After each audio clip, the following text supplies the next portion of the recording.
Welcome, traveler, to H.P. Lovecraft After Dark, a journey beyond the fragile veil of reality, where shadows twist, sanity frays, and forgotten horrors slumber beneath starlit skies. Tonight, let H.P. Lovecraft be your guide, as he summons tales of eldritch dread, ancient mysteries, and cosmic terror born from the abyssal realms of imagination itself. Draw your curtains, dim your lights, and prepare to wander through labyrinthine nightmares conjured by the spirit of H.P. Lovecraft. For the next 6 hours, abandon hope for comfort or understanding. Here in the darkness, the unknown whispers, and it is hungry. If you enjoy the following stories, please like, subscribe, and leave a comment to let me know what you think. Now let's get into the first story. Dreams in the Witch House by H.P. Lovecraft. Whether the dreams brought on the fever or the fever brought on the dreams, Walter Gilman did not know.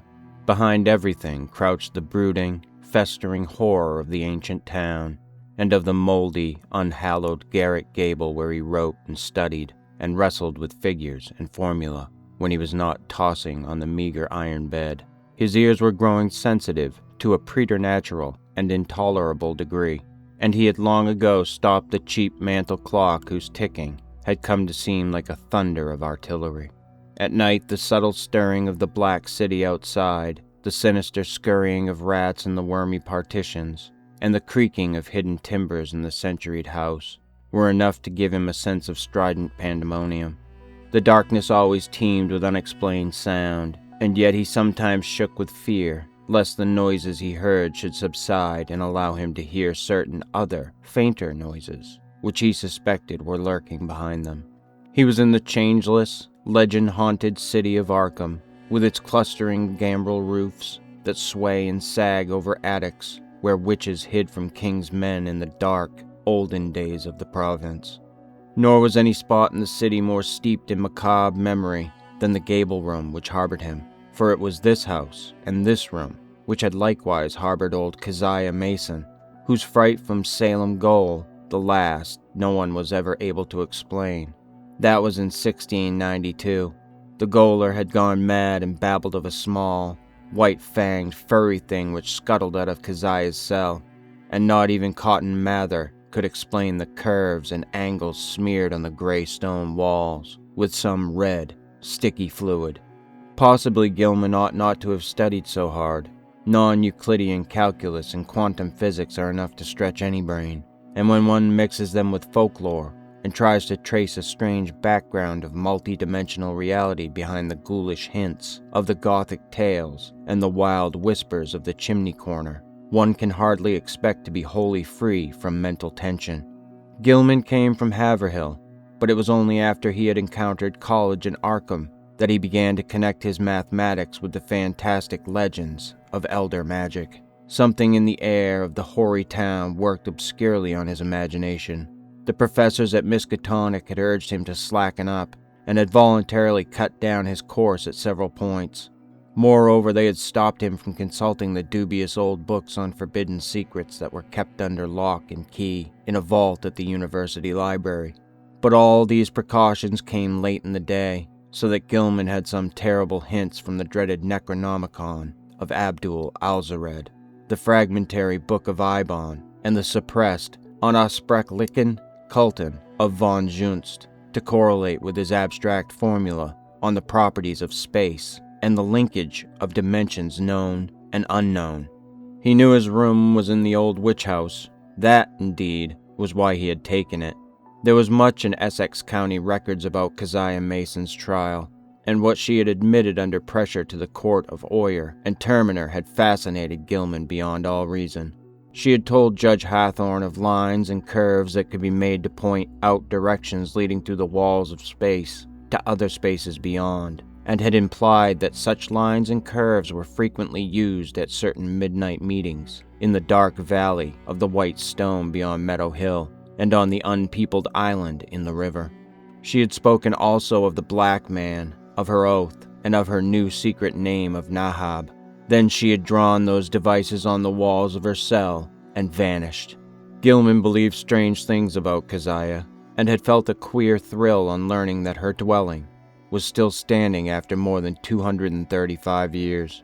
When he heard the hushed Arkham whispers about Keziah's persistent presence in the old house and the narrow streets, about the irregular human tooth marks left on certain sleepers in that and other houses, about the childish cries heard near May Eve and Hallowmass, about the stench often noted in the house's attic just after those dreaded seasons, and about the small, furry, sharp-toothed thing which haunted the moldering structure and the town and nuzzled people curiously in the black hours before dawn. He resolved to live in the place at any cost. A room was easy to secure, for the house was unpopular, hard to rent, and long given over to cheap lodgings.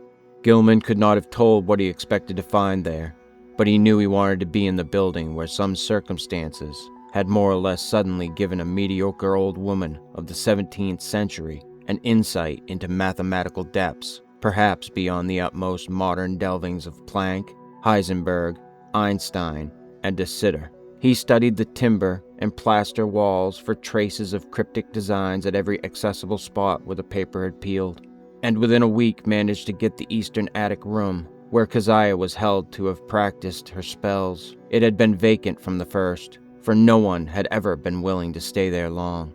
But the Polish landlord had grown wary about renting it, yet nothing whatever happened to Gilman till about the time of the fever.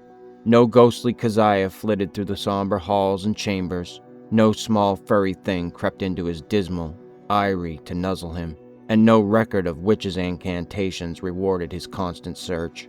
Sometimes he would take walks through shadowy tangles of unpaved, musty-smelling lanes, where eldritch brown houses of unknown age leaned and tottered, and leered mockingly through narrow, small-paned windows.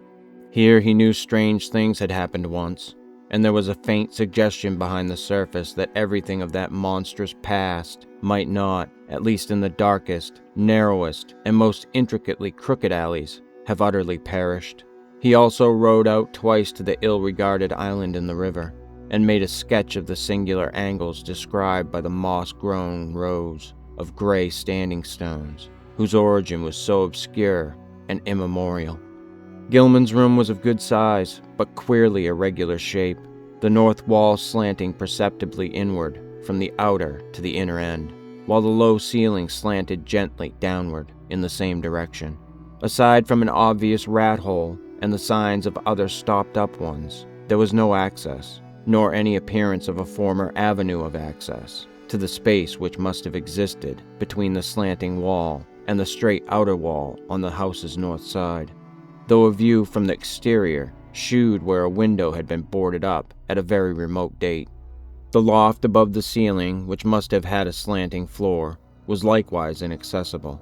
When Gilman climbed up a ladder to the cobwebbed level loft above the rest of the attic, he found vestiges of a bygone aperture, tightly and heavily covered with ancient planking and secured by the stout wooden pegs common in colonial carpentry.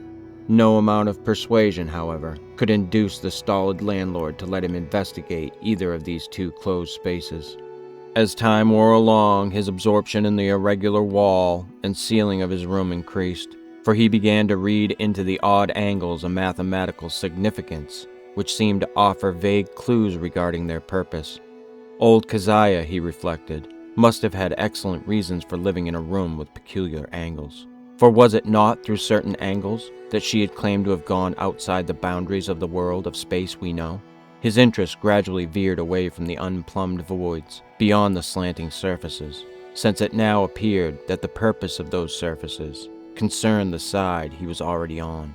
The touch of brain fever and the dreams began early in February. For some time, apparently, the curious angles of Gilman's room had been having a strange, almost hypnotic effect on him, and as the bleak winter advanced, he had found himself staring more and more intently at the corner where the down-slanting ceiling met the inward-slanting wall. About this period, his inability to concentrate on his formal studies worried him considerably, his apprehensions about the mid-year examinations being very acute, but the exaggerated sense of hearing was scarcely less annoying.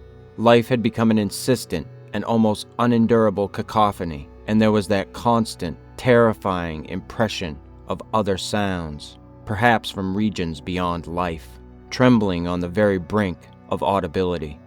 So far as concrete noises went, the rats in the ancient partitions were the worst. Sometimes their scratching seemed not only furtive, but deliberate. When it came from beyond the slanting north wall, it was mixed with a sort of dry rattling. And when it came from the century-closed loft above the slanting ceiling, Gilman always braced himself, as if expecting some horror which only bided its time before descending to engulf him utterly. The dreams were wholly beyond the pale of sanity, and Gilman felt that they must be a result, jointly, of his studies in mathematics and in folklore. He had been thinking too much about the vague regions which his formula told him must lie beyond the 3 dimensions we know, and about the possibility that old Keziah Mason, guided by some influence past all conjecture, had actually found the gate to those regions. The yellowed county records containing her testimony, and that of her accusers, were so damnably suggestive of things beyond human experience, and the descriptions of the darting little furry object which served as her familiar were so painfully realistic despite their incredible details. That object, no larger than a good-sized rat and quaintly called by the townspeople Brown Jenkin, seemed to have been the fruit of a remarkable case of sympathetic herd delusion, for in 1692, no less than 11 persons had testified to glimpsing it. There were recent rumors, too, with a baffling and disconcerting amount of agreement. Witnesses said it had long hair and the shape of a rat, but its sharp-toothed bearded face was evilly human, while its paws were like tiny human hands. It took messages betwixt old Keziah and the devil, and was nursed on the witch's blood, which it sucked like a vampire. Its voice was a kind of loathsome titter, and it could speak all languages.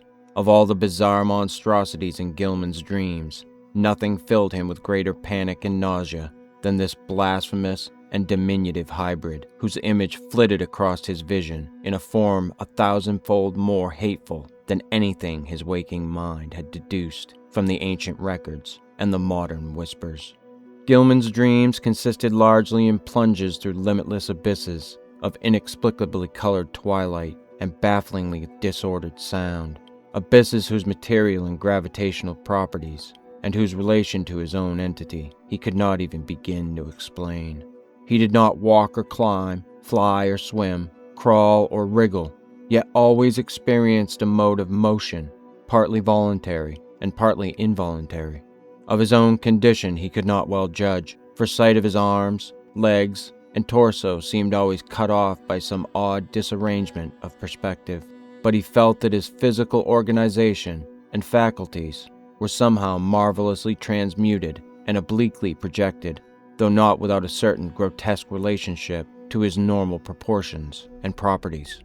The abysses were by no means vacant, being crowded with indescribably angled masses of alien-hued substance, some of which appeared to be organic, while others seemed inorganic. A few of the organic objects tended to awake vague memories in the back of his mind, though he could form no conscious idea of what they mockingly resembled or suggested. In the later dreams, he began to distinguish separate categories into which the organic objects appeared to be divided, and which seemed to involve each case a radically different species of conduct pattern and basic motivation. Of these categories, one seemed to him to include objects slightly less illogical and irrelevant in their motions than the members of the other categories. All the objects, organic and inorganic alike, were totally beyond description or even comprehension. Gilman sometimes compared the inorganic masses to prisms, labyrinths, clusters of cubes and planes, and cyclopean buildings, and the organic things struck him variously as groups of bubbles, octopi, centipedes, living Hindu idols, and intricate arabesques roused into a kind of Ophidian animation. Everything he saw was unspeakably menacing and horrible, and whenever one of the organic entities appeared by its motions to be noticing him, he felt a stark, hideous fright which generally jolted him awake. Of how the organic entities moved, he could tell no more than of how he moved himself. In time, he observed a further mystery: the tendency of certain entities to appear suddenly out of empty space, or to disappear totally with equal suddenness. The shrieking, roaring confusion of sound which permeated the abysses was past all analysis as to pitch, timbre, or rhythm, but seemed to be synchronous with vague visual changes in all the indefinite objects, organic and inorganic alike.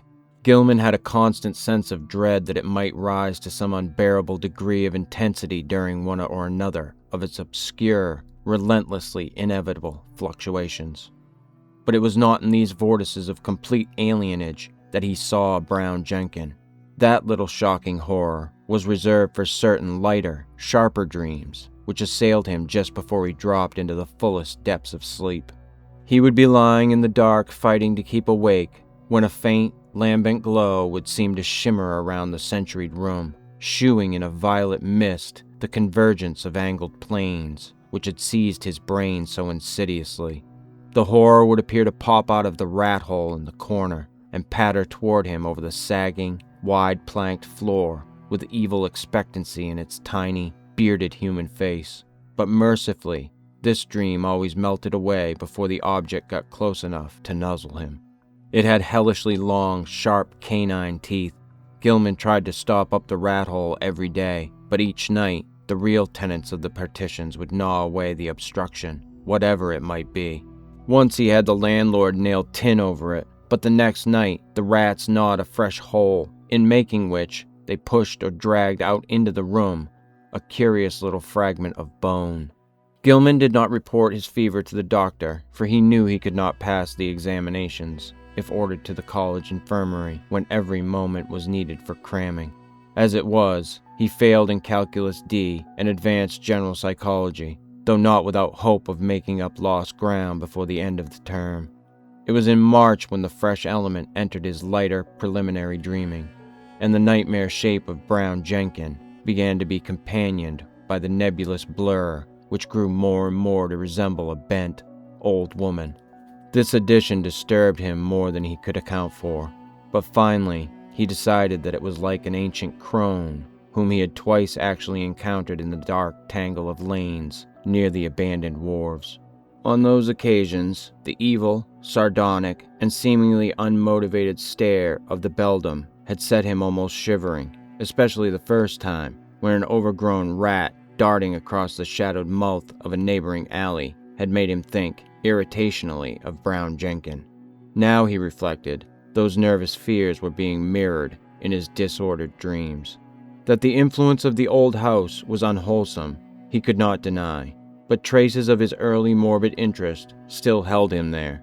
He argued that the fever alone was responsible for his nightly fantasies, and that when the touch abated, he would be free from the monstrous visions.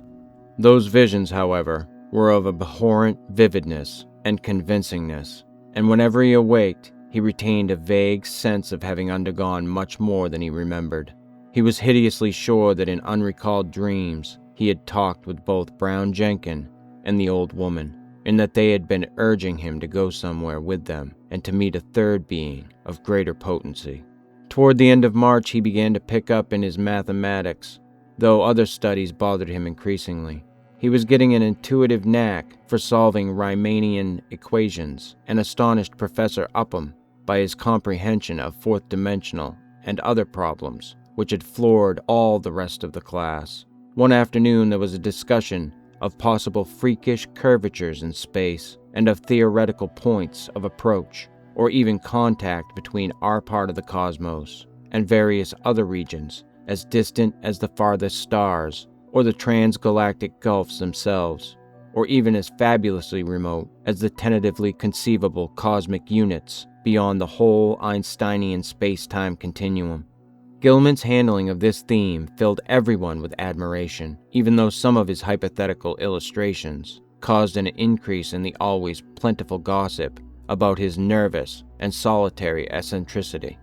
What made the students shake their heads was his sober theory that a man might, given mathematical knowledge admittedly beyond all likelihood of human acquirement, step deliberately from the earth to any other celestial body which might lie at one of an infinity of specific points in the cosmic pattern. Such a step, he said, would require only two stages. First, a passage out of the three-dimensional sphere we know, and second, a passage back to the three-dimensional sphere at another point, perhaps one of infinite remoteness. That this could be accomplished without loss of life was in many cases conceivable. Any being from any part of three-dimensional space could probably survive in the fourth dimension, and its survival of the second stage would depend upon what alien part of three-dimensional space it might select for its re-entry. Denizens of some planets might be able to live on certain others, even planets belonging to other galaxies, or to similar dimensional phases of other space-time continua. Though of course, there must be vast numbers of mutually uninhabitable, even though mathematically juxtaposed bodies or zones of space. It was also possible that the inhabitants of a given dimensional realm could survive entry into many unknown and incomprehensible realms of additional or indefinitely multiplied dimensions, but they within or outside the given space-time continuum, and that the converse would be likewise true. This was a matter for speculation, though one could be fairly certain that the type of mutation involved in a passage from any given dimensional plane to the next higher plane would not be destructive of biological integrity as we understand it. Gilman could not be very clear about his reasons for this last assumption, but his haziness here was more than overbalanced by his clearness on other complex points. Professor Upham especially liked his demonstration of the kinship of higher mathematics to certain phases of magical lore, transmitted down the ages from an ineffable antiquity, human or pre-human, whose knowledge of the cosmos and its laws was greater than ours. Around the 1st of April, Gilman worried considerably because his slow fever did not abate. He was also troubled by what some of his fellow lodgers said about his sleepwalking. It seemed that he was often absent from his bed, and that the creaking of his floor at certain hours of the night was remarked by the man in the room below. This fellow also spoke of hearing the tread of shod feet in the night, but Gilman was sure he must have been mistaken in this, since shoes as well as other apparel were always precisely in place in the morning. One could develop all sorts of aural delusions in this morbid old house, for did not Gilman himself, even in daylight, now feel certain that noises other than rat scratchings came from the black voids beyond the slanting wall and above the slanting ceiling? His pathologically sensitive ears began to listen for faint footfalls in the immemorial, sealed loft overhead, and sometimes the illusion of such things was agonizingly realistic. However, he knew that he had actually become a somnambulist, for twice at night his room had been found vacant, though with all his clothing in place. Of this he had been assured by Frank Elwood, the one fellow student whose poverty forced him to room in this squalid and unpopular house. Elwood had been studying in the small hours and had come up for help on a differential equation, only to find Gilman absent. It had been rather presumptuous of him to open the unlocked door after knocking had failed to rouse a response, but he had needed the help very badly and thought that his host would not mind a gentle prodding awake. On neither occasion, though, had Gilman been there, and when told of the matter he wondered where he could have been wandering, barefoot and with only his nightclothes on. He resolved to investigate the matter if reports of his sleepwalking continued, and thought of sprinkling flour on the floor of the corridor to see where his footsteps might lead. The door was the only conceivable egress, for there was no possible foothold outside the narrow window. As April advanced, Gilman's fever-sharpened ears were disturbed by the whining prayers of a superstitious loom-fixer named Joe Mazurwick, who had a room on the ground floor. Mazurwick had told long, rambling stories about the ghost of old Keziah and the furry, sharp-fanged nuzzling thing, and had said he was so badly haunted at times that only his silver crucifix, given him for the purpose by Father Iwanicki of St. Stanislaus Church, could bring him relief. Now he was praying because the witches' Sabbath was drawing near. May Eve was Walpurgis night, when the hell's blackest evil roamed the earth, and all the slaves of Satan gathered for nameless rites and deeds. It was always a very bad time in Arkham, even though the fine folks up in Miskatonic Avenue and High and Saltonstall streets pretended to know nothing about it. There would be bad doings, and a child or two would probably be missing. Joe knew about such things, for his grandmother in the old country had heard tales from her grandmother. It was wise to pray and count one's beads at this season. For 3 months Keziah and Brown Jenkin had not been near Joe's room. nor near Paul Choinsky's room, nor anywhere else, and it meant no good when they held off like that. They must be up to something. Gilman dropped in at a doctor's office on the 16th of the month, and was surprised to find his temperature was not as high as he had feared. The physician questioned him sharply, and advised him to see a nerve specialist. On reflection, he was glad he had not consulted the still more inquisitive college doctor. Old Waldron, who had curtailed his activities before, would have made him take a rest, an impossible thing now that he was so close to great results in his equations. He was certainly near the boundary between the known universe and the fourth dimension, and who could say how much farther he might go? But even as these thoughts came to him, he wondered at the source of his strange confidence. Did all this perilous sense of imminence come from the formula on the sheets he covered day by day? The soft, stealthy imaginary footsteps in the sealed loft above were unnerving. And now, too, there was a growing feeling that somebody was constantly persuading him to do something terrible which he could not do. How about the somnambulism? Where did he go sometimes in the night? And what was the faint suggestion of sound which once in a while seemed to trickle through the maddening confusion of identifiable sounds, even in broad daylight and full wakefulness? Its rhythm did not correspond to anything on earth, unless perhaps to the cadence of one or two unmentionable Sabbath chants, and sometimes he feared it corresponded to certain attributes of the vague shrieking or roaring in those holy, alien abysses of dream. The dreams were meanwhile getting to be atrocious. In the lighter preliminary phase, the evil old woman was now of fiendish distinctness, and Gilman knew she was the one who had frightened him in the slums. Her bent back, long nose, and shriveled chin were unmistakable, and her shapeless brown garments were like those he remembered. The expression on her face was one of hideous malevolence and exultation, and when he awaked he could recall a croaking voice that persuaded and threatened. He must meet the black man and go with them all to the throne of Azathoth at the center of ultimate chaos. That was what she said. He must sign in his own blood the Book of Azathoth and take a new secret name now that his independent delvings had gone so far. What kept him from going with her and Brown Jenkin and the other to the throne of chaos where the thin flutes piped mindlessly was the fact that he had seen the name Azathoth in the Necronomicon and knew it stood for a primal evil too horrible for description. The old woman always appeared out of thin air near the corner where the downward slant met the inward slant. She seemed to crystallize at a point closer to the ceiling than to the floor, and every night she was a little nearer and more distinct before the dream shifted.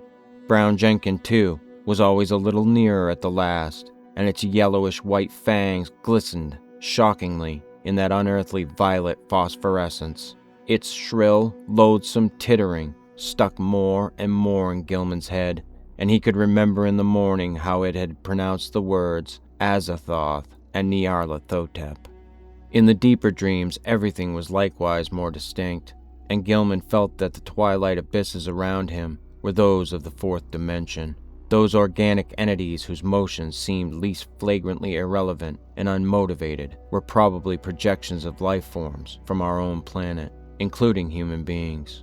What the others were in their own dimensional sphere, or spheres, he dared not try to think. Two of the less irrelevantly moving things, a rather large congeries of iridescent, prolately spheroidal bubbles, and a very much smaller polyhedron of unknown colors and rapidly shifting surface angles, seemed to take notice of him and follow him about or float ahead as he changed position among the tightened prisms, labyrinths, cube and plane clusters, and quasi-buildings.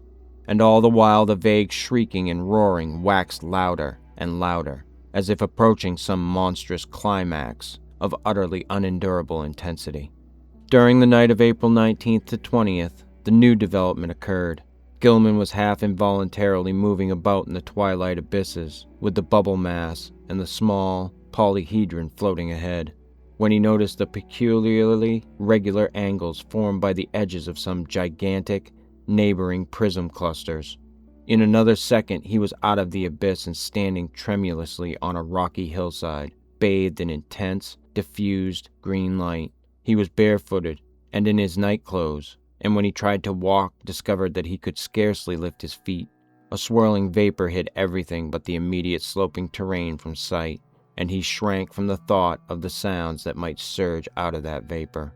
Then he saw the two shapes laboriously crawling towards him, the old woman and the little furry thing. The crone strained up to her knees and managed to cross her arms in a singular fashion, while Brown Jenkin pointed in a certain direction with a horribly anthropoid forepaw, which it raised with evident difficulty. Spurred by an impulse he did not originate, Gilman dragged himself forward along a course determined by the angle of the old woman's arms and the direction of the small monstrosity's paw, and before he had shuffled 3 steps, he was back in the twilight abysses. Geometrical shapes seethed around him, and he fell dizzily and interminably. At last he awoke in his bed in the crazy angled garret of the eldritch old house. He was good for nothing that morning, and stayed away from all his classes. Some unknown attraction was pulling his eyes in a seemingly irrelevant direction, for he could not help staring at a certain vacant spot on the floor. As the day advanced, the focus of his unseeing eyes changed position, and by noon, he had conquered the impulse to stare at vacancy.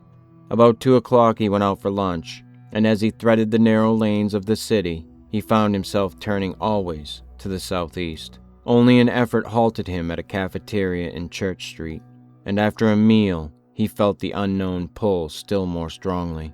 He would have to consult a nerve specialist after all. Perhaps there was a connection with his somnambulism, but meanwhile, he might at least try to break the morbid spell himself. Undoubtedly, he could still manage to walk away from the pull, so with great resolution, he headed against it and dragged himself deliberately north along Garrison Street. By the time he had reached the bridge over the Miskatonic, he was in a cold perspiration, and he clutched at the iron railing as he gazed upstream at the ill-regarded island, whose regular lines of ancient standing stones brooded sullenly in the afternoon sunlight. Then he gave a start, for there was a clearly visible, living figure on that desolate island, and a second glance told him it was certainly the strange old woman whose sinister aspect had worked itself so disastrously into his dreams.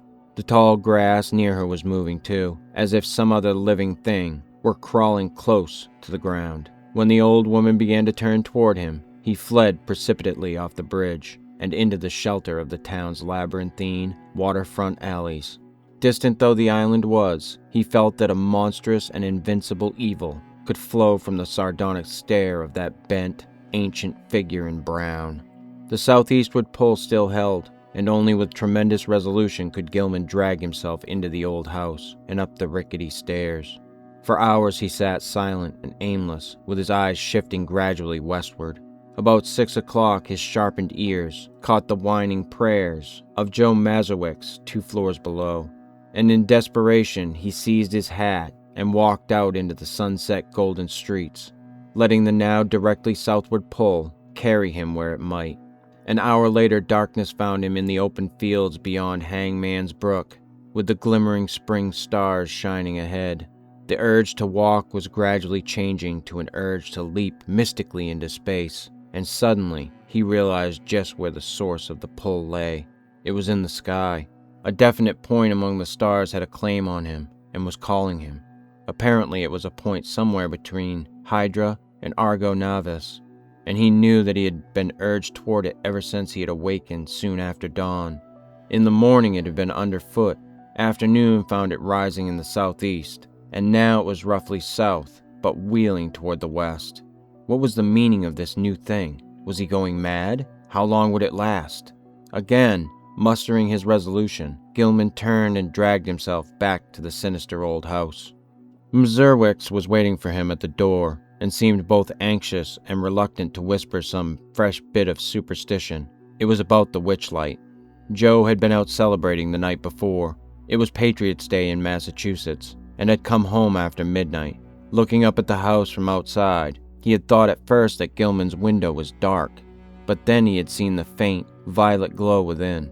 He wanted to warn the gentleman about that glow, for everybody in Arkham knew it was Keziah's witchlight, which played near Brown Jenkin, and the ghost of the old crone herself. He had not mentioned this before, but now he must tell about it, because it meant that Keziah and her long-toothed familiar were haunting the young gentleman. Sometimes he and Paul Choinsky and landlord Dombrowski thought they saw that light seeping out of cracks in the sealed loft above the young gentleman's room, but they had all agreed not to talk about that. However, it would be better for the gentleman to take another room and get a crucifix from some good priest like Father Iwanicki. As the man rambled on, Gilman felt a nameless panic clutch at his throat. He knew that Joe must have been half drunk when he came home the night before, yet this mention of a violet light in the garret window was of frightful import. It was a lambent glow of this sort which always played about the old woman and the small furry thing in those lighter, sharper dreams, which prefaced his plunge into unknown abysses, and the thought that a wakeful second person could see the dream luminance was utterly beyond sane harborage. Yet where had the fellow got such an odd notion? Had he himself talked as well as walked around the house in his sleep? No, Joe said, he had not. But he must check up on this. Perhaps Frank Elwood could tell him something, though he hated to ask. Fever, wild dreams, somnambulism, illusions of sounds, a pull toward a point in the sky, and now a suspicion of insane sleep-talking. He must stop studying, see a nerve specialist, and take himself in hand. When he climbed to the second story, he paused at Elwood's door, but saw that the other youth was out. Reluctantly, he continued up to his garret room and sat down in the dark. His gaze was still pulled to the southwest, but he also found himself listening intently for some sound in the closed loft above, and half imagining that an evil violet light seeped down through an infinitesimal crack in the low, slanting ceiling. That night, as Gilman slept, the violet light broke upon him with heightened intensity, and the old witch and small furry thing, getting closer than ever before, mocked him with inhuman squeals and devilish gestures. He was glad to sink into the vaguely roaring twilight abysses, though the pursuit of that iridescent bubble conjuries and that kaleidoscopic little polyhedron was menacing and irritating. Then came the shift as vast converging planes of a slippery-looking substance loomed above and below him, a shift which ended in a flash of delirium and a blaze of unknown alien light in which yellow, carmine, and indigo were madly and inextricably blended. He was half lying on a high, fantastically balustraded terrace above a boundless jungle of outlandish, incredible peaks, balanced plains, domes, minarets, horizontal discs poised on pinnacles, and numberless forms of still greater wildness, some of stone and some of metal, which glittered gorgeously in the mixed, almost blistering glare from a polychromatic sky. Looking upward, he saw 3 stupendous discs of flame, each at a different hue, and at a different height above an infinitely distant curving horizon of low mountains. Behind him, tiers of higher terraces towered aloft, as far as he could see. The city below stretched away to the limits of vision, and he hoped that no sound would well up from it. The pavement from which he easily raised himself was of a veined, polished stone beyond his power to identify, and the tiles were cut in bizarre angled shapes, which struck him as less asymmetrical than based on some unearthly symmetry, whose laws he could not comprehend. The balustrade was chest-high, delicate, and fantastically wrought, while along the rail were ranged at short intervals little figures of grotesque design and exquisite workmanship. They, like the whole balustrade, seemed to be made of some sort of shining metal, whose color could not be guessed in this chaos of mixed effulgences, and their nature utterly defied conjecture. They represented some ridged, barrel-shaped object with thin horizontal arms radiating spoke-like from a central ring, and with vertical knobs or bulbs projecting from the head and base of the barrel. Each of these knobs was the hub of a system of 5 long, flat, triangularly tapering arms arranged around it, like the arms of a starfish, nearly horizontal, but curving slightly away from the central barrel. The base of the bottom knob was fused to the long railing with so delicate a point of contact that several figures had been broken off and were missing. The figures were about 4.5 inches in height, while the spiky arms gave them a maximum diameter of about 2.5 inches. When Gilman stood up, the tiles felt hot to his bare feet. He was wholly alone, and his first act was to walk to the balustrade and look dizzily down at the endless, cyclopean city almost 2,000 feet below.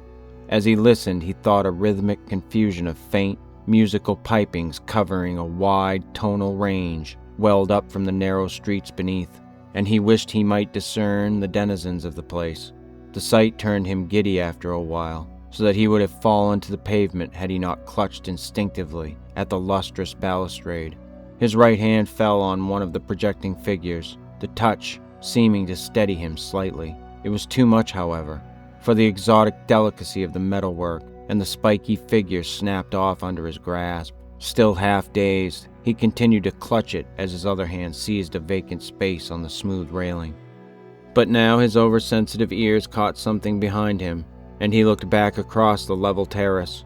Approaching him softly, though without apparent furtiveness, were 5 figures, 2 of which were the sinister old woman and the fanged, furry little animal. The other 3 were what sent him unconscious, for they were living entities about 8 feet high, shaped precisely like the spiky images on the balustrade, and propelling themselves by a spider-like wriggling of their lower set of starfish arms. Gilman awakened in his bed, drenched by a cold perspiration, and with a smarting sensation on his face, hands, and feet.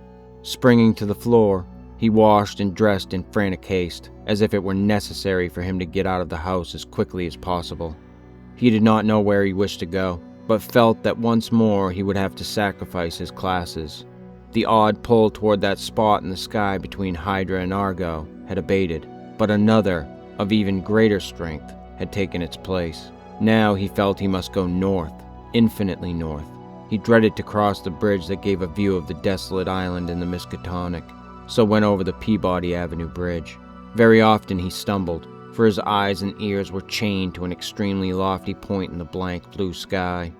After about an hour he got himself under better control, and saw that he was far from the city. All around him stretched the bleak emptiness of salt marshes, while the narrow road ahead led to Innsmouth, that ancient, half-deserted town which Arkham people were so curiously unwilling to visit. Though the northward pull had not diminished, he resisted it as he had resisted the other pull, and finally found that he could almost balance the one against the other. Plodding back to town and getting some coffee at a soda fountain, he dragged himself into the public library and browsed aimlessly among the lighter magazines. Once he met some friends who remarked how oddly sunburned he looked, but he did not tell them of his walk. At 3 o'clock he took some lunch at a restaurant, noting meanwhile that the pull had either lessened or divided itself. After that he killed the time at a cheap cinema show, seeing the inane performance over and over again without paying any attention to it. At about 9 at night he drifted homeward and stumbled into the ancient house. Joe Mazurwick was whining unintelligible prayers, and Gilman hastened up to his own garret chamber without pausing to see if Elwood was in. It was when he turned on the feeble electric light that the shock came. At once he saw there was something on the table which did not belong there, and a second look left no room for doubt. Lying on its side, for it could not stand up alone, was the exotic spiky figure which in his monstrous dream he had broken off the fantastic balustrade. No detail was missing. The ridged barrel-shaped center, the thin radiating arms, the knobs at each end, and the flat, slightly outward curving starfish arms spreading from those knobs. All were there. In the electric light the color seemed to be a kind of iridescent gray veined with green, and Gilman could see amidst his horror and bewilderment that one of the knobs ended in a jagged break corresponding to its former point of attachment to the dream railing. Only his tendency toward a dazed stupor prevented him from screaming aloud. This fusion of dream and reality was too much to bear. Still dazed, he clutched at the spiky thing and staggered downstairs to landlord Dombrowski's quarters. The whining prayers of the superstitious loom fixer were still sounding through the moldy halls, but Gilman did not mind them now. The landlord was in, and greeted him pleasantly. No, he had not seen that thing before, and did not know anything about it. But his wife had said she found a funny tin thing in one of the beds when she fixed the rooms at noon, and maybe that was it. Dombrowski called her, and she waddled in. Yes, that was the thing. She had found it in the young gentleman's bed, on the side next the wall. It had looked very queer to her, but of course the young gentleman had lots of queer things in his room. Books and curios and pictures and markings on paper. She certainly knew nothing about it. So Gilman climbed upstairs again, in a mental turmoil, convinced that he was either still dreaming or that his somnambulism had run to incredible extremes and led him to depredations in unknown places. Where had he gotten this ultra thing? He did not recall seeing it at any museum in Arkham. It must have been somewhere, though, and the sight of it as he snatched it in his sleep must have caused the odd dream picture of the balustraded terrace. Next day he would make some very guarded inquiries, and perhaps see the nerve specialist. Meanwhile, he would try to keep track of his somnambulism. As he went upstairs and across the garret hall, he sprinkled about some flour which he had borrowed, with a frank admission as to its purpose from the landlord. He had stopped at Elwood's door on the way, but had found all dark within. Entering his room, he placed the spiky thing on the table and lay down in complete mental and physical exhaustion without pausing to undress. From the closed loft above the slanting ceiling, he thought he heard a faint scratching and patting, but he was too disorganized even to mind it. That cryptical pull from the north was getting very strong again, though it seemed now to come from a lower place in the sky. In the dazzling violet light of dream, the old woman and the fanged, furry thing came again, and with a greater distinctness than on any former occasion. This time they actually reached him, and he felt the crone's withered claws clutching at him. He was pulled out of bed and into empty space, and for a moment he heard a rhythmic roaring and saw the twilight amorphousness of the vague abysses seething around him. But that moment was very brief, for presently he was in a crude, windowless little space with rough beams and planks rising to a peak just above his head, and with a curious slanting floor underfoot. Propped level on that floor were low cases full of books of every degree of antiquity and disintegration, and in the center were a table and bench, both apparently fastened in place. Small objects of unknown shape and nature were ranged on the tops of the cases, and in the flaming violet light, Gilman thought he saw a counterpart of the spiky image which had puzzled him so horribly. On the left, the floor fell abruptly away, leaving a black, triangular gulf, out of which, after a second's dry rattling, there presently climbed the hateful little furry thing with the yellow fangs and bearded human face. The evilly grinning beldam still clutched him, and beyond the table stood a figure he had never seen before, a tall, lean man of dead black coloration, but without the slightest sign of negroid features, wholly devoid of either hair or beard, and wearing as his only garment a shapeless robe of some heavy black fabric. His feet were indistinguishable because of the table and bench, but he must have been shod, since there was a clicking whenever he changed position. The man did not speak, and bore no trace of expression on his small, regular features. He merely pointed to a book of prodigious size which lay open on the table, while the beldam thrust a huge gray quill into Gilman's right hand. Over everything was a pall of intensely maddening fear, and the climax was reached when the furry thing ran up the dreamer's clothing to his shoulders, and then down his left arm, finally biting him sharply in the wrist just below his cuff. As the blood spurted from this wound, Gilman lapsed into a faint. He awakened on the morning of the 22nd with a pain in his left wrist, and saw that his cuff was brown with dried blood. His recollections were very confused, but the scene with the black man in the unknown space stood out vividly. The rats must have bitten him as he slept, giving rise to the climax of that frightful dream. Opening the door, he saw that the flower on the corridor floor was undisturbed, except for the huge prints of the loutish fellow who roomed at the other end of the garret. So he had not been sleepwalking this time. But something would have to be done about those rats. He would speak to the landlord about them. Again, he tried to stop up the hole at the base of the slanting wall, wedging in a candlestick which seemed about the right size. His ears were ringing horribly, as if with the residual echoes of some horrible noise heard in dreams. As he bathed and changed clothes, he tried to recall what he had dreamed after the scene in the violet litten space, but nothing definite would crystallize in his mind. That scene itself must have corresponded to the sealed loft overhead, which had begun to attack his imagination so violently. But later impressions were faint and hazy. There were suggestions of the vague, twilight abysses, and of still vaster, blacker abysses beyond them, abysses in which all fixed suggestions of form were absent. He had been taken there by the bubble congeries, and the little polyhedron which always dogged him, but they, like himself, had changed to wisps of milky, barely luminous mist in this farther void of ultimate blackness.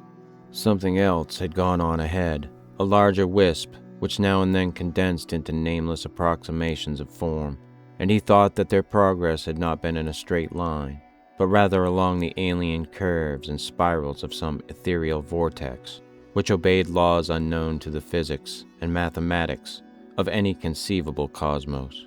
Eventually there had been a hint of vast, leaping shadows, of a monstrous half-acoustic pulsing, and of the thin, monotonous piping of an unseen flute, but that was all.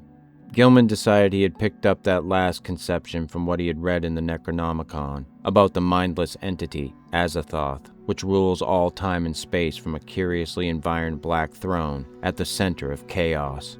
When the blood was washed away, the wrist wound proved very slight, and Gilman puzzled over the location of the 2 tiny punctures. It occurred to him that there was no blood on the bedspread where he had lain, which was very curious in view of the amount on his skin and cuff.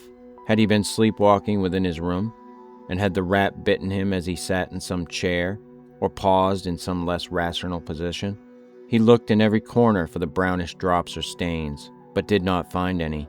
He had better, he thought, sprinkle flour within the room as well as outside the door, though after all no further proof of his sleepwalking was needed. He knew he did walk, and the thing to do now was stop it. He must ask Frank Elwood for help. This morning the strange pulls from space seemed lessened, though they were replaced by another sensation, even more inexplicable. It was a vague, insistent impulse to fly away from his present situation, but held not a hint of the specific direction in which he wished to fly. As he picked up the strange spiky image on the table, he thought the older northward pull grew a trifle stronger, but even so, it was wholly overruled by the newer and more bewildering urge. He took the spiky image down to Elwood's room, steeling himself against the whines of the loom fixer which welled up from the ground floor. Elwood was in, thank heaven, and appeared to be stirring about. There was time for a little conversation before leaving for breakfast in college, so Gilman hurriedly poured forth an account of his recent dreams and fears. His host was very sympathetic and agreed that something ought to be done. He was shocked by his guest's drawn, haggard aspect and noticed the queer, abnormal-looking sunburn which others had remarked during the past week. There was not much, though, that he could say. He had not seen Gilman on any sleepwalking expedition, and had no idea what the curious image could be. He had, though, heard the French-Canadian who lodged just under Gilman talking to Mezerwicks one evening. They were telling each other how badly they dreaded the coming of Walpurgis Night, now only a few days off, and were exchanging pitying comments about the poor, doomed young gentleman. De Rochers, the fellow under Gilman's room, had spoken of nocturnal footsteps, both shod and unshod, and of the violet light he saw one night when he had stolen fearfully up to peer through Gilman's keyhole. He had not dared to peer, he told Mezerwicks, after he had glimpsed that light through the cracks around the door. There had been soft talking, too, and as he began to describe it, his voice had sunk to an inaudible whisper. Elwood could not imagine what had set these superstitious creatures gossiping, but suppose their imaginations had been roused by Gilman's late hours and somnolent walking and talking on the one hand, and by the nearness of traditionally feared May Eve on the other hand. That Gilman talked in his sleep was plain, and it was obviously from De Rocher's keyhole listenings that the delusive notion of the violet dreamlight had got abroad. These simple people were quick to imagine they had seen any odd thing they had heard about. As for a plan of action, Gilman had better move down to Elwood's room and avoid sleeping alone. Elwood would, if awake, rouse him whenever he began to talk or rise in his sleep. Very soon, too, he must see the specialist. Meanwhile, they would take the spiky image around to the various museums and to certain professors, seeking identification and stating that it had been found in a public rubbish can. Also, Dombrowski must attend to the poisoning of those rats in the walls. Braced up by Elwood's companionship, Gilman attended classes that day. Strange urges still tugged at him, but he could sidetrack them with considerable success. During a free period, he shewed the queer image to several professors, all of whom were intensely interested, though none of them could shed any light upon its nature or origin. That night he slept on a couch which Elwood had had the landlord bring to the second-story room, and for the first time in weeks was wholly free from the disquieting dreams. But the feverishness still hung on, and the whines of the loom fixer were an unnerving influence. During the next few days, Gilman enjoyed an almost perfect immunity from morbid manifestations. He had, Elwood said, shewed no tendency to talk or rise in his sleep, and meanwhile the landlord was putting rat poison everywhere. The only disturbing element was the talk among the superstitious foreigners, whose imaginations had become highly excited. Mazurwix was always trying to make him get a crucifix, and finally forced one upon him, which he said had been blessed by the good Father Iwaniki. DeRochers, too, had something to say. In fact, he insisted that cautious steps had sounded in the now vacant room above him on the first and second nights of Gilman's absence from it. Paul Choinsky thought he heard sounds in the halls and on the stairs at night, and claimed that his door had been softly tried, while Mrs. Dombrowski vowed she had seen Brown Jenkin for the first time since All Hallows. But such naive reports could mean very little, and Gilman let the cheap metal crucifix hang idly from a knob on his host's dresser. For 3 days, Gilman and Elwood canvassed the local museums in an effort to identify the strange, spiky image, but always without success. In every quarter, however, interest was intense, for the utter alienage of the thing was a tremendous challenge to scientific curiosity. One of the small radiating arms was broken off and subjected to chemical analysis, and the result is still talked about in college circles. Professor Ellery found platinum, iron, and tellurium in the strange alloy, but mixed with these were at least 3 other apparent elements of high atomic weight, which chemistry was absolutely powerless to classify. Not only did they fail to correspond with any known element, but they did not even fit the vacant places reserved for probable elements in the periodic system. The mystery remains unsolved to this day, though the image is on exhibition at the Museum of Miskatonic University. On the morning of April 27th, a fresh rat hole appeared in the room where Gilman was a guest, but Dombrowski tinned it up during the day. The poison was not having much effect, for scratchings and scurryings in the walls were virtually undiminished. Elwood was out late that night, and Gilman waited up for him. He did not wish to go to sleep in a room alone, especially since he thought he had glimpsed in the evening twilight the repellent old woman whose image had become so horribly transferred to his dreams. He wondered who she was, and what had been near her rattling the tin can in a rubbish heap at the mouth of a squalid courtyard. The crone had seemed to notice him and leer evilly at him, though perhaps this was merely his imagination. The next day both youths felt tired and knew they would sleep like logs when night came. In the evening they drowsily discussed the mathematical studies which had so completely and perhaps harmfully engrossed Gilman, and speculated about the linkage with ancient magic and folklore which seemed so darkly probable. They spoke of old Keziah Mason, and Elwood agreed that Gilman had good scientific grounds for thinking she might have stumbled on strange and significant information. The hidden cults to which these witches belonged often guarded and handed down surprising secrets from elder, forgotten eons, and it was by no means impossible that Keziah had actually mastered the art of passing through dimensional gates. Tradition emphasizes the usefulness of material barriers in halting a witch's motions, and who can say what underlies the old tales of broomstick rides through the night? Whether a modern student could ever gain similar powers from mathematical research alone was still to be seen. Success, Gilman added, might lead to dangerous and unthinkable situations, for who could foretell the conditions pervading an adjacent, but normally inaccessible dimension? On the other hand, the picturesque possibilities were enormous.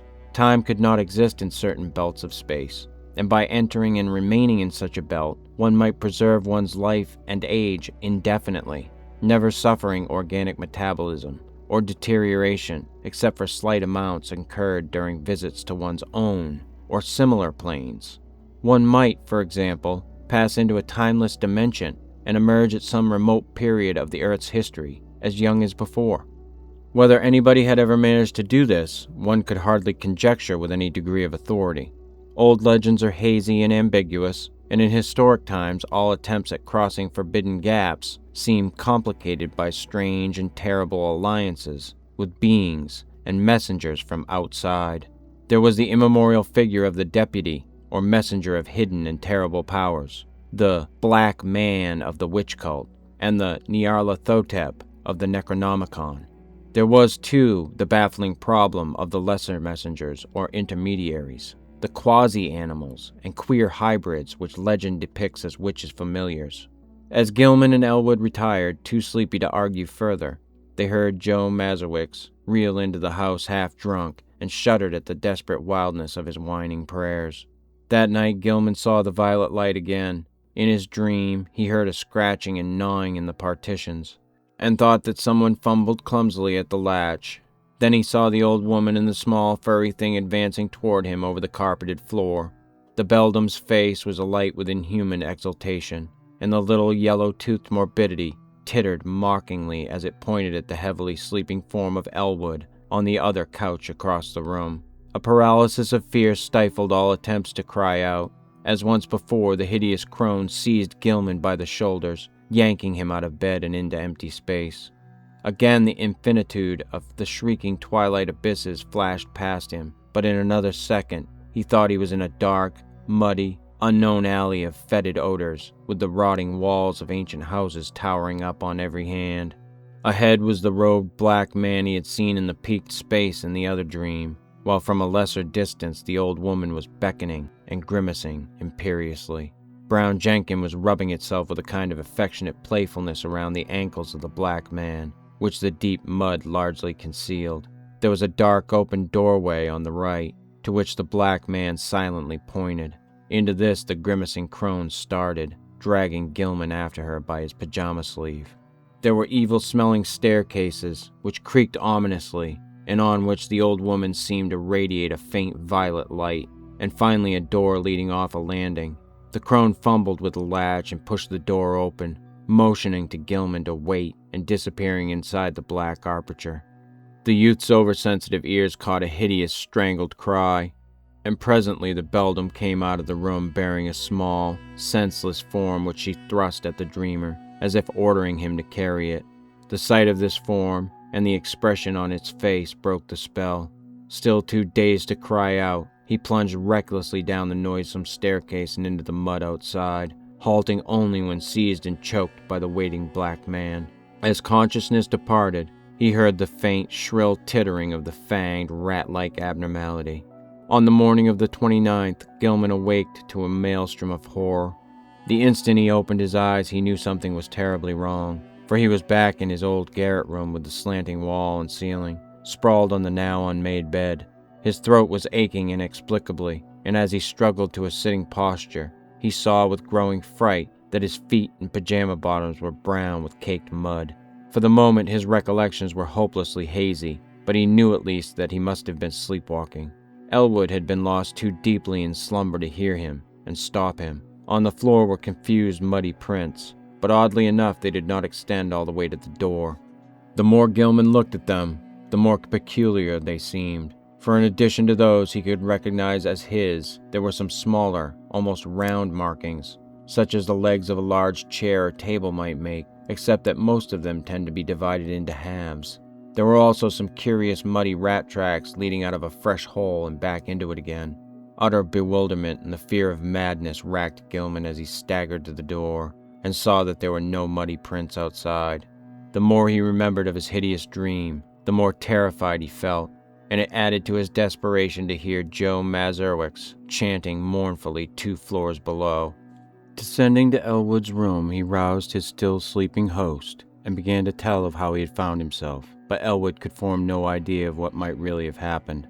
Where Gilman could have been, how he got back to his room without making tracks in the hall, and how the muddy, furniture-like prints came to be mixed with his, in the garret chamber, were wholly beyond conjecture. Then there were those dark, livid marks on his throat, as if he had tried to strangle himself. He put his hands up to them, but found that they did not even approximately fit. While they were talking, DeRosiers dropped in, to say that he had heard a terrific clattering overhead, in the dark, small hours. No, there had been no one on the stairs after midnight, though just before midnight he had heard faint footfalls in the garret, and cautiously descending steps he did not like. It was, he added, a very bad time of year for Arkham. The young gentleman had better be sure to wear the crucifix Joe Mazurwick had given him. Even the daytime was not safe, for after dawn there had been strange sounds in the house, especially a thin, childish wail hastily choked off. Gilman mechanically attended classes that morning, but was wholly unable to fix his mind on his studies. A mood of hideous apprehension and expectancy had seized him, and he seemed to be awaiting the fall of some annihilating blow. At noon he lunched at the university spa, picking up a paper from the next seat as he waited for dessert. But he never ate that dessert, for an item on the paper's first page left him limp, wild-eyed, and able only to pay his check and stagger back to Elwood's room. There had been a strange kidnapping the night before in Orne's gangway, and the 2-year-old child of a clod-like laundry worker named Anastasia Walechko had completely vanished from sight. The mother, it appeared, had feared the event for some time, but the reasons she assigned for her fear were so grotesque that no one took them seriously. She had, she said, seen Brown Jenkin about the place now and then, ever since early in March, and knew from its grimaces and titterings that little Ladislas must be marked for sacrifice at the awful Sabbat on Walpurgis night. She had asked her neighbor Mary Cezanek to sleep in the room and try to protect the child, but Mary had not dared. She could not tell the police, for they never believed such things. Children had been taken that way every year since she could remember, and her friend Pete Stawaki would not help because he wanted the child out of the way anyhow. But what threw Gilman into a cold perspiration was the report of a pair of revelers who had been walking past the mouth of the gangway just after midnight. They admitted they had been drunk, but both vowed they had seen a crazily dressed trio furtively entering the dark passageway. There had, they said, been a huge robed Negro, a little old woman in rags, and a young white man in his nightclothes. The old woman had been dragging the youth, while around the feet of the Negro a tame rat was rubbing and weaving in the brown mud. Gilman sat in a daze all afternoon, and Elwood, who had meanwhile seen the papers and formed terrible conjectures from them, found him thus when he came home. This time neither could doubt but that something hideously serious was closing in around them. Between the phantasms of nightmare and the realities of the objective world, a monstrous and unthinkable relationship was crystallizing, and only stupendous vigilance could avert still more direful developments. Gilman must see a specialist sooner or later, but not just now, when all the papers were full of this kidnapping business. Just what had happened was maddeningly obscure, and for a moment both Gilman and Elwood exchanged whispered theories of the wildest kind. Had Gilman unconsciously succeeded better than he knew in his studies of space and its dimensions? Had he actually slipped outside our sphere to points unguessed and unimaginable? Where, if anywhere, had he been on those nights of demoniac alienage? The roaring twilight abysses, the green hillside, the blistering terrace, the pulls from the stars, the ultimate black vortex, the black man, the muddy alley and the stairs, the old witch and the fanged furry horror, the bubble conjuries and the little polyhedron, the strange sunburn, the wrist wound, the unexplained image, the muddy feet, the throat marks, the tales and fears of the superstitious foreigners. What did all this mean? To what extent could the laws of sanity apply to such a case? There was no sleep for either of them that night, but next day they both cut classes and drowsed.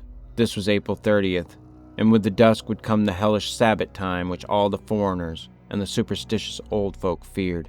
Mazurwix came home at 6 o'clock and said people at the mill were whispering that the Walpurgis revels would be held in the dark ravine beyond Meadow Hill, where the old white stone stands in a place queerly void of all plant life.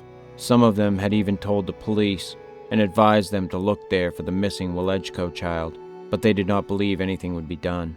Joe insisted that the poor young gentleman wear his nickel-chained crucifix, and Gilman put it on and dropped it inside his shirt to humor the fellow.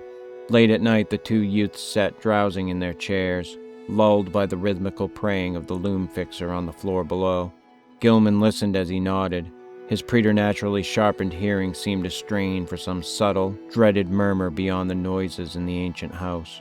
Unwholesome recollections of things in the Necronomicon and the Black Book welled up, and he found himself swaying to infandous rhythms said to pertain to the blackest ceremonies of the Sabbath and to have an origin outside the time and space we comprehend. Presently he realized what he was listening for, the hellish chant of the celebrants in the distant Black Valley. How did he know so much about what they expected? How did he know the time when Nahab and her acolyte were due to bear the brimming bowl, which would follow the black cock and the black goat? He said that Elwood had dropped to sleep and tried to call out and waken him. Something, however, closed his throat. He was not his own master. Had he signed the black man's book after all? Then his fevered, abnormal hearing caught the distant wind-borne notes. Over miles of hill and field and alley they came, but he recognized them nonetheless. The fires must be lit, and the dancers must be starting in. How could he keep himself from going? What was it that had enmeshed him? Mathematics, folklore, the old house, old Keziah, Brown Jenkin? And now he saw that there was a fresh rat hole in the wall near his couch. Above the distant chanting and the nearer praying of Joe Mazurwick's came another sound, a stealthy, determined scratching in the partitions. He hoped the electric lights would not go out. Then he saw the fanged, bearded little face in the rat hole, the accursed little face, which he at least realized bore such a shocking, mocking resemblance to old Keziah's, and heard the faint fumbling at the door. The screaming twilight abysses flashed before him, and he felt himself helpless in the formless grasp of the iridescent bubble conjuries. Ahead raced the small, kaleidoscopic polyhedron, and all through the churning void there was a heightening, an acceleration of the vague, tonal pattern, which seemed to foreshadow some unutterable and unendurable climax. He seemed to know what was coming, the monstrous burst of Walpurgis rhythm, in whose cosmic timbre would be concentrated all the primal, ultimate space-time seethings which lie behind the massed spheres of matter and sometimes break forth in measured reverberations that penetrate faintly to every layer of entity and give hideous significance throughout the worlds to certain dreaded periods. But all this vanished in a second. He was again in the cramped, violet-litten peaked space with the slanting floor, the low cases of ancient books, the bench and table, the queer objects, and the triangular gulf at one side. On the table lay a small white figure, an infant boy, unclothed and unconscious, while on the other side stood the monstrous, leering old woman with a gleaming, grotesque hafted knife in her right hand, and a queerly proportioned pale metal bowl covered with curiously chased designs and having delicate lateral handles in her left. She was intoning some croaking ritual in a language which Gilman could not understand, but which seemed like something guardedly quoted in the Necronomicon. As the scene grew clear, he saw the ancient crone bend forward and extend the empty bowl across the table, and unable to control his own motions, he reached far forward and took it in both hands, noticing as he did so its comparative lightness. At the same moment, the disgusting form of Brown Jenkins scrambled up over the brink of the triangular black gulf on his left. The crone now motioned him to hold the bowl in a certain position, while she raised the huge, grotesque knife over the small white victim, as high as her right hand could reach. The fanged, furry thing began tittering a continuation of the unknown ritual, while the witch croaked loathsome responses. Gilman felt a gnawing, poignant abhorrence shoot through his mental and emotional paralysis, and the light metal bowl shook in his grasp. A second later, the downward motion of the knife broke the spell completely, and he dropped the bowl with a resounding bell-like clangor, while his hands darted out frantically to stop the monstrous deed. In an instant, he had edged up the slanting floor around the end of the table and wrenched the knife from the old woman's claws, sending it clattering over the brink of the narrow triangular gulf. In another instant, however, matters were reversed, for those murderous claws had locked themselves tightly around his own throat, while the wrinkled face was twisted with insane fury. He felt the chain of the cheap crucifix grinding into his neck, and in his peril wondered how the sight of the object would affect the evil creature. Her strength was altogether superhuman, but as she continued her choking, he reached feebly in his shirt and drew out the metal symbol, snapping the chain and pulling it free. At sight of the device, the witch seemed struck with panic, and her grip relaxed long enough to give Gilman a chance to break it entirely. He pulled the steel-like claws from his neck and would have dragged the beldam over the edge of the gulf had not claws received a fresh access of strength and closed in again.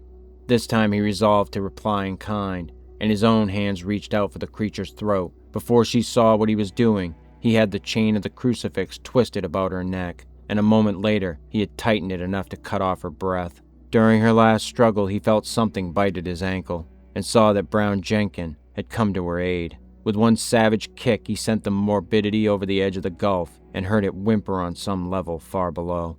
Whether he had killed the ancient crone, he did not know, but he let her rest on the floor where she had fallen. Then as he turned away, he saw on the table a sight which nearly snapped the last thread of his reason. Brown Jenkin, tough of sinew, and with 4 tiny hands of demonic dexterity, had been busy while the witch was throttling him, and his efforts had been in vain.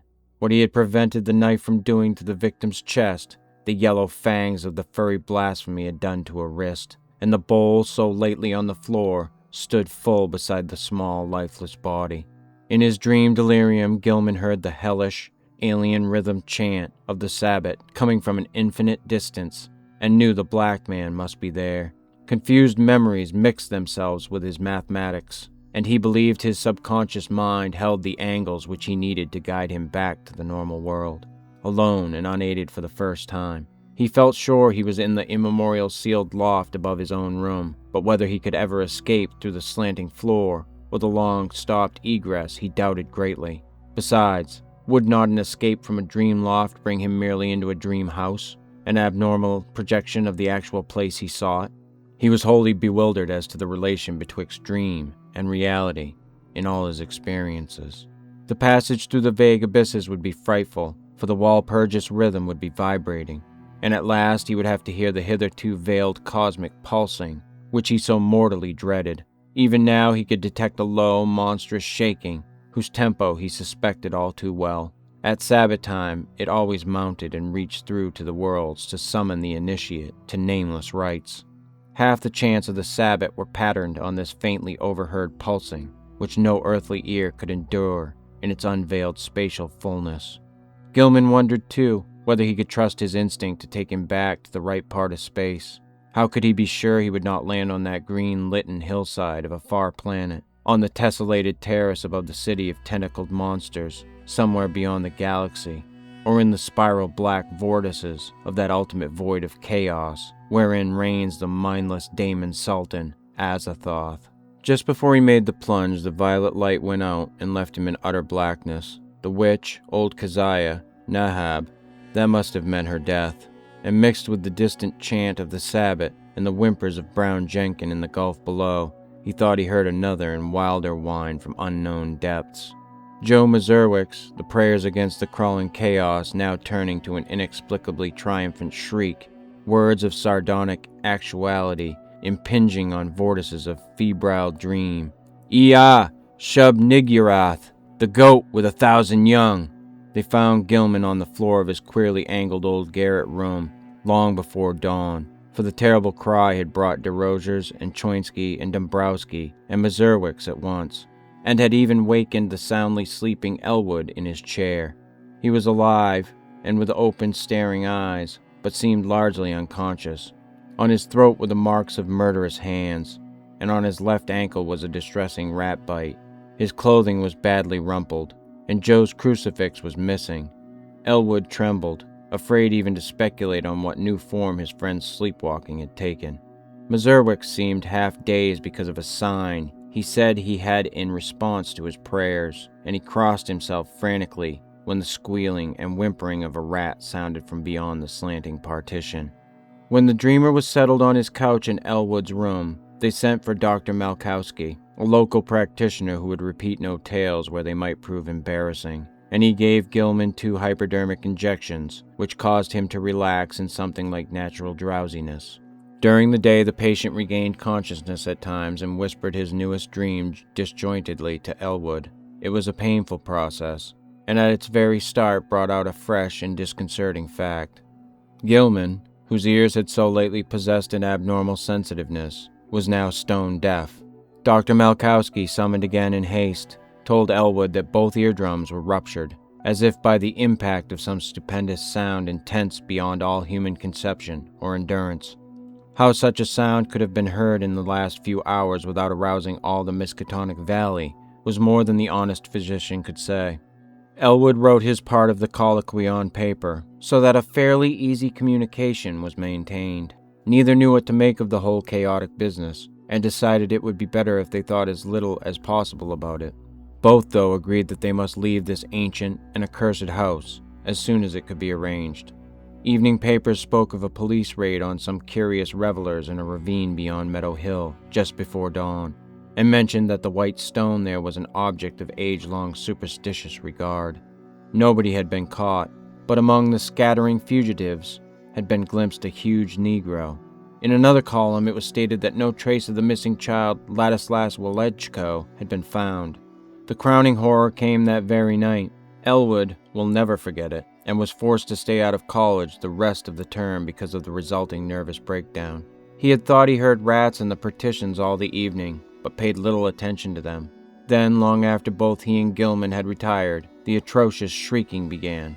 Elwood jumped up, turned on the lights, and rushed over to his guest's couch. The occupant was emitting sounds of veritably inhuman nature, as if racked by some torment beyond description. He was writhing under the bedclothes, and a great red stain was beginning to appear on the blankets. Elwood scarcely dared touch him, but gradually, the screaming and writhing subsided. By this time, Dombrowski, Choinsky, Desrosiers, Mazurwiks, and the top-floor lodger were all crowding into the doorway, and the landlord had sent his wife back to telephone for Dr. Malkowski. Everybody shrieked when a large rat-like form suddenly jumped out from beneath the ensanguined bedclothes and scuttled across the floor to a fresh, open hole close by. When the doctor arrived and began to pull down those frightful covers, Walter Gilman was dead. It would be barbarous to do more than suggest what had killed Gilman. There had been virtually a tunnel through his body. Something had eaten his heart out. Dombrowski, frantic at the failure of his constant rat-poisoning efforts, cast aside all thoughts of his lease, and within a week had moved with all his older lodgers to a dingy but less ancient house in Walnut Street. The worst thing for a while was keeping Joe Mazurwiks quiet, for the brooding loom fixer would never stay sober and was constantly whining and muttering about spectral and terrible things. It seems that on the last hideous night Joe had stooped to look at the crimson rat tracks which led from Gilman's couch to the nearby hole. On the carpet they were very indistinct, but a piece of open flooring intervened between the carpet's edge and the baseboard. There Mazurwiks had found something monstrous, or thought he had, for no one else could quite agree with him despite the undeniable queerness of the prints. The tracks on the flooring were certainly vastly unlike the average prints of a rat, but even Choinsky and Desrosiers would not admit that they were like the prints of 4 tiny human hands. The house was never rented again. As soon as Dombrowski left it, the pall of its final desolation began to descend, for people shunned it both on account of its old reputation and because of the new fetid odor. Perhaps the ex-landlord's rat poison had worked after all, for not long after his departure, the place became a neighborhood nuisance. Health officials traced the smell to the closed spaces above and beside the eastern garret room, and agreed that the number of dead rats must be enormous. They decided, however, that it was not worth their while to hew open and disinfect the long-sealed spaces, for the fetor would soon be over, and the locality was not one which encouraged fastidious standards. Indeed, there were always vague local tales of unexplained stenches upstairs in the witch house, just after May Eve and Hallowmass. The neighbors grumbly acquiesced in the inertia, but the fetor, nonetheless, formed an additional count against the place. Toward the last house was condemned as a habitation by the building inspector. Gilman's dreams and their attendant circumstances have never been explained. Elwood, whose thoughts on the entire episode are sometimes almost maddening, came back to college the next autumn and graduated in the following June.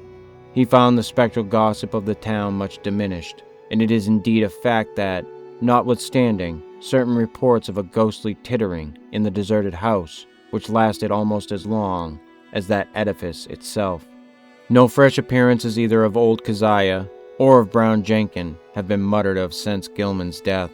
It is rather fortunate that Elwood was not in Arkham in that later year, when certain events abruptly renewed the local whispers about elder horrors. Of course, he heard about the matter afterward, and suffered untold torments of black and bewildered speculation. But even that was not as bad as actual nearness, and several possible sites would have been. In March 1931, a gale wrecked the roof and great chimney of the vacant witch house, so that a chaos of crumbling bricks, blackened, moss-grown shingles, and rotting planks and timbers crashed down into the loft and broke through the floor beneath.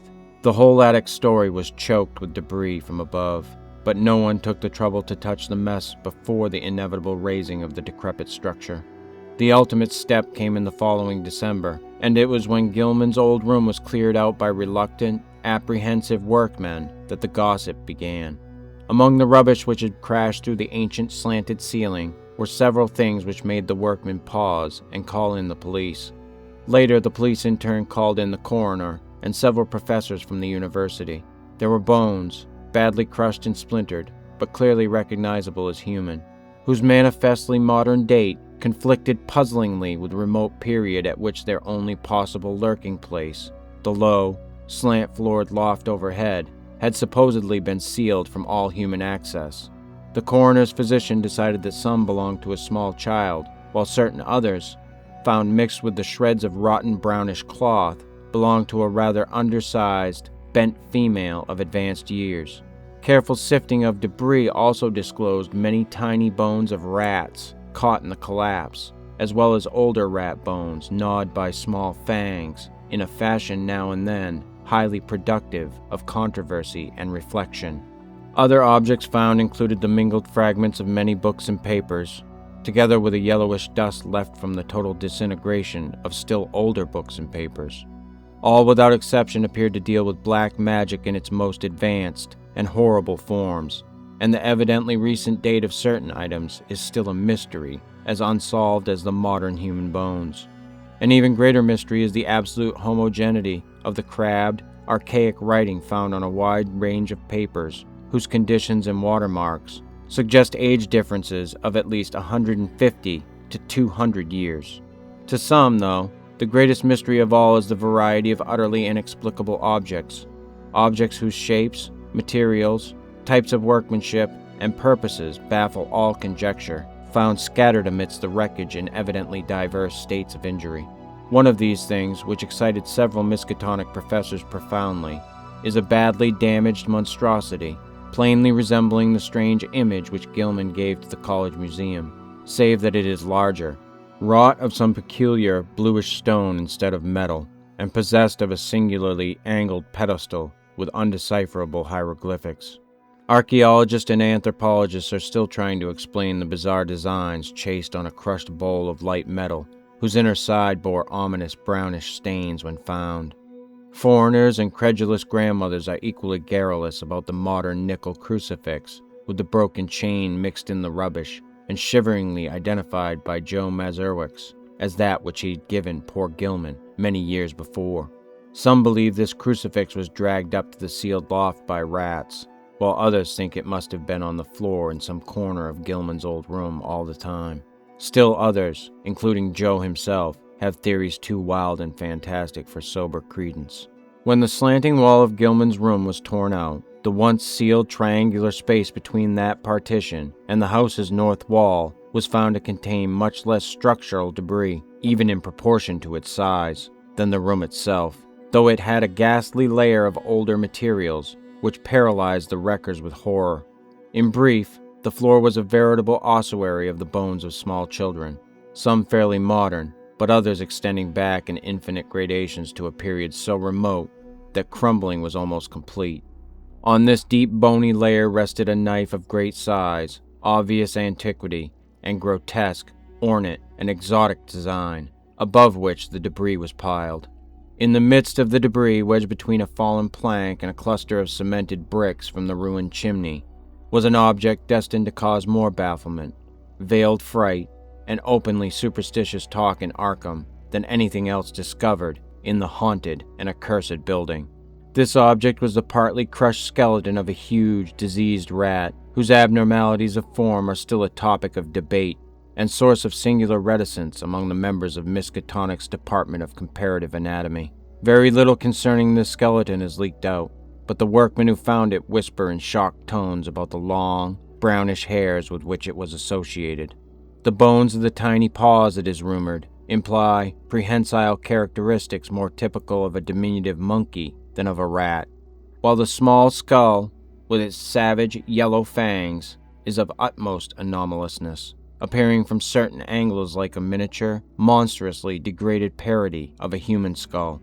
The workmen crossed themselves in fright when they came upon this blasphemy, but later burned candles of gratitude in St. Stanislaus's church, because of the shrill, ghostly tittering they felt they would never hear again. The Temple by H.P. Lovecraft. Manuscript found on the coast of Yucatan.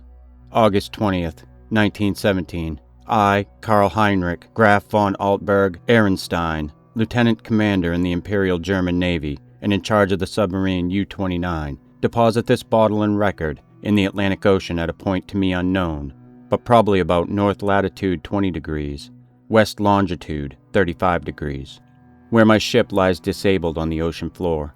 I do so because of my desire to set certain unusual facts before the public, a thing I shall not in all probability survive to accomplish in person, since the circumstances surrounding me are as menacing as they are extraordinary, and involve not only the hopeless crippling of the U-29, but the impairment of my iron German will in a manner most disastrous. On the afternoon of June 18th, as reported by wireless to the U-61 bound for Kiel, we torpedoed the British freighter Victory, New York to Liverpool, in north latitude 45 degrees 16 minutes, west longitude 28 degrees 34 minutes, permitting the crew to leave in boats in order to obtain a good cinema view for the Admiralty records. The ship sank quite picturesquely, bow first, the stern rising high out of the water whilst the hull shot down perpendicularly to the bottom of the sea. Our camera missed nothing, and I regret that so fine a reel of film should never reach Berlin. After that, we sank the lifeboats with our guns and submerged. When we rose to the surface after sunset, a seaman's body was found on the deck, hands gripping the railing in curious fashion. The poor fellow was young, rather dark and very handsome, probably an Italian or Greek, and undoubtedly of the Victory's crew. He had evidently sought refuge on the very ship which had been forced to destroy his own, one more victim of the unjust war of aggression which the English pig dogs are waging upon the fatherland. Our men searched him for souvenirs, and found in his coat pocket a very odd bit of ivory carved to represent a youth's head crowned with laurel. My fellow officer, Lieutenant Clenz, believed that the thing was of great age and artistic value, so took it from the men for himself. How it had ever come into the possession of a common sailor, neither he nor I could imagine. As the dead man was thrown overboard, there occurred two incidents which created much disturbance amongst the crew. The fellow's eyes had been closed, but in the dragging of his body to the rail they were jarred open, and many seemed to entertain a queer delusion that they gazed steadily and mockingly at Schmidt and Zimmer, who were bent over the corpse. The boatswain, Mueller, an elderly man who would have known better had he not been a superstitious Alsatian swine, became so excited by this impression that he watched the body in the water and swore that after it sank a little, it drew its limbs into a swimming position and sped away to the south under the waves.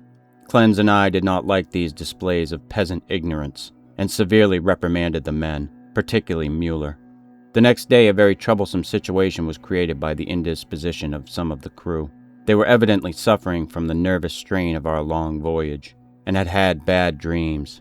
Several seemed quite dazed and stupid, and after satisfying myself that they were not feigning their weakness, I excused them from their duties. The sea was rather rough, so we descended to a depth where the waves were less troublesome. Here we were comparatively calm despite a somewhat puzzling southward current, which we could not identify from our oceanographic charts. The moans of the sick men were decidedly annoying, but since they did not appear to demoralize the rest of the crew, we did not resort to extreme measures. It was our plan to remain where we were and intercept the liner Dacia, mentioned in information from agents in New York. In the early evening we rose to the surface and found the sea less heavy. The smoke of a battleship was on the northern horizon, but our distance and ability to submerge made us safe. What worried us more was the talk of boatswain Mueller, which grew wilder as night came on.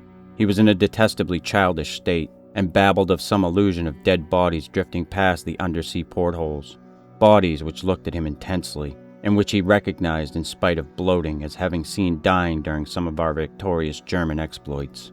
And he said that the young man we had found and tossed overboard was their leader. This was very gruesome and abnormal, so we confined Mueller in irons and had him soundly whipped. The men were not pleased at his punishment, but discipline was necessary. We also denied the request of a delegation headed by Seaman Zimmer that the curious carved ivory head be cast into the sea. On June 20th, Seaman Bohm and Schmidt, who had been ill the day before, became violently insane. I regretted that no physician was included in our complement of officers, since German lives are precious, but the constant ravings of the two concerning a terrible curse were most subversive of discipline, so drastic steps were taken. The crew accepted the event in a sullen fashion, but it seemed to quiet Mueller, who thereafter gave us no trouble. In the evening we released him, and he went about his duties silently. In the week that followed, we were all very nervous, watching for the Dacia. The tension was aggravated by the disappearance of Mueller and Zimmer, who undoubtedly committed suicide as a result of the fears which had seemed to harass them, though they were not observed in the act of jumping overboard. I was rather glad to be rid of Mueller, for even his silence had unfavorably affected the crew. Everyone seemed inclined to be silent now, as though holding a secret fear. Many were ill, but none made a disturbance. Lieutenant Clens chafed under the strain, and was annoyed by the merest trifles, such as the school of dolphins which gathered about the U-29 in increasing numbers, and the growing intensity of that southward current, which was not on our chart. It at length became apparent that we had missed the Dacia altogether. Such failures are not uncommon, and we were more pleased than disappointed, since our return to Wilhelmshaven was now in order. At noon, June 28th, we turned northeastward, and despite some rather comical entanglements with the unusual masses of dolphins, were soon underway. The explosion in the engine room at 2 p.m. was wholly a surprise. No defect in the machinery or carelessness in the men had been noticed. Yet without warning, the ship was racked from end to end with a colossal shock. Lieutenant Clens hurried to the engine room, finding the fuel tank and most of the mechanism shattered, and engineers Raab and Schneider instantly killed. Our situation had become grave indeed, for though the chemical air regenerators were intact, and though we could use the devices for raising and submerging the ship, and opening the hatches as long as compressed air and storage batteries might hold out, we were powerless to propel or guide the submarine. To seek rescue in lifeboats would be to deliver ourselves into the hands of enemies unreasonably embittered against our great German nation. And our wireless had failed, ever since the Victory affair, to put us in touch with a fellow U-boat of the Imperial Navy. From the hour of the accident till July 2nd, we drifted constantly to the south, almost without plans and encountering no vessel. Dolphins still encircled the U-29, a somewhat remarkable circumstance, considering the distance we had covered. On the morning of July 2nd, we sighted a warship flying American colors, and the men became very restless in their desire to surrender. Finally, Lieutenant Clens had to shoot a seaman named Traub, who urged this un-German act with especial violence. This quieted the crew for the time, and we submerged unseen. The next afternoon, a dense flock of seabirds appeared from the south, and the ocean began to heave ominously. Closing our hatches, we awaited developments until we realized that we must either submerge or be swamped in the mounting waves. Our air pressure and electricity were diminishing, and we wished to avoid all unnecessary use of our slender mechanical resources. But in this case, there was no choice. We did not descend far, and when after several hours the sea was calmer, we decided to return to the surface. Here, however, a new trouble developed, for the ship failed to respond to our direction in spite of all that the mechanics could do. As the men grew more frightened at this undersea imprisonment, some of them began to mutter again about Lieutenant Clens's ivory image, but the sight of an automatic pistol calmed them. We kept the poor devils as busy as we could, tinkering at the machinery even when we knew it was useless. Clens and I usually slept at different times, and it was during my sleep, about 5 a.m. July 4th, that the general mutiny broke loose. The 6 remaining pigs of seamen, suspecting that we were lost, had suddenly burst into a mad fury at our refusal to surrender to the Yankee battleship 2 days before, and were in a delirium of cursing and destruction. They roared like the animals they were, and broke instruments and furniture indiscriminately, screaming about such nonsense as the curse of the ivory image, and the dark, dead youth who looked at them and swam away. Lieutenant Clens seemed paralyzed and inefficient, as one might expect of a soft, womanish Rhinelander. I shot all 6 men, for it was necessary, and made sure that none remained alive. We expelled the bodies through the double hatches and were alone in the U-29. Clens seemed nervous and drank heavily. It was decided that we remain alive as long as possible, using the large stock of provisions and chemical supply of oxygen, none of which had suffered from the crazy antics of those swine-hound seamen. Our compasses, depth gauges, and other delicate instruments were ruined, so that henceforth our only reckoning would be guesswork, based on our watches, the calendar, and our apparent drift as judged by any objects we might spy through the portholes or from the conning tower. Fortunately, we had storage batteries still capable of long use, both for interior lighting and for the searchlight. We often cast a beam around the ship but saw only dolphins, swimming parallel to our own drifting course. I was scientifically interested in those dolphins, for though the ordinary Delphinus delphis is a cetacean mammal, unable to subsist without air, I watched one of the swimmers closely for 2 hours and did not see him alter his submerged condition. With the passage of time, Cleanse and I decided that we were still drifting south, meanwhile sinking deeper and deeper. We noted the marine fauna and flora, and read much on the subject in the books I carried with me for spare moments. I could not help observing, however, the inferior scientific knowledge of my companion. His mind was not Prussian, but given to imaginings and speculations which have no value. The fact of our coming death affected him curiously, and he would frequently pray in remorse over the men, women, and children we had sent to the bottom, forgetting that all things are noble which serve the German state. After a time he became noticeably unbalanced, gazing for hours at his ivory image, and weaving fanciful stories of the lost and forgotten things under the sea. Sometimes, as a psychological experiment, I would lead him on in these wanderings, and listen to his endless poetical quotations and tales of sunken ships. I was very sorry for him, for I disliked to see a German suffer, but he was not a good man to die with. For myself, I was proud, knowing how the fatherland would revere my memory, and how my sons would be taught to be men like me. On August 9th, we espied the ocean floor and sent a powerful beam from the searchlight over it. It was a vast, undulating plain, mostly covered with seaweed and strewn with shells of small mollusks. Here and there were slimy objects of puzzling contour, draped with weeds and encrusted with barnacles, which Cleanse declared must be ancient ships lying in their graves. He was puzzled by one thing, a peak of solid matter protruding above the ocean bed nearly 4 feet at its apex, about 2 feet thick, with flat sides and smooth upper surfaces, which met at a very obtuse angle. I called the peak a bit of outcropping rock, but Cleanse thought he saw carvings on it. After a while he began to shudder, and turned away from the scene as if frightened, yet could give no explanation save that he was overcome with the vastness, darkness, remoteness, antiquity and mystery of the oceanic abysses. His mind was tired, but I am always a German and was quick to notice 2 things. That the U-29 was standing the deep-sea pressure splendidly, and that the peculiar dolphins were still about us, even at a depth where the existence of high organisms is considered impossible by most naturalists. That I had previously overestimated our depth, I was sure, but nonetheless we must still be deep enough to make these phenomena remarkable. Our southward speed, as gauged by the ocean floor, was about as I had estimated from the organisms, passed at higher levels. It was at 3:15 p.m. August 12th that poor Cleanse went wholly mad. He had been in the conning tower using the searchlight when I saw him bound in the library compartment where I sat reading, and his face at once betrayed him. I will repeat here what he said, underlining the words he emphasized. "He is calling. He is calling. I hear him. We must go." As he spoke, he took his ivory image from the table, pocketed it, and seized my arm in an effort to drag me up the companionway to the deck.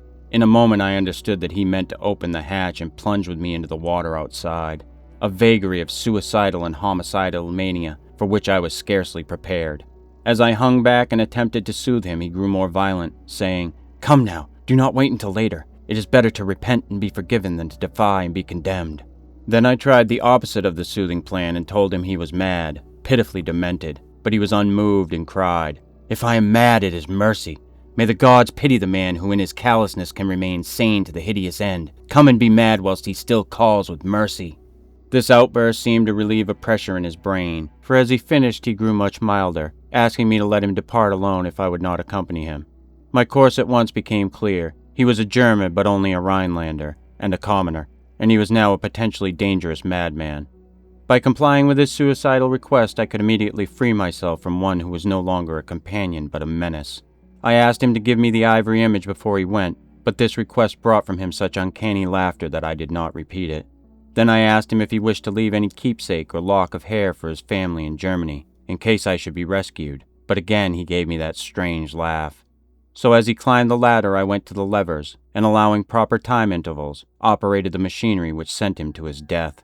After I saw that he was no longer in the boat, I threw the searchlight around the water in an effort to obtain a last glimpse of him, since I wished to ascertain whether the water pressure would flatten him, as it theoretically should, or whether the body would be unaffected, like those extraordinary dolphins.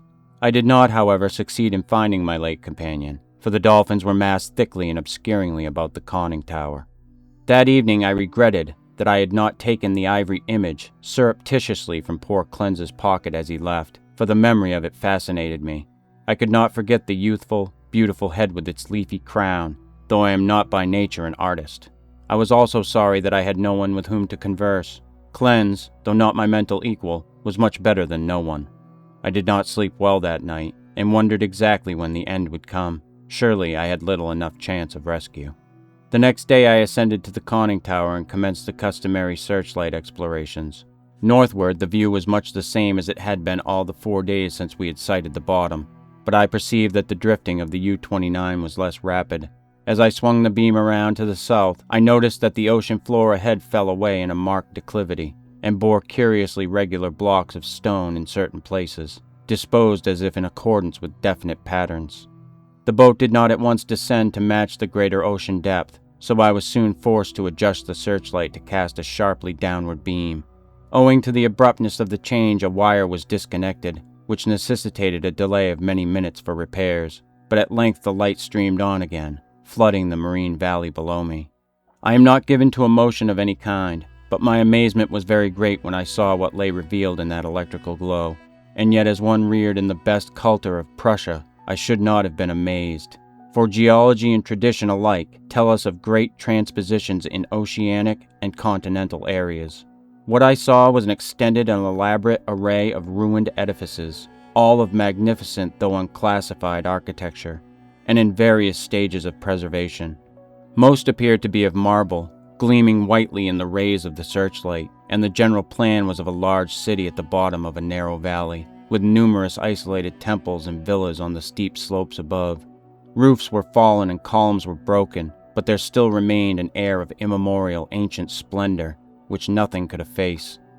Confronted at last with the Atlantis I had formerly deemed largely a myth, I was the most eager of explorers. At the bottom of that valley a river once had flowed, for as I examined the scene more closely, I beheld the remains of stone and marble bridges and sea-walls, and terraces and embankments once verdant and beautiful.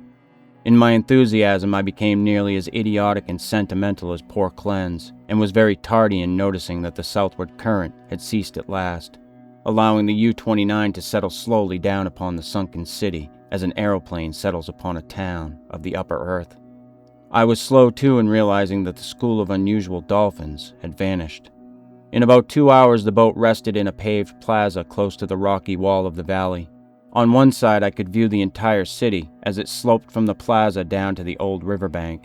On the other side, in startling proximity, I was confronted by the richly ornate and perfectly preserved facade of a great building, evidently a temple, hollowed from the solid rock. Of the original workmanship of this titanic thing, I can only make conjectures. The facade, of immense magnitude, apparently covers a continuous hollow recess, for its windows are many and widely distributed. In the center yawns a great open door, reached by an impressive flight of steps, and surrounded by exquisite carvings like the figures of bacchanals in relief. Foremost of all are the great columns and frieze, both decorated with sculptures of inexpressible beauty, obviously portraying idealized pastoral scenes and processions of priests and priestesses, bearing strange ceremonial devices in adoration of a radiant god. The art is of the most phenomenal perfection, largely Hellenic in idea, yet strangely individual. It imparts an impression of terrible antiquity, as though it were the remotest, rather than the immediate ancestor of Greek art. Nor can I doubt that every detail of this massive product was fashioned from the virgin hillside rock of our planet. It is palpably a part of the valley wall, though how the vast interior was ever excavated, I cannot imagine. Perhaps a cavern or series of caverns furnished the nucleus. Neither age nor submersion has corroded the pristine grandeur of this awful fane, for fane indeed it must be, and today, after thousands of years, it rests, untarnished and inviolate in the endless night and silence of an ocean chasm. I cannot reckon the number of hours I spent in gazing at the sunken city with its buildings, arches, statues and bridges, and colossal temple with its beauty and mystery. Though I knew that death was near, my curiosity was consuming, and I threw the searchlight's beam about in eager quest. The shaft of light permitted me to learn many details, but refused to shew anything within the gaping door of the hewn rock temple. And after a time I turned off the current, conscious of the need of conserving power. The rays were now perceptibly dimmer than they had been during the weeks of drifting, and as if sharpened by the coming deprivation of light, my desire to explore the watery secrets grew. I, a German, should be the first to tread those eon-forgotten ways. I produced and examined a deep-sea diving suit of joined metal, and experimented with the portable light and air regenerator. Though I should have trouble in managing the double hatches alone, I believed I could overcome all obstacles with my scientific skill and actually walk about the dead city in person. On August 16th, I effected an exit from the U-29 and laboriously made my way through the ruined and mud-choked streets to the ancient river. I found no skeletons or other human remains, but gleaned a wealth of archaeological lore from sculptures and coins. Of this I cannot now speak save to utter my awe at a culture in the full noon of glory, when cave dwellers roamed Europe and the Nile flowed, unwatched, to the sea. Others, guided by this manuscript, if it shall ever be found, must unfold the mysteries at which I can only hint. I returned to the boat as my electric batteries grew feeble, resolved to explore the rock temple on the following day. On the 17th, as my impulse to search out the mystery of the temple waxed still more insistent, a great disappointment befell me, for I found that the materials needed to replenish the portable light had perished in the mutiny of those pigs in July. My rage was unbounded, yet my German sense forbade me to venture unprepared into an utterly black interior, which might prove the lair of some indescribable marine monster, or a labyrinth of passages from whose windings I could never extricate myself. All I could do was turn on the waning searchlight of the U-29, and with its aid walk up to the temple steps and study the exterior carvings. The shaft of light entered the door at an upward angle, and I peered in to see if I could glimpse anything, but all in vain. Not even the roof was visible, and though I took a step or two inside after testing the floor with a staff, I dared not go farther. Moreover, for the first time in my life, I experienced the emotion of dread. I began to realize how some of poor Cleanse's moods had arisen, for as the temple drew me more and more, I feared its aqueous abysses with a blind and mounting terror. Returning to the submarine, I turned off the lights and sat thinking in the dark. Electricity must now be saved for emergencies. Saturday the 18th I spent in total darkness, tormented by thoughts and memories that threatened to overcome my German will. Cleanse had gone mad and perished before reaching this sinister remnant of a past unwholesomely remote, and had advised me to go with him. Was indeed fate preserving my reason only to draw me irresistibly to an end more horrible and unthinkable than any man has dreamed of? Clearly my nerves were sorely taxed, and I must cast off these impressions of weaker men. I could not sleep Saturday night and turned on the lights regardless of the future. It was annoying that the electricity should not last out the air and provisions. I revived my thoughts of euthanasia and examined my automatic pistol. Toward morning I must have dropped asleep with the lights on, for I awoke in darkness yesterday afternoon to find the batteries dead. I struck several matches in succession, and desperately regretted the improvidence which had caused us long ago to use up the few candles we carried. After the fading of the last match I dared to waste, I sat very quietly without a light. As I considered the inevitable end, my mind ran over preceding events, and developed a hitherto dormant impression, which would have caused a weaker and more superstitious man to shudder. The head of the radiant god in the sculptures on the rock temple is the same as the carven bit of ivory which the dead sailor brought from the sea, and which poor Cleanse carried back into the sea. I was a little dazed by this coincidence, but did not become terrified. It is only the inferior thinker who hastens to explain the singular and the complex by the primitive short cut of supernaturalism. The coincidence was strange, but I was too sound a reasoner to connect circumstances which admit of no logical connection, or to associate in any uncanny fashion the disastrous events which had led from the Victory affair to my present plight.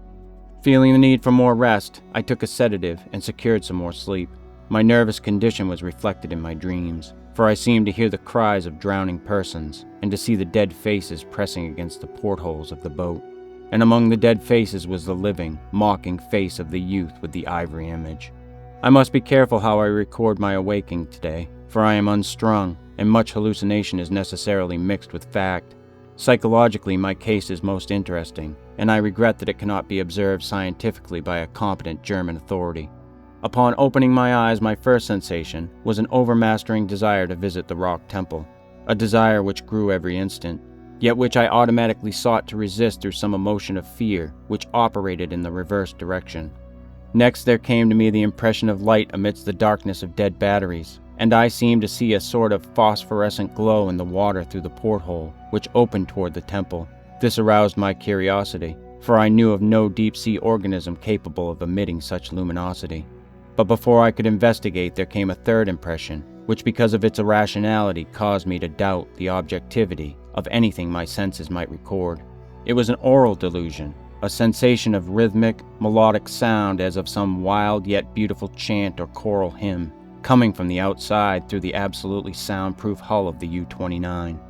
Convinced of my psychological and nervous abnormality, I lighted some matches and poured a stiff dose of sodium bromide solution, which seemed to calm me to the extent of dispelling the illusion of sound. But the phosphorescence remained, and I had difficulty in repressing a childish impulse to go to the porthole and seek its source. It was horribly realistic, and I could soon distinguish by its aid the familiar objects around me, as well as the empty sodium bromide glass of which I had no former visual impression in its present location. The last circumstance made me ponder, and I crossed the room and touched the glass. It was indeed in the place where I had seemed to see it. Now I knew that the light was real, or part of a hallucination so fixed and consistent that I could not hope to dispel it. So abandoning all resistance, I ascended to the conning tower to look for the luminous agency. Might it not actually be another U-boat, offering possibilities of rescue? It is well that the reader accept nothing which follows as objective truth, for since the events transcend natural law, they are necessarily the subjective and unreal creations of my overtaxed mind. When I attained the conning tower, I found the sea in general far less luminous than I had expected. There was no animal or vegetable phosphorescence about, and the city that sloped down to the river was invisible in blackness. What I did see was not spectacular, nor grotesque or terrifying, yet it removed my last vestige of trust in my consciousness. For the door and windows of the undersea temple hewn from the rocky hill were vividly aglow with a flickering radiance, as from a mighty altar flame far within.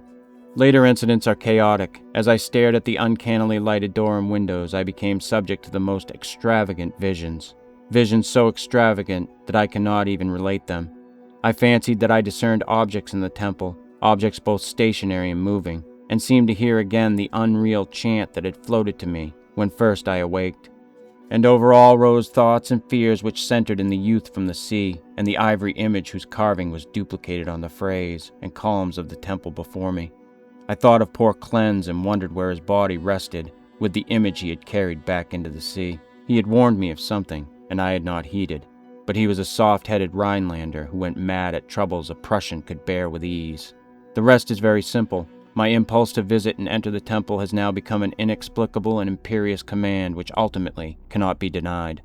My own German will no longer controls my acts, and volition is henceforward possible only in minor matters. Such madness it was which drove Cleanse to his death, bareheaded and unprotected in the ocean. But I am a Prussian and a man of sense, and will use to the last what little will I have.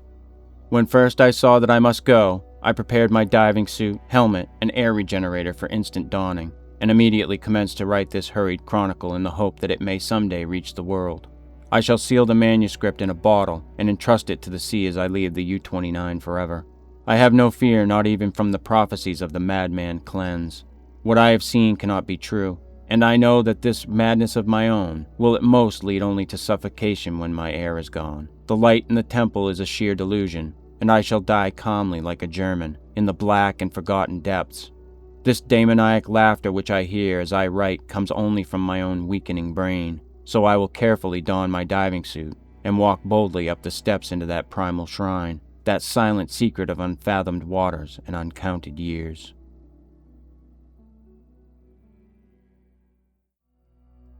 The Lurking Fear by H.P. Lovecraft.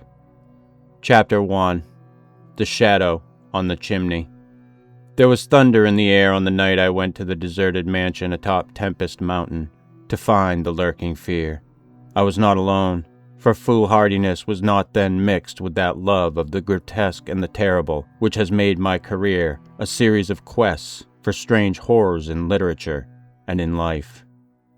With me were two faithful and muscular men for whom I had sent when the time came. Men long associated with me in my ghastly explorations because of their peculiar fitness. We had started quietly from the village because of the reporters who still lingered about after the eldritch panic of a month before, the nightmare creeping death. Later, I thought, they might aid me, but I did not want them then. Would to God I had let them share the search, that I might not have had to bear the secret alone so long. To bear it alone for fear the world would call me mad, or go mad itself at the damon implications of the thing.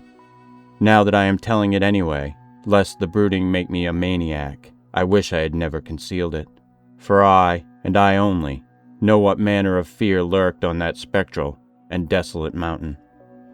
In a small motor car, we covered the miles of primeval forest and hill until the wooded ascent checked it.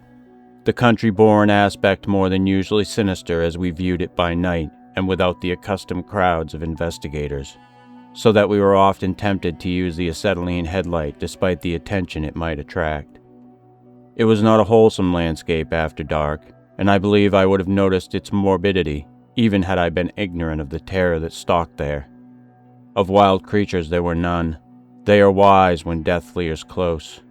The ancient, lightning-scarred trees seemed unnaturally large and twisted, and the other vegetation unnaturally thick and feverish, while curious mounds and hummocks in the weedy, fulgurite-pitted earth reminded me of snakes and dead men's skulls, swelled to gigantic proportions. Fear had lurked on Tempest Mountain for more than a century. This I learned at once from newspaper accounts of the catastrophe which first brought the region to the world's notice.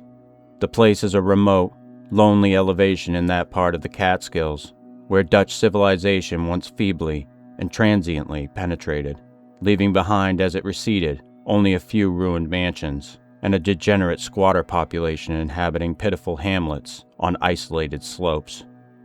Normal beings seldom visited the locality till the state police were formed, and even now only infrequent troopers patrol it. The fear, however, is an old tradition throughout the neighboring villages, since it is a prime topic in the simple discourse of the poor mongrels who sometimes leave their valleys to trade hand-woven baskets for such primitive necessities as they cannot shoot, raise, or make. The lurking fear dwelt in the shunned and deserted Martens mansion, which crowned the high but gradual eminence whose liability to frequent thunderstorms gave it the name of Tempest Mountain. For over 100 years, the antique, grove-circled stone house had been the subject of stories and incredibly wild and monstrously hideous stories of a silent, colossal, creeping death which stalked abroad in summer. With whimpering insistence, the squatters told tales of a daemon which seized lone wayfarers after dark, either carrying them off or leaving them in a frightful state of gnawed dismemberment, while sometimes they whispered of blood trails toward the distant mansion. Some said the thunder called the lurking fear out of its habitation, while others said the thunder was its voice.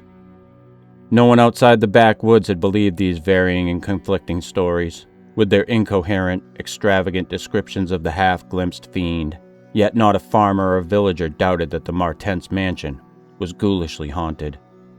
Local history forbade such a doubt, although no ghostly evidence was ever found by such investigators as had visited the building after some especially vivid tale of the squatters.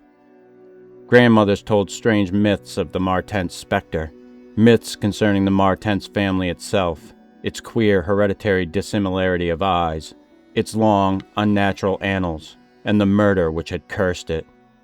The terror which brought me to the scene was a sudden and portentous confirmation of the mountaineers' wildest legends. One summer night, after a thunderstorm of unprecedented violence, the countryside was aroused by a squatter stampede which no mere delusion could create. The pitiful throngs of natives shrieked and whined of the unnameable horror which had descended upon them, and they were not doubted. They had not seen it, but had heard such cries from one of their hamlets that they knew a creeping death had come. In the morning, citizens and state troopers followed the shuddering mountaineers to the place where they said the death had come. Death was indeed there. The ground under one of the squatters' villages had caved in after a lightning stroke, destroying several of the malodorous shanties. But upon this property damage was superimposed an organic devastation, which paled it to insignificance. Of a possible 75 natives who had inhabited this spot, not one living specimen was visible. The disordered earth was covered with blood and human debris, bespeaking too vividly the ravages of demon teeth and talons. Yet no visible trail led away from the carnage. That some hideous animal must be the cause, everyone quickly agreed. Nor did any tongue now revive the charge that such cryptic deaths formed merely the sordid murders common in decadent communities. That charge was revived only when about 25 of the estimated population were found missing from the dead, and even then it was hard to explain the murder of 50 by half that number. but the fact remained that on a summer night, a bolt had come out of the heavens and left a dead village whose corpses were horribly mangled, chewed, and clawed. The excited countryside immediately connected the horror with the haunted Martens mansion, though the localities were over 3 miles apart.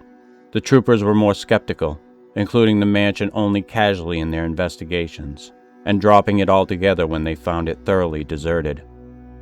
Country and village people, however, canvassed the place with infinite care, overturning everything in the house, sounding ponds and brooks, beating down the bushes, and ransacking the nearby forests. All was in vain. The death that had come had left no trace save destruction itself. By the second day of the search, the affair was fully treated by the newspapers, whose reporters overran Tempest Mountain. They described it in much detail, and with many interviews to elucidate the horror's history, as told by local grandams. I followed the accounts languidly at first, for I am a connoisseur in horrors, but after a week I detected an atmosphere which stirred me oddly, so that on August 5th, 1921, I registered among the reporters who crowded the hotel at Lefferts Corners, nearest village to Tempest Mountain, and acknowledged headquarters of the searchers. 3 weeks more, and the dispersal of the reporters left me free to begin a terrible exploration based on the minute inquiries and surveying with which I had meanwhile busied myself. So on this summer night, while distant thunder rumbled, I left a silent motor car and tramped with 2 armed companions up the last mound-covered reaches of Tempest Mountain, casting the beams of an electric torch on the spectral gray walls that began to appear through giant oaks ahead. In this morbid night solitude and feeble shifting illumination, the vast box-like pile displayed obscure hints of terror, which day could not uncover. Yet I did not hesitate, since I had come with fierce resolution to test an idea. I believed that the thunder called the death daemon out of some fearsome secret place, and that the daemon's solid entity, or vaporous pestilence, I meant to see it. I had thoroughly searched the ruin before, hence knew my plan well, choosing as the seat of my vigil the old room of Jan Martens, whose murder looms so great in the rural legends. I felt subtly that the apartment of this ancient victim was best for my purposes. The chamber, measuring about 20 feet square, contained, like the other rooms, some rubbish which had once been furniture. It lay on the second story on the southeast corner of the house, and had an immense east window and narrow south window, both devoid of panes or shutters. Opposite the large window was an enormous Dutch fireplace, with scriptural tiles representing the prodigal son, and opposite the narrow window was a spacious bed built into the wall. As the tree-muffled thunder grew louder, I arranged my plan's details. First, I fastened side by side to the ledge of the large window 3 rope ladders, which I had brought with me. I knew they reached a suitable spot on the grass outside, for I had tested them. Then the 3 of us dragged, from another room, a wide 4-poster bedstead, crowding it laterally against the window. Having strewn it with fir boughs, all now rested on it with drawn automatics, 2 relaxing while the 3rd watched. From whatever direction the daemon might come, our potential escape was provided. If it came from within the house, we had the window ladders. If from outside, the door and the stairs. We did not think, judging from precedent, that it would pursue us far, even at worst. I watched from midnight to 1 o'clock, when in spite of the sinister house, the unprotected window, and the approaching thunder and lightning, I felt singularly drowsy. I was between my 2 companions, George Bennett being toward the window, and William Toby toward the fireplace. Bennett was asleep, having apparently felt the same anomalous drowsiness which affected me, so I designated Toby for the next watch, although even he was nodding. It is curious how intently I had been watching that fireplace. The increasing thunder must have affected my dreams, for in the brief time I slept there came to me apocalyptic visions. Once I partly awaked, probably because the sleeper toward the window had restlessly flung an arm across my chest. I was not sufficiently awake to see whether Toby was attending to his duties as sentinel, but felt a distinct anxiety on that score. Never before had the presence of evil so poignantly oppressed me. Later I must have dropped asleep again, for it was out of a phantasmal chaos that my mind leaped when the night grew hideous, with shrieks beyond anything in my former experience or imagination. In that shrieking, the inmost soul of human fear and agony clawed hopelessly and insanely at the ebony gates of oblivion. I awoke to red madness and the mockery of diabolism, as farther and farther down inconceivable vistas that phobic and crystalline anguish retreated and reverberated. There was no light, but I knew from the empty space at my right that Toby was gone. God alone knew whither. Across my chest still lay the heavy arm of the sleeper at my left. Then came the devastating stroke of lightning which shook the whole mountain, lit the darkest crypts of the hoary grove, and splintered the patriarch of the twisted trees. In the daemon flash of a monstrous fireball, the sleeper started up suddenly, while the glare from beyond the window threw his shadow vividly upon the chimney above the fireplace from which my eyes had never strayed. That I am still alive and sane is a marvel I cannot fathom. I cannot fathom it, for the shadow on that chimney was not that of George Bennett or of any other human creature, but a blasphemous abnormality from hell's nethermost craters, a nameless, shapeless abomination, which no mind could fully grasp and no pen even partly describe. In another second, I was alone in the accursed mansion, shivering and gibbering. George Bennett and William Toby had left no trace, not even a struggle. They were never heard of again. Chapter 2. A Passer in the Storm. For days after that hideous experience in the forest-swathed mansion, I lay nervously exhausted in my hotel room at Lefferts Corners. I do not remember exactly how I managed to reach the motor car, start it, and slip unobserved back to the village, for I retained no distinct impression save of wild-armed titan trees, demoniac mutterings of thunder, and Charonian shadows athwart the low mounds that dotted and streaked the region. As I shivered and brooded on the casting of that brain-blasting shadow, I knew that I had at last pried out one of Earth's supreme horrors, one of those nameless blights of outer voids, whose faint daemon scratchings we sometimes hear on the farthest rim of space, yet from which our own finite vision has given us a merciful immunity. The shadow I had seen, I hardly dared to analyze or identify. Something had lain between me and the window that night, but I shuddered whenever I could not cast off the instinct to classify it. If it had only snarled, or bayed, or laughed titteringly, even that would have relieved the abysmal hideousness. But it was so silent. It had rested a heavy arm or foreleg on my chest. Obviously it was organic, or had once been organic. Jan Martens, whose room I had invaded, was buried in the graveyard near the mansion. I must find Bennett and Toby. If they lived, why had it picked them, and left me for the last? Drowsiness is so stifling, and dreams are so horrible. In a short time I realized that I must tell my story to someone, or break down completely. I had already decided not to abandon the quest for the lurking fear, for in my rash ignorance, it seemed to me that uncertainty was worse than enlightenment, however terrible the latter might prove to be. Accordingly, I resolved in my mind the best course to pursue, whom to select for my confidences, and how to track down the thing which had obliterated 2 men and cast a nightmare shadow. My chief acquaintances at Lefferts Corner had been the affable reporters, of whom several still remained to collect final echoes of the tragedy. It was from these that I determined to choose a colleague, and the more I reflected, the more my preference inclined toward one, Arthur Monroe, a dark, lean man of about 35, whose education, taste, intelligence, and temperament all seemed to mark him as one not bound to conventional ideas and experiences. On an afternoon in early September, Arthur Monroe listened to my story. I saw from the beginning that he was both interested and sympathetic, and when I had finished he analyzed and discussed the thing with the greatest shrewdness and judgment. His advice, moreover, was eminently practical, for he recommended a postponement of operations at the Martens mansion until we might become fortified with more detailed historical and geographical data. On his initiative, we combed the countryside for information regarding the terrible Martens family, and discovered a man who possessed a marvelously illuminating ancestral diary.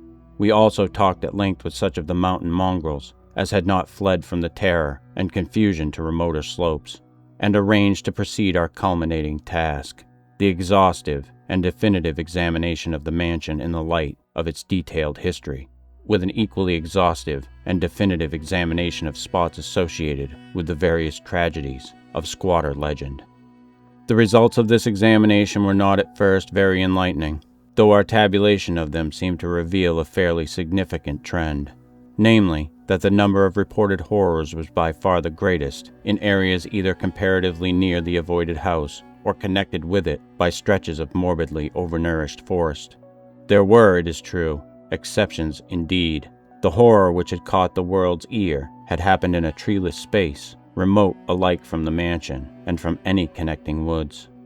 As to the nature and appearance of the lurking fear, nothing could be gained from the scared and witless shanty dwellers.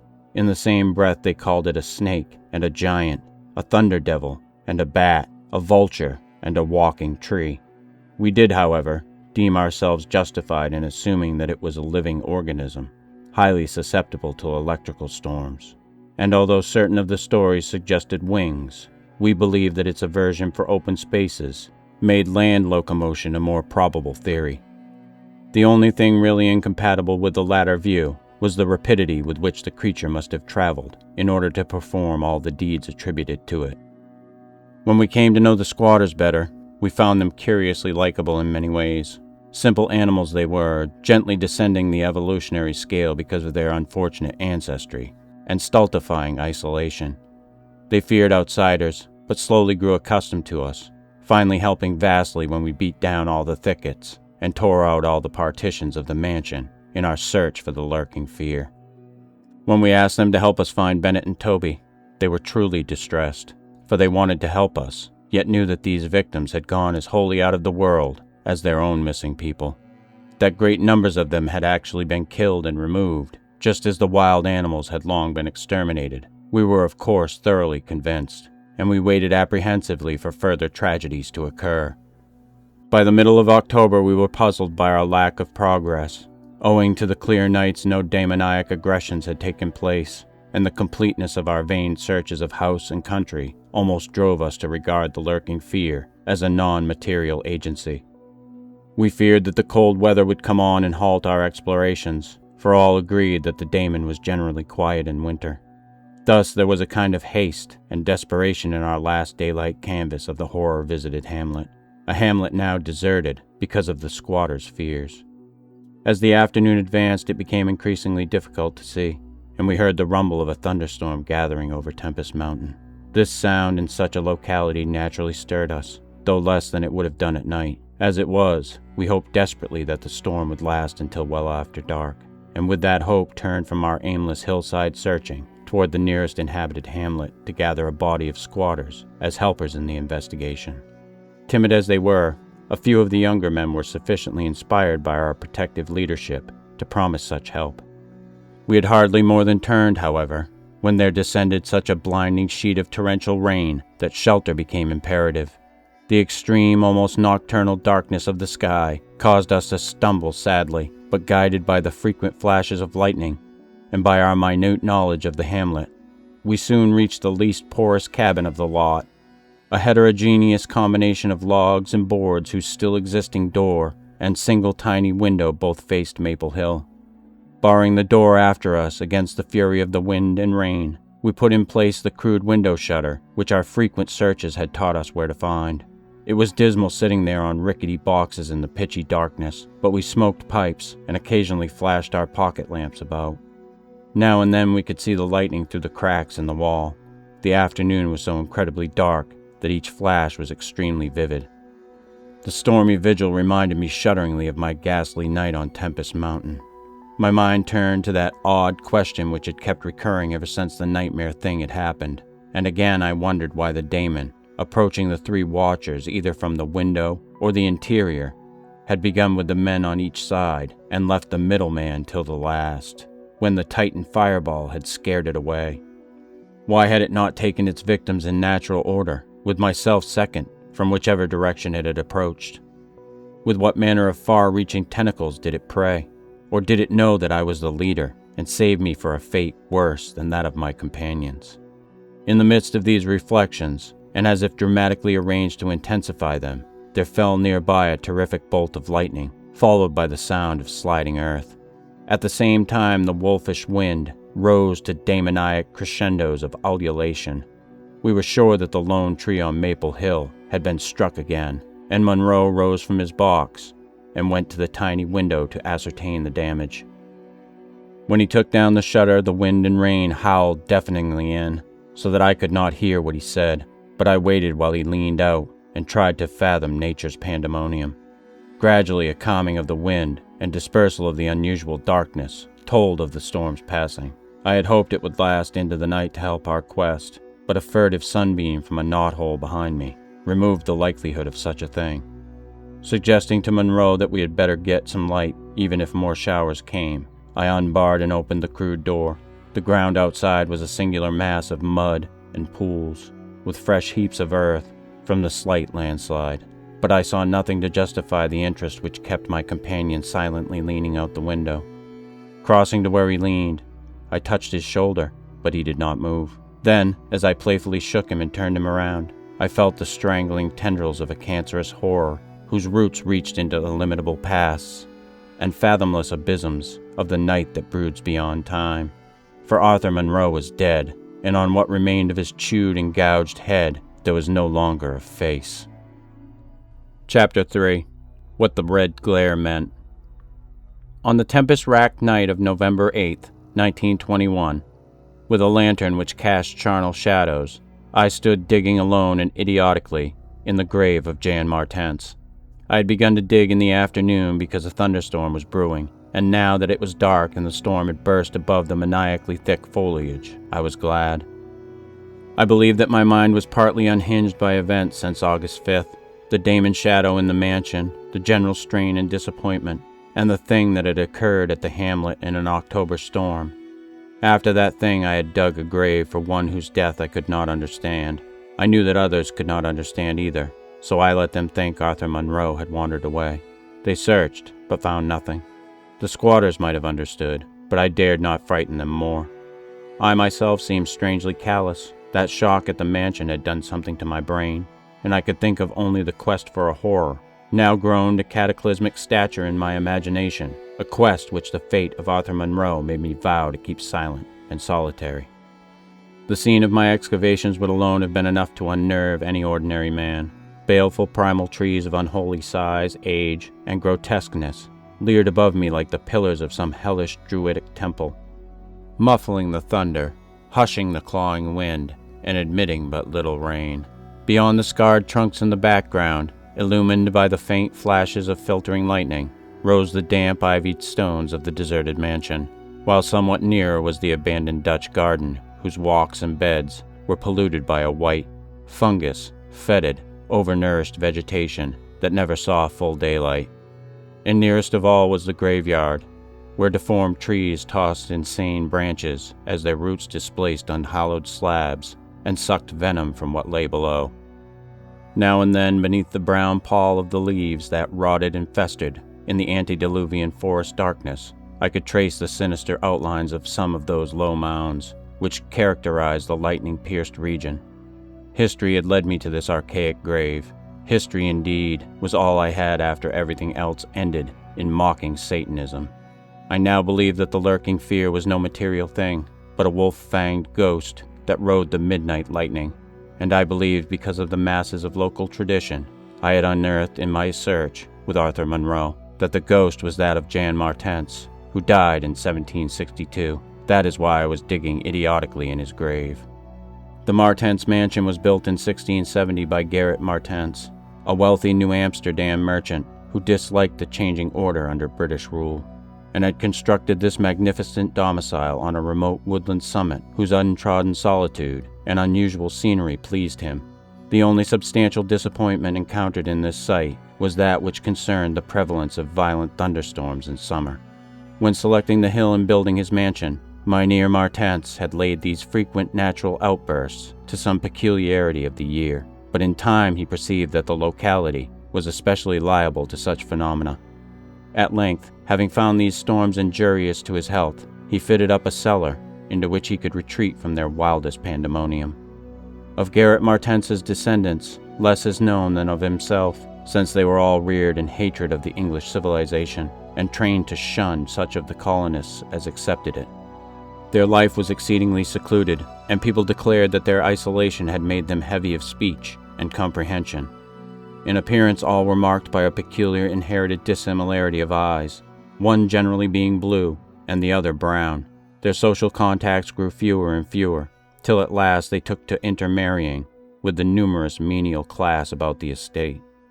Many of the crowded family degenerated, moved across the valley, and merged with the mongrel population which was later to produce the pitiful squatters. The rest had stuck sullenly to their ancestral mansion, becoming more and more clannish and taciturn, yet developing a nervous responsiveness to the frequent thunderstorms.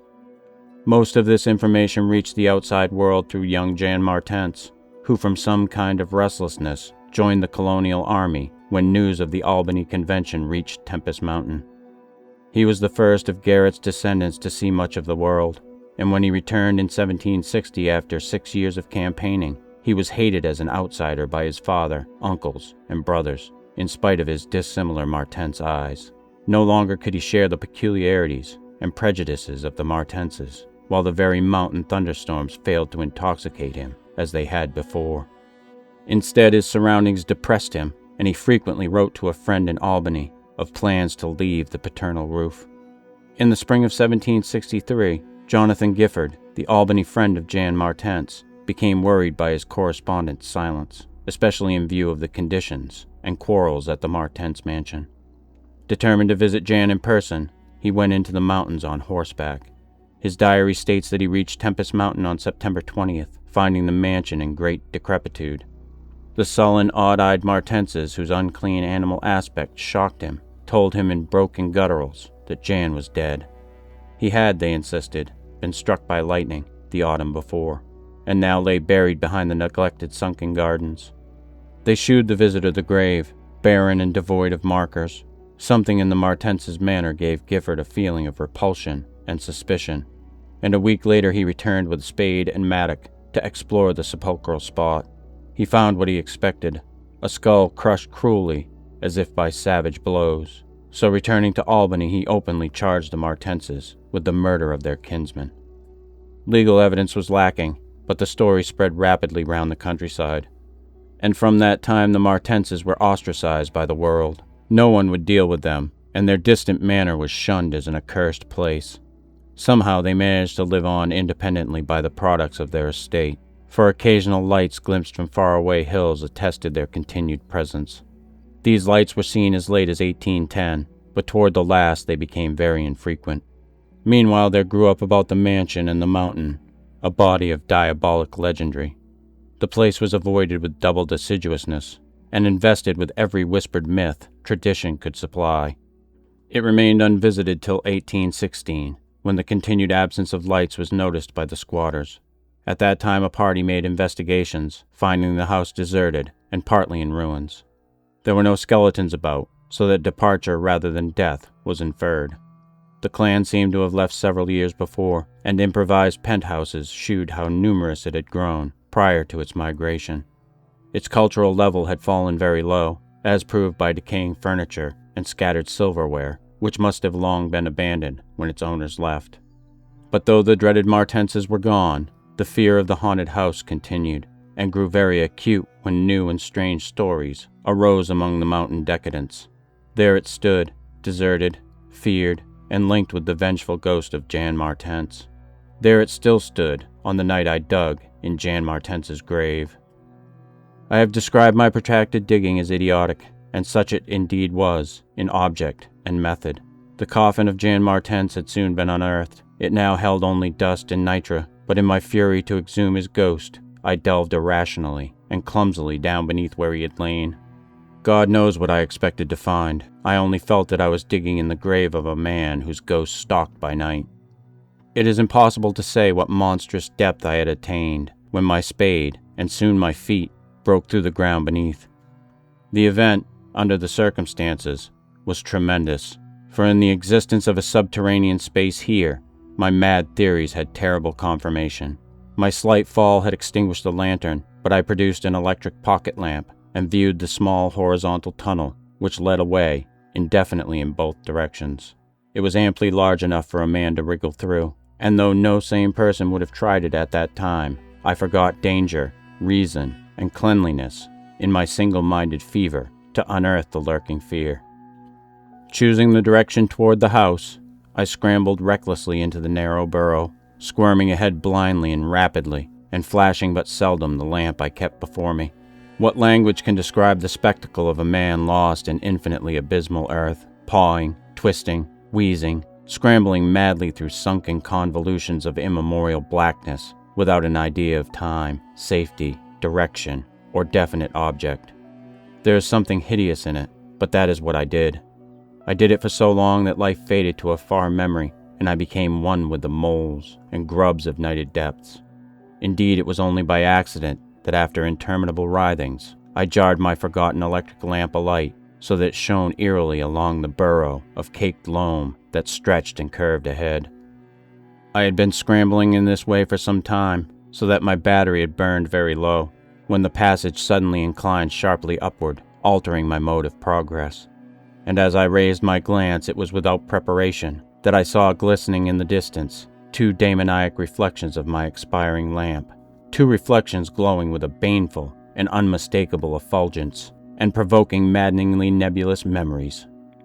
I stopped automatically, though lacking the brain to retreat. The eyes approached, yet of the thing that bore them, I could distinguish only a claw. But what a claw! Then far overhead I heard a faint crashing which I recognized. It was the wild thunder of the mountain, raised to hysteric fury. I must have been crawling upward for some time, so that the surface was now quite near, and as the muffled thunder clattered, those eyes still stared with vacuous viciousness.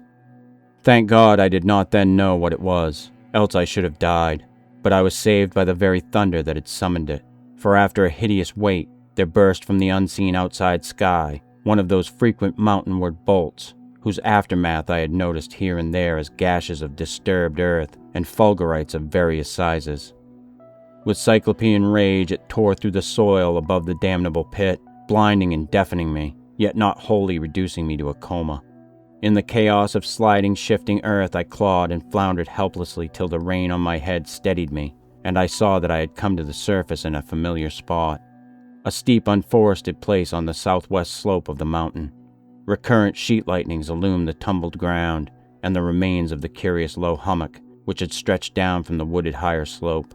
But there was nothing in the chaos to shew my place of egress from the lethal catacomb. My brain was as great as a chaos as the earth, and as a distant red glare burst on the landscape from the south, I hardly realized the horror I had been through. But when 2 days later the squatters told me what the red glare meant, I felt more horror than that which the mold burrow and the claw and eyes had given. More horror because of the overwhelming implications. In a hamlet 20 miles away, an orgy of fear had followed the bolt which brought me above ground, and a nameless thing had dropped from an overhanging tree into a weak-roofed cabin. It had done a deed, but the squatters had fired the cabin in frenzy before it could escape. It had been doing that deed at the very moment the earth caved in on the thing, with the claw and eyes. Chapter 4. The Horror in the Eyes. There can be nothing normal in the mind of one who, knowing what I knew of the horrors of Tempest Mountain, would seek alone for the fear that lurked there. That at least 2 of the fear's embodiments were destroyed formed but a slight guarantee of mental and physical safety in this Akron of multiform diabolism. Yet I continued my quest with even greater zeal as events and revelations became more monstrous. When 2 days after my frightful crawl through that crypt of the eyes and claw, I learned that a thing had malignly hovered 20 miles away at the same instant the eyes were glaring at me, I experienced virtual convulsions of fright. But that fright was so mixed with wonder and alluring grotesqueness that it was almost a pleasant sensation. Sometimes in the throes of a nightmare, when unseen powers whirl over one of the roofs of strange dead cities toward the grinning chasm of Nis, it is a relief and even a delight to shriek wildly and throw oneself voluntarily along with the hideous vortex of dream doom into whatever bottomless gulf may yawn. And so it was with the waking nightmare of Tempest Mountain. The discovery that 2 monsters had haunted the spot gave me ultimately a mad craving to plunge into the very earth of that accursed region, and with bare hands dig out the death that leered from every inch of the poisonous soil. As soon as possible I visited the grave of Jan Martens and dug vainly where I had dug before. Some extensive cave-in had obliterated all trace of the underground passage. while the rain had washed so much earth back into the excavation that I could not tell how deeply I had dug that other day. I likewise made a difficult trip to the distant hamlet where the death creature had been burnt, and was little repaid for my trouble. In the ashes of the fateful cabin I found several bones, but apparently none of the monsters. The squatters said the thing had only one victim, but in this I judged them inaccurate, since besides the complete skull of a human being, there was another bony fragment which seemed certainly to have belonged to a human skull at some time. Though the rapid drop of the monster had been seen, no one could say just what the creature was like. Those who had glimpsed it called it simply a devil. Examining the great tree where it had lurked, I could discern no distinctive marks. I tried to find some trail into the black forest, but on this occasion I could not stand the sight of those morbidly large boles, or of those vast serpent-like roots that twisted so malevolently before they sank into the earth. My next step was to re-examine with microscopic care the deserted hamlet where death had come most abundantly, and where Arthur Monroe had seen something he never lived to describe. Though my vain previous searches had been exceedingly minute, I now had new data to test, for my horrible grave crawl convinced me that at least one of the phases of the monstrosity had been an underground creature. This time, on the 14th of November, my quest concerned itself mostly with the slopes of Cone Mountain and Maple Hill, where they overlooked the unfortunate hamlet, and I gave particular attention to the loose earth of the landslide region on the latter eminence. The afternoon of my search brought nothing to light, and dusk came as I stood on Maple Hill looking down at the hamlet and across the valley to Tempest Mountain. There had been a gorgeous sunset, and now the moon came up, nearly full and shedding a silver flood over the plain, the distant mountainside, and the curious low mounds that rose here and there. It was a peaceful Arcadian scene, but knowing what it hid, I hated it. I hated the mocking moon, the hypocritical plain, the festering mountain, and those sinister mounds. Everything seemed to me tainted with a loathsome contagion, and inspired by a noxious alliance with distorted hidden powers. Presently, as I gazed abstractedly at the moonlit panorama, my eye became attracted by something singular in the nature and arrangement of certain topographical element. Without having any exact knowledge of geology, I had from the first been interested in the odd mounds and hummocks of the region. I had noticed that they were pretty widely distributed around Tempest Mountain, though less numerous on the plain than near the hilltop itself, where prehistoric glaciation had doubtless found feebler opposition to its striking and fantastic caprices. Now, in the light of that low moon, which cast long weird shadows, it struck me forcibly that the various points and lines of the mound system had a peculiar relation to the summit of Tempest Mountain. The summit was undeniably a center from which the lines or rows of points radiated indefinitely and irregularly, as if the unwholesome Martense mansion had thrown visible tentacles of terror. The idea of such tentacles gave me an unexplained thrill, and I stopped to analyze my reason for believing these mounds glacial phenomena. The more I analyzed, the less I believed, and against my newly opened mind there began to beat grotesque and horrible analogies based on superficial aspects and upon my experience beneath the earth. Before I knew it, I was uttering frenzied and disjointed words to myself. "My God! Molehills! The damn place must be honeycombed! How many? That night at the mansion, they took Bennett and Toby first, on each side of us." Then I was digging frantically into the mound which had stretched nearest me, digging desperately, shiveringly, but almost jubilantly, digging and at last shrieking aloud with some unplaced emotion as I came upon a tunnel or burrow just like the one through which I had crawled on that other demoniac night. After that I recall running, spade in hand, a hideous run across moon-litten, mound-marked meadows and through diseased, precipitous abysses of haunted hillside forest, leaping, screaming, panting, bounding toward the terrible Martense mansion. I recall digging unreasoningly in all parts of the briar-choked cellar, digging to find the core and center of that malignant universe of mounds. And then I recall how I laughed when I stumbled on the passageway, the hole at the base of the old chimney, where the thick weeds grew and cast queer shadows in the light of the lone candle I had happened to have with me. What still remained down in that hell hive, lurking and waiting for the thunder to arouse it, I did not know.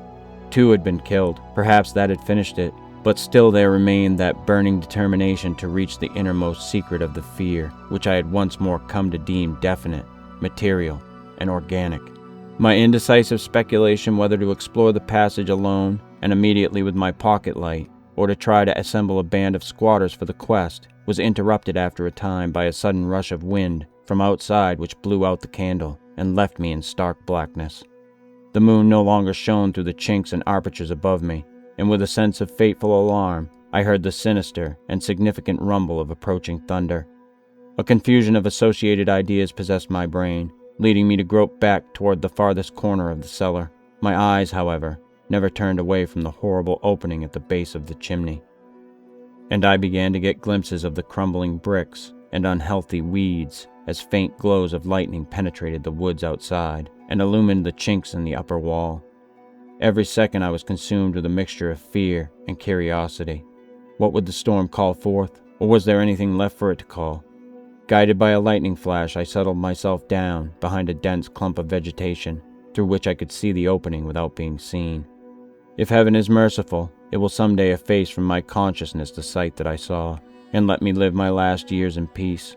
I cannot sleep at night now, and have to take opiates when it thunders.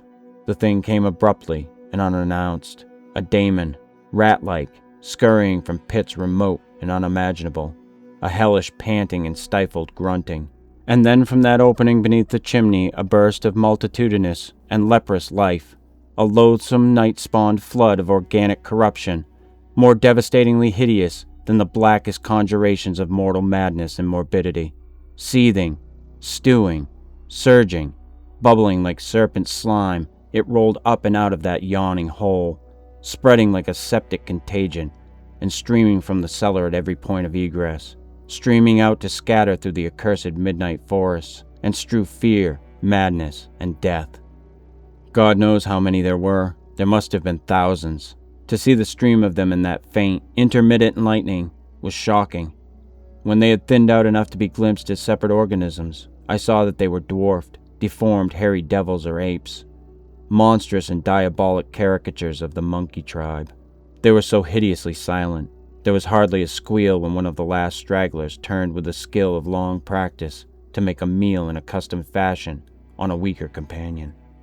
Others snapped up what it left and ate with slavering relish. Then, in spite of my days of fright and disgust, my morbid curiosity triumphed, and as the last of the monstrosities oozed up alone from that nether world of unknown nightmare, I drew my automatic pistol and shot it under cover of the thunder.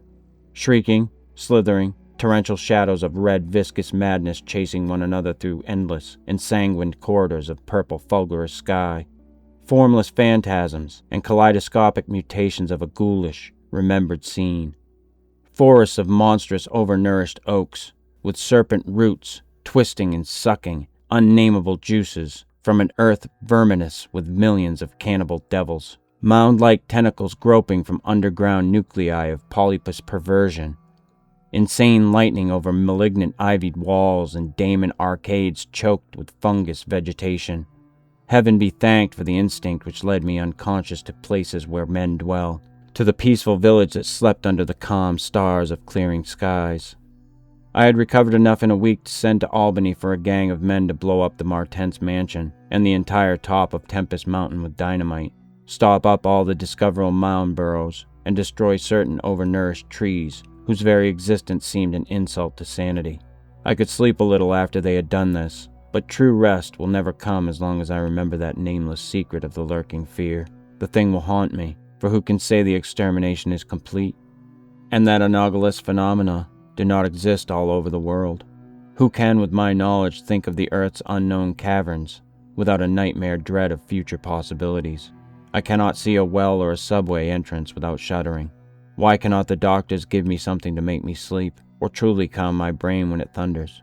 What I saw in the glow of my flashlight after I shot the unspeakable straggling object was so simple that almost a minute elapsed before I understood and went delirious. The object was nauseous, a filthy whitish gorilla thing with sharp yellow fangs and matted fur. It was the ultimate product of mammalian degeneration, the frightful outcome of isolated spawning, multiplication, and cannibal nutrition above and below the ground, the embodiment of all the snarling chaos and grinning fear that lurked behind life.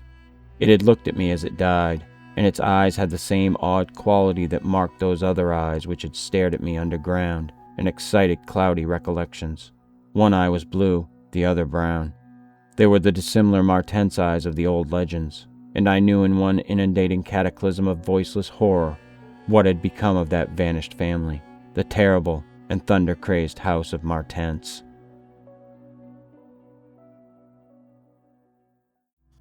The Whisperer in Darkness by H.P. Lovecraft. Chapter 1. Bear in mind closely that I did not see any actual visual horror at the end. To say that a mental shock was the cause of what I inferred, that last straw which sent me racing out of the lonely Akeley farmhouse and through the wild domed hills of Vermont in a commandeered motor at night, is to ignore the plainest facts of my final experience. Notwithstanding the deep extent to which I shared the information and speculations of Henry Akeley, the things I saw and heard, and the admitted vividness of the impression produced on me by these things, I cannot prove even now whether I was right or wrong in my hideous inference. For after all, Akeley's disappearance establishes nothing. People found nothing amiss in his house despite the bullet marks on the outside and inside. It was just as though he had walked out casually for a ramble in the hills and failed to return. There was not even a sign that a guest had been there, or that those horrible cylinders and machines had been stored in the study. That he had mortally feared the crowded green hills, an endless trickle of brooks among which he had been born and reared, means nothing at all either, for thousands are subject to just such morbid fears. Eccentricity, moreover, could easily account for his strange acts and apprehension toward the last. The whole matter began, so far as I am concerned, with the historic and unprecedented Vermont floods of November 3rd, 1927. I was then, as now, an instructor of literature at Miskatonic University in Arkham, Massachusetts, and an enthusiastic amateur student of New England folklore. Shortly after the flood, amidst the varied reports of hardship, suffering, and organized relief which filled the press, there appeared certain odd stories of things found floating in some of the swollen rivers, so that many of my friends embarked on curious discussions and appealed to me to shed what light I could on the subject.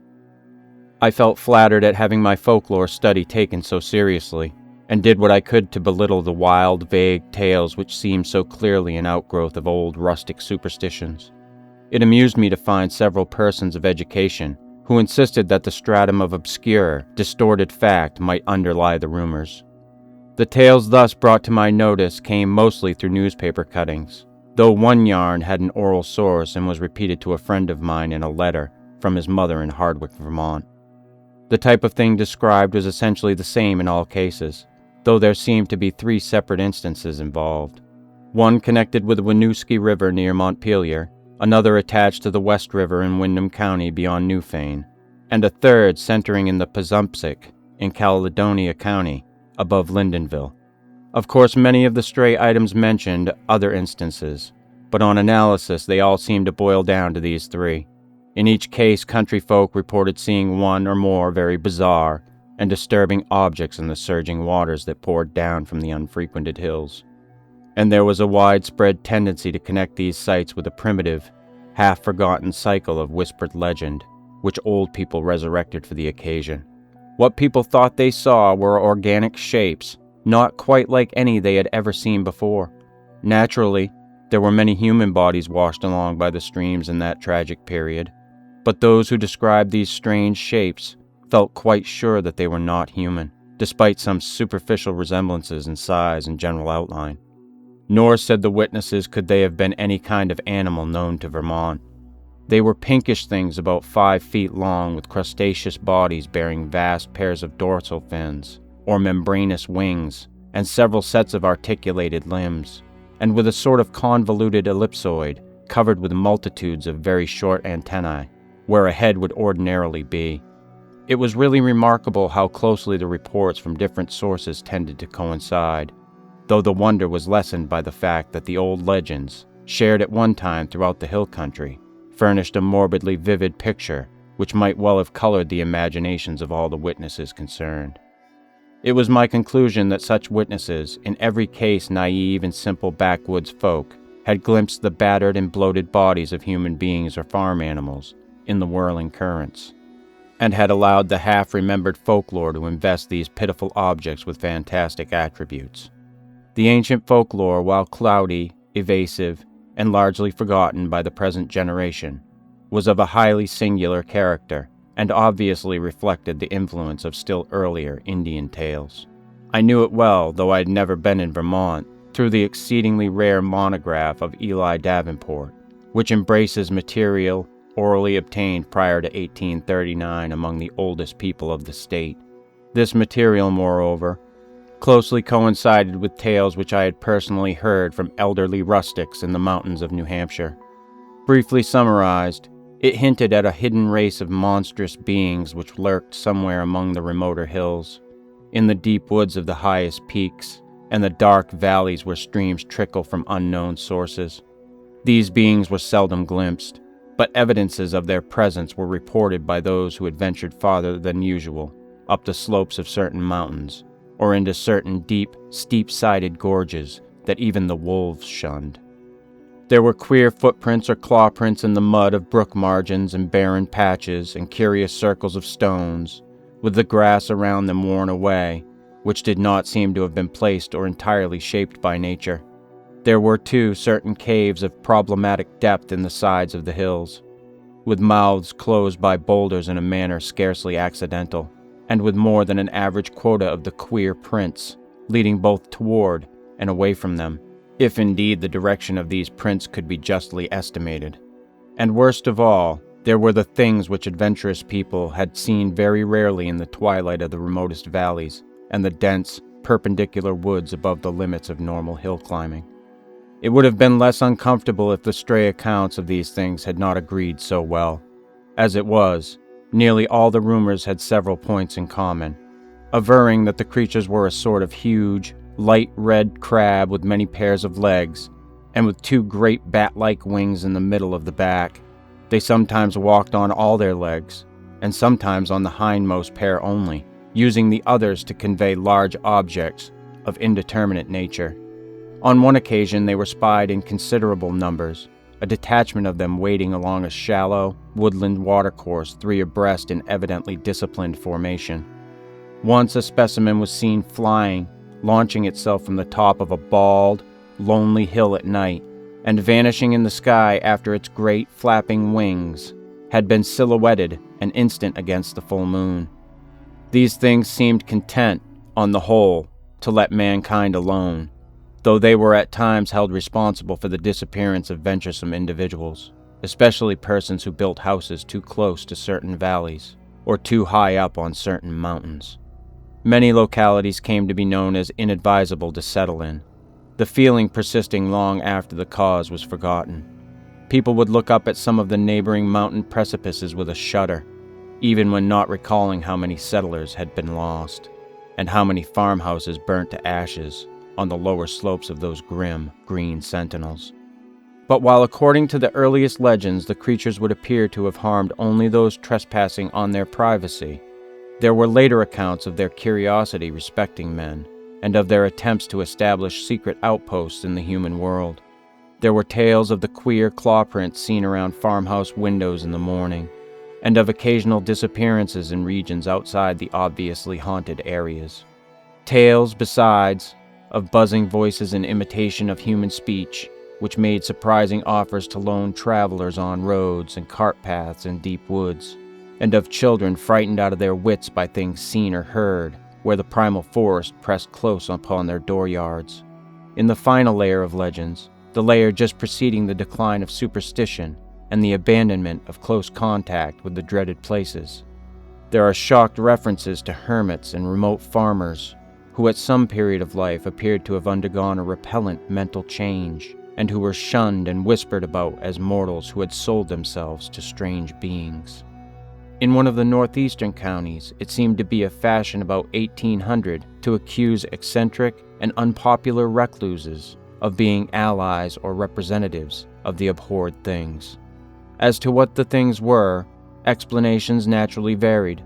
The common name applied to them was "those ones," or "the old ones," though other terms had a local and transient use. Perhaps the bulk of the Puritan settlers set them down bluntly as familiars of the devil, and made them a basis of odd theological speculation. Those with Celtic legendary in their heritage, mainly the Scotch-Irish element of New Hampshire, and their kindred who had settled in Vermont on Governor Wentworth's colonial grants, linked them vaguely with the malign fairies and little people of the bogs and raths, and protected themselves with scraps of incantation handed down through many generations. But the Indians had the most fantastic theories of all.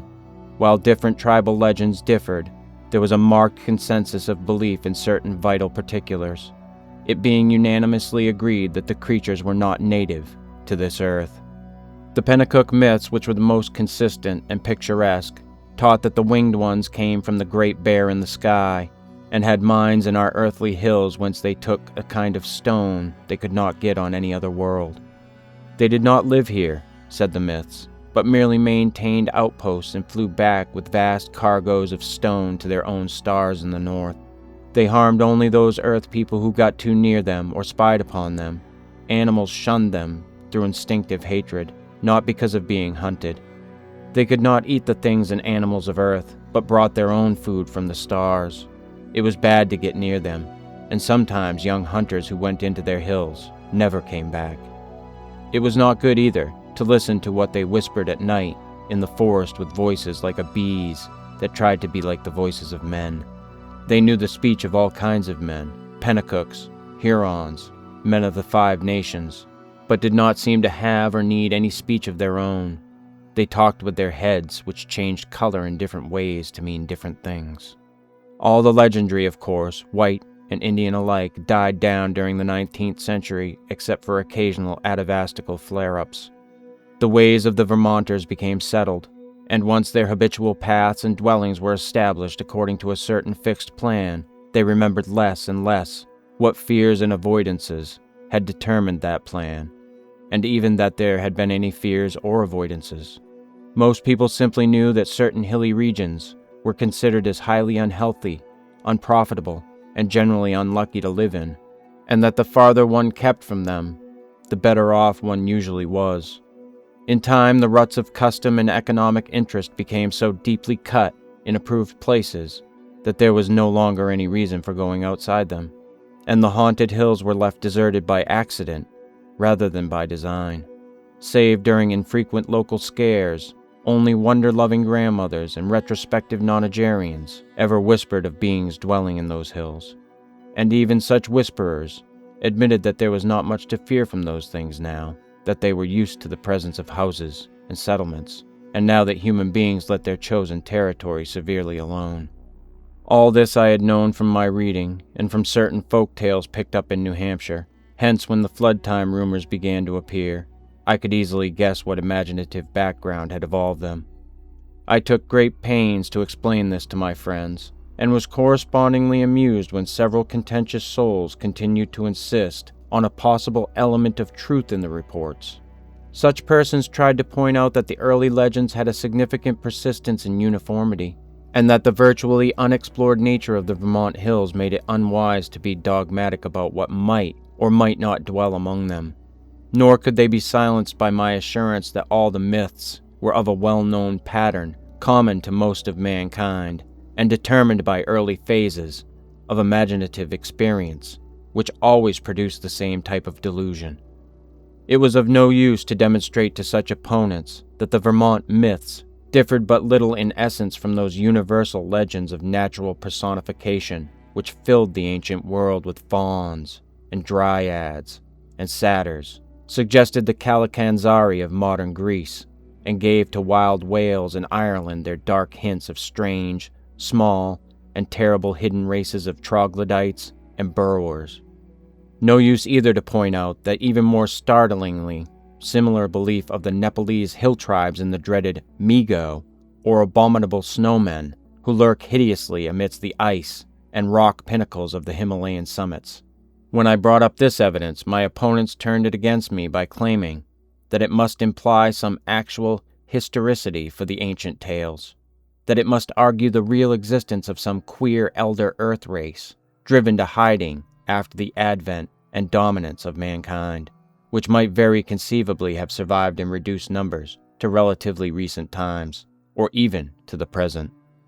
The more I laughed at such theories, the more these stubborn friends acerbated them, adding that even without the heritage of legend, the recent reports were too clear, consistent, detailed, and sanely prosaic in manner of telling to be completely ignored.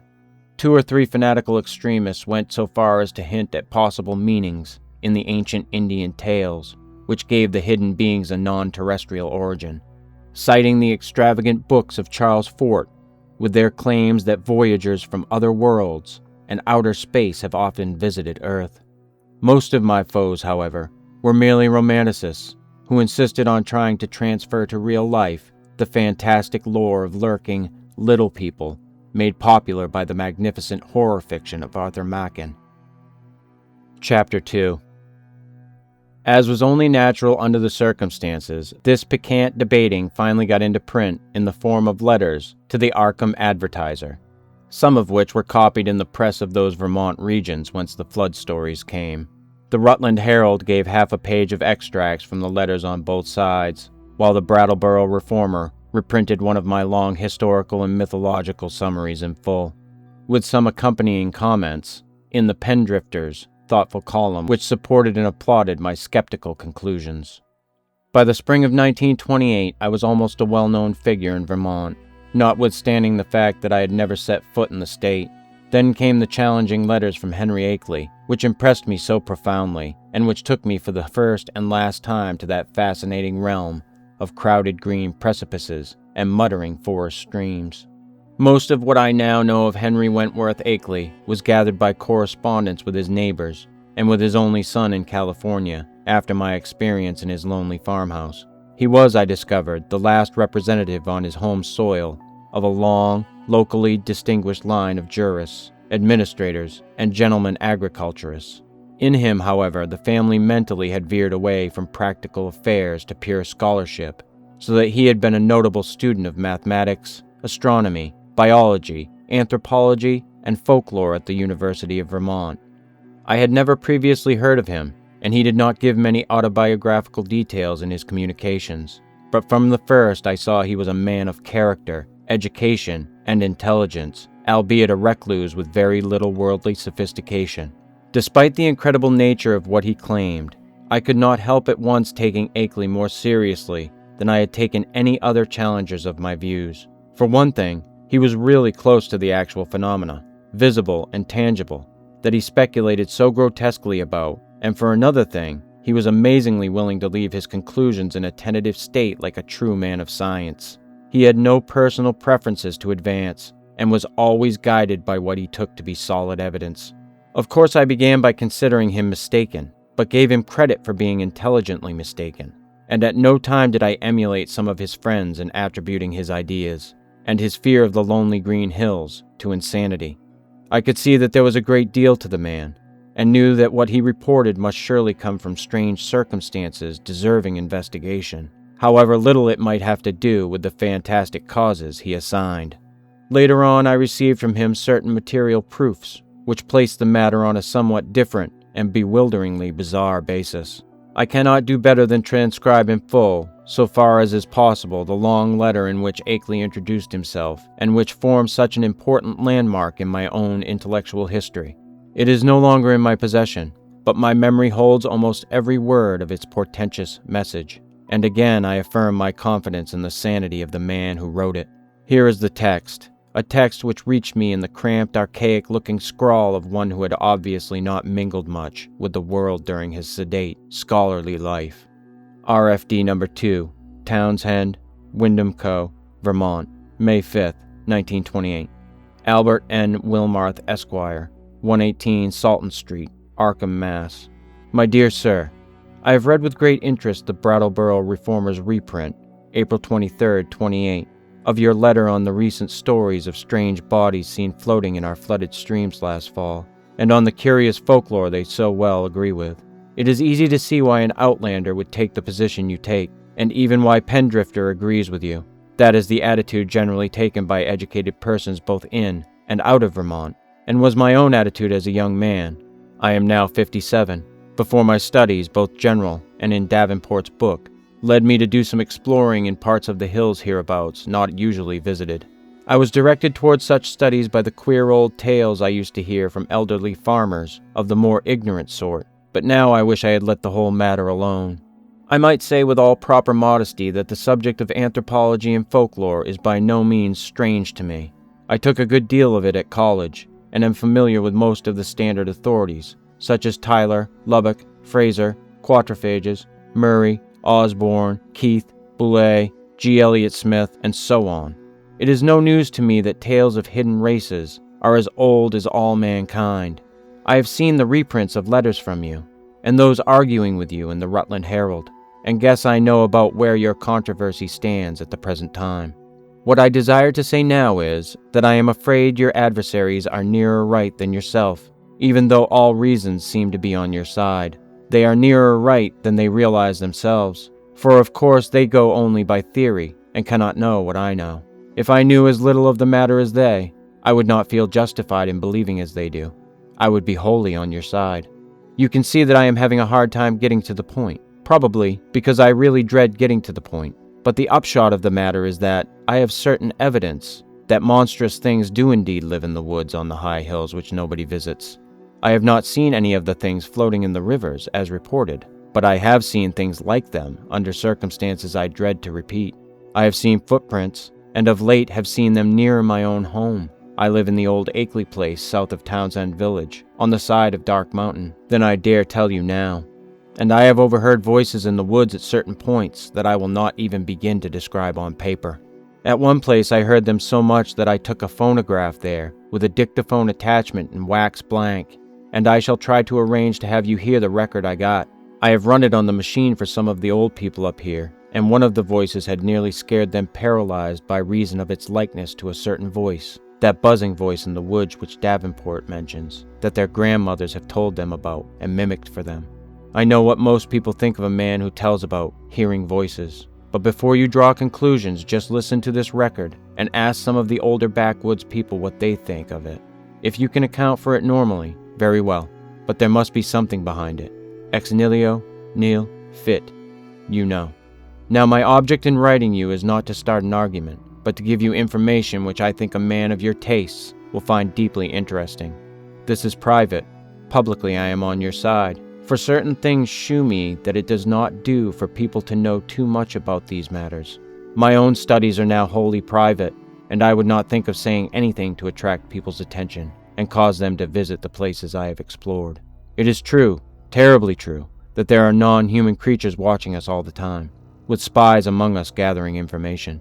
It is from a wretched man who, if he was sane, as I think he was one of those spies, that I got a large part of my clues to the matter. He later killed himself, but I have reason to think there are others now. The things come from another planet, being able to live in interstellar space and fly through it on clumsy, powerful wings which have a way of resisting the ether, but which are too poor at steering to be of much use in helping them about on Earth. I will tell you about this later if you do not dismiss me at once as a madman. They come here to get metals from mines that go deep under the hills, and I think I know where they come from. They will not hurt us if we let them alone, but no one can say what will happen if we get too curious about them. Of course, a good army of men could wipe out their mining colony. That is what they are afraid of. But if that happened, more would come from outside, any number of them. They could easily conquer the Earth, but have not tried so far because they have not needed to. They would rather leave things as they are to save bother. I think they mean to get rid of me because of what I have discovered. There is a great black stone with unknown hieroglyphics half worn away, which I have found in the woods on Round Hill, east of here. And after I took it home, everything became different. If they think I suspect too much, they will either kill me or take me off the earth to where they come from. They like to take away men of learning once in a while, to keep informed of the state of things in the human world. This leads me to my secondary purpose in addressing you, namely, to urge you to hush up the present debate rather than give it more publicity. People must be kept away from these hills, and in order to effect this, their curiosity ought not to be aroused any further. Heaven knows there is peril enough anyway, with promoters and real estate men flooding Vermont with herds of summer people to overrun the wild places and cover the hills with cheap bungalows. I shall welcome further communication with you, and shall try to send you that phonograph record in black stone, which is so worn that photographs don't shew much, by expressing if you are willing. I say try because I think those creatures have a way of tampering with things around here.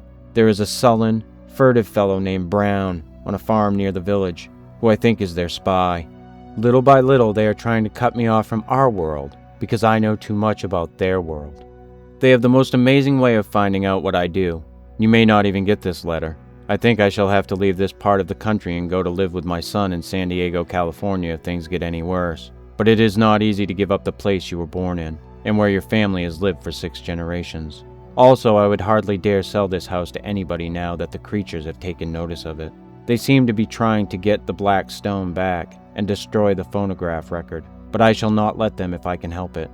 My great police dogs always hold them back, for there are very few here as yet, and they are clumsy in getting about. As I have said, their wings are not much use for short flights on Earth. I am on the very brink of deciphering that stone, in a very terrible way, and with your knowledge of folklore, you may be able to supply missing links enough to help me. I suppose you know all about the fearful myths antedating the coming of man to Earth, the Yog-Sothoth and Cthulhu cycles, which are hinted at in the Necronomicon. I had access to a copy of that once, and hear that you have one in your college library under lock and key. To conclude, Mr. Wilmarth, I think that with our respective studies, we can be very useful to each other. I don't wish to put you in any peril, and suppose I ought to warn you that possession of the stone and the record won't be very safe, but I think you will find any risks worth running for the sake of knowledge. I will drive down to Newfane or Brattleboro to send whatever you authorize me to send, for the express offices there are more to be trusted.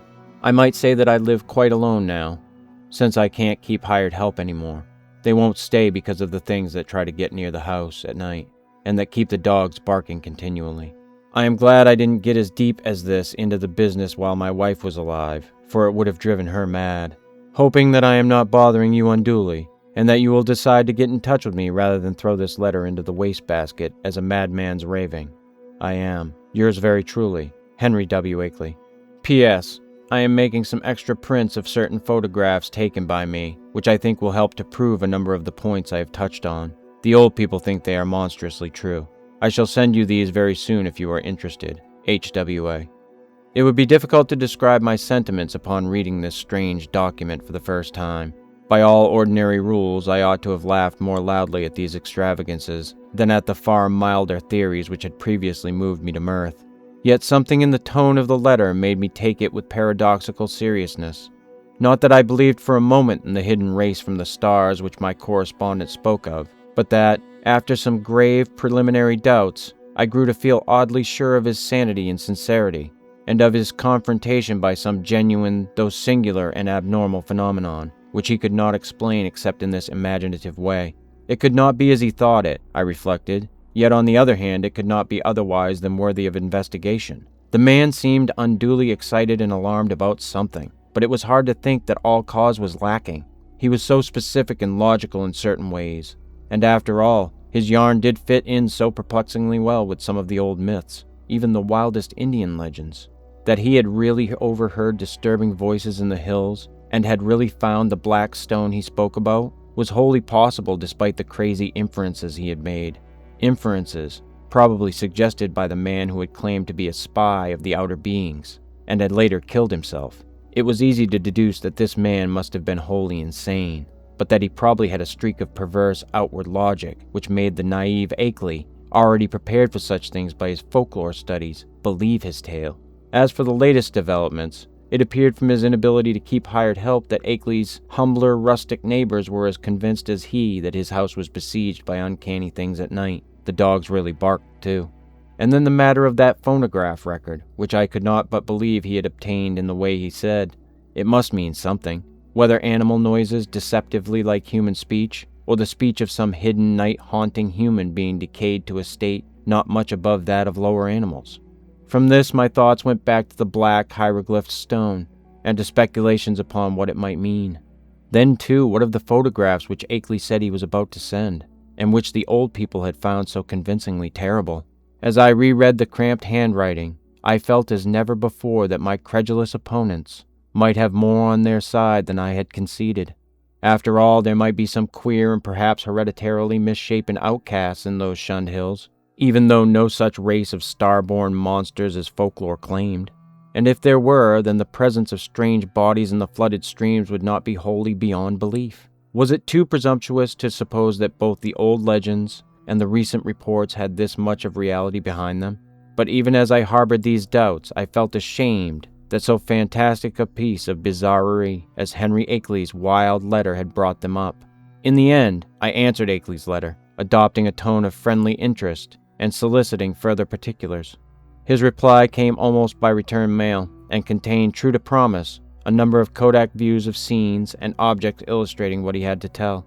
Glancing at these pictures as I took them from the envelope, I felt a curious sense of fright and nearness to forbidden things, for in spite of the vagueness of most of them, they had a damnably suggestive power, which was intensified by the fact of their being genuine photographs, actual optical links with what they portrayed, and the product of an impersonal transmitting process without prejudice, fallibility, or mendacity. The more I looked at them, the more I saw that my serious estimate of Akeley and his story had not been unjustified. Certainly, these pictures carried conclusive evidence of something in the Vermont hills, which was at least vastly outside the radius of our common knowledge and belief. The worst thing of all was the footprint, a view taken where the sun shone on a mud patch somewhere in a deserted upland. This was no cheaply counterfeited thing, I could see at a glance, for the sharply defined pebbles and grass blades in the field of vision gave a clear index of scale and left no possibility of a tricky double exposure. I have called the thing a footprint, but claw print would be a better term. Even now I can scarcely describe it save to say that it was hideously crab-like, and that there seemed to be some ambiguity about its direction. It was not a very deep or fresh print, but it seemed to be about the size of an average man's foot. From a central pad, pairs of saw-toothed nippers projected in opposite directions, quite baffling as to function, if indeed the whole object were exclusively an organ of locomotion. Another photograph, evidently a time exposure taken in deep shadow, was of the mouth of a woodland cave, with a boulder of rounded regularity choking the aperture. On the bare ground in front of it, one could just discern a dense network of curious tracks, and when I studied the picture with a magnifier, I felt uneasily sure that the tracks were like the one in the other view. A third picture shewed a druid-like circle on standing stones on the summit of a wild hill. Around the cryptic circle the grass was very much beaten down and worn away, though I could not detect any footprints even with the glass. The extreme remoteness of the place was apparent from the veritable sea of tenantless mountains, which formed the background and stretched away toward a misty horizon.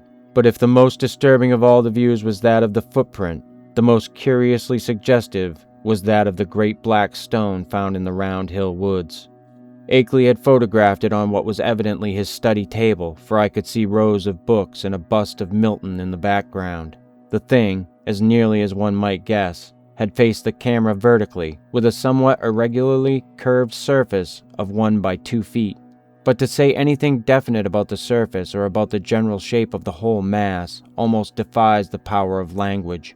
What outlandish geometrical principles had guided its cutting? For artificially cut it surely was. I could not even begin to guess.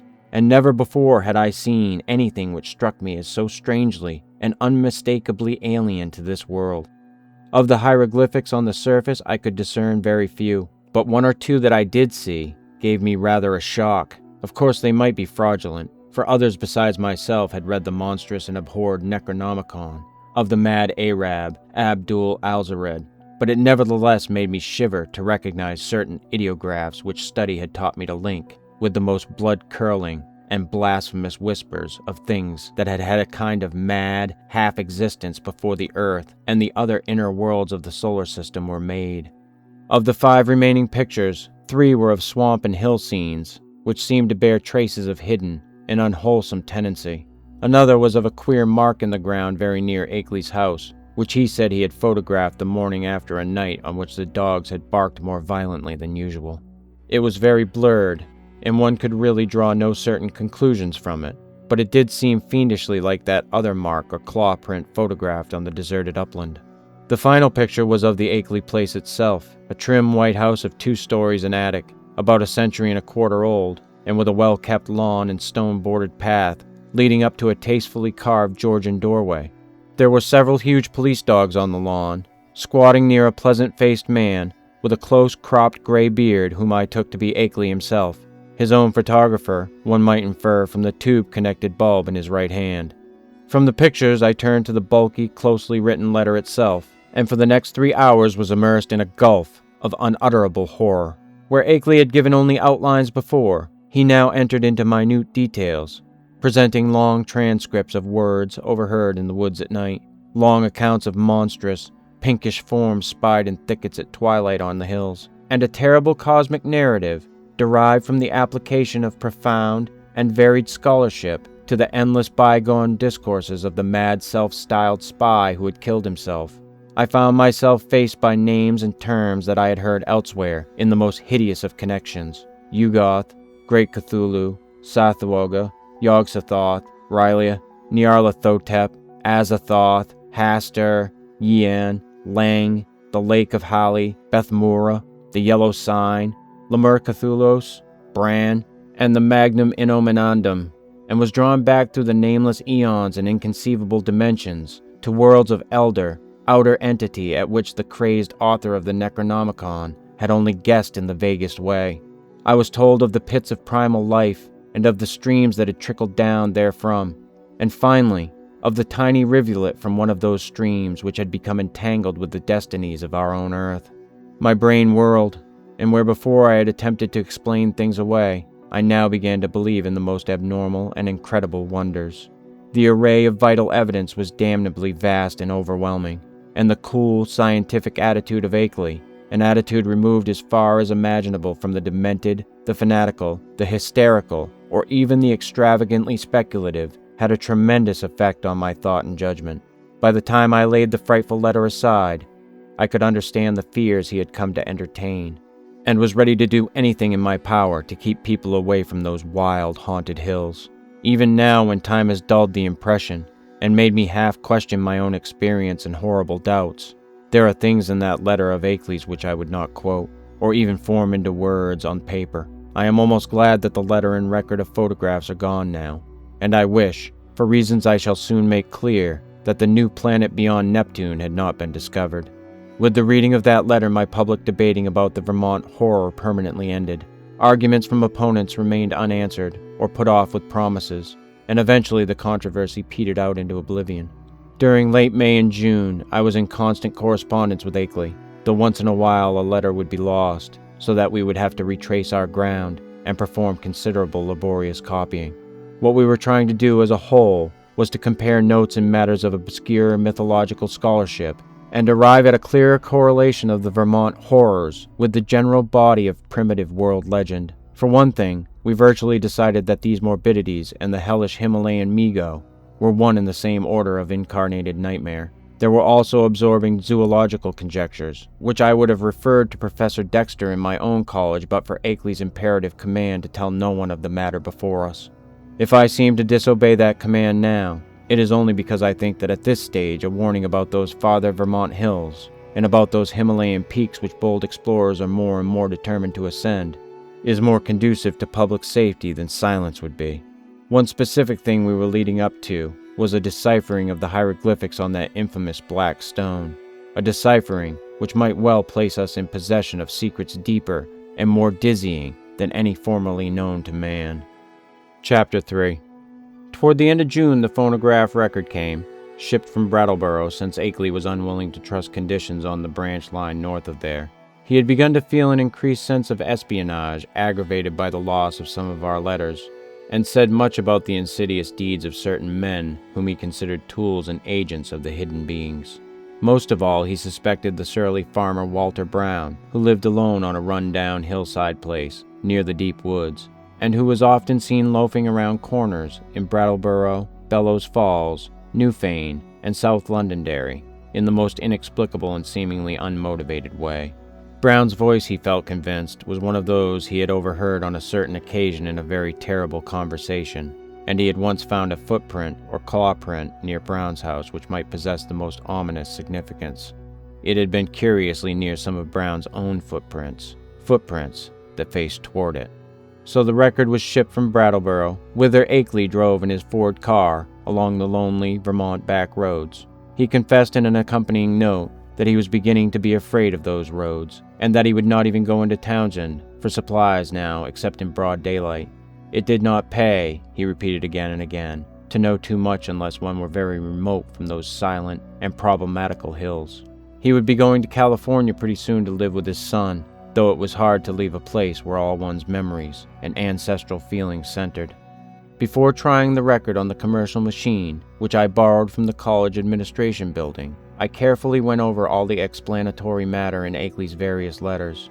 This record, he had said, was obtained about 1 a.m. on the 1st of May 1915, near the closed mouth of a cave where the wooded west slope of Dark Mountain rises out of Lee's swamp. The place had always been unusually plagued with strange voices, this being the reason he had brought the phonograph, dictaphone, and blank in expectation of results. Former experience had told him that May Eve, the hideous Sabbath night of underground European legend, would probably be more fruitful than any other date, and he was not disappointed. It was noteworthy, though, that he never again heard voices at that particular spot. Unlike most of the overheard forest voices, the substance of the record was quasi-ritualistic and included one palpably human voice, which Akeley had never been able to place. It was not Brown's, but seemed to be that of a man of greater cultivation. The second voice, however, was the real crux of the thing, for this was the accursed buzzing, which had no likeness to humanity despite the human words which it uttered in good English grammar and a scholarly accent. The recording phonograph and dictaphone had not worked uniformly well, and had of course been at a great disadvantage because of the remote and muffled nature of the overheard ritual, so that the actual speech secured was very fragmentary. Akeley had given me a transcript of what he believed the spoken words to be, and I glanced through this again as I prepared the machine for action. The text was darkly mysterious rather than openly horrible, though a knowledge of its origin and manner of gathering gave it all the associative horror which any words could well possess. I will present it here in full as I remember it, and I am fairly confident that I know it correctly by heart, not only from reading the transcript, but from playing the record itself over and over again. It is not a thing which one might readily forget. Indistinguishable sounds. A cultivated male human voice. Is the Lord of the woods, even too, and the gifts of the men of Lang, so from the wells of night to the gulfs of space, and from the gulfs of space to the wells of night, ever the praises of great Cthulhu, of Sathuoga, and of him who is not to be named, ever their praises, and abundance to the black goat of the woods, Yah, Shub Nigurath, the goat with 1,000 young. A buzzing imitation of human speech. Yah, Shub Nigurath, the black goat of the woods with 1,000 young. Human voice. And it has come to pass that the Lord of the woods, being 7 and 9 down the onyx steps, tributes to him in the gulf, Azathoth, he of whom thou hast taught us marvels, on the wings of night out beyond space, out beyond to that whereof Yuggoth is the youngest child, rolling alone in the black ether at the rim. Buzzing voice. Go out among men and find the ways thereof, that he in the gulf may know.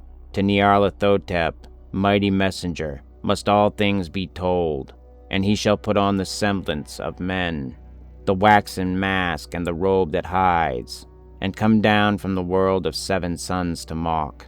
Human voice.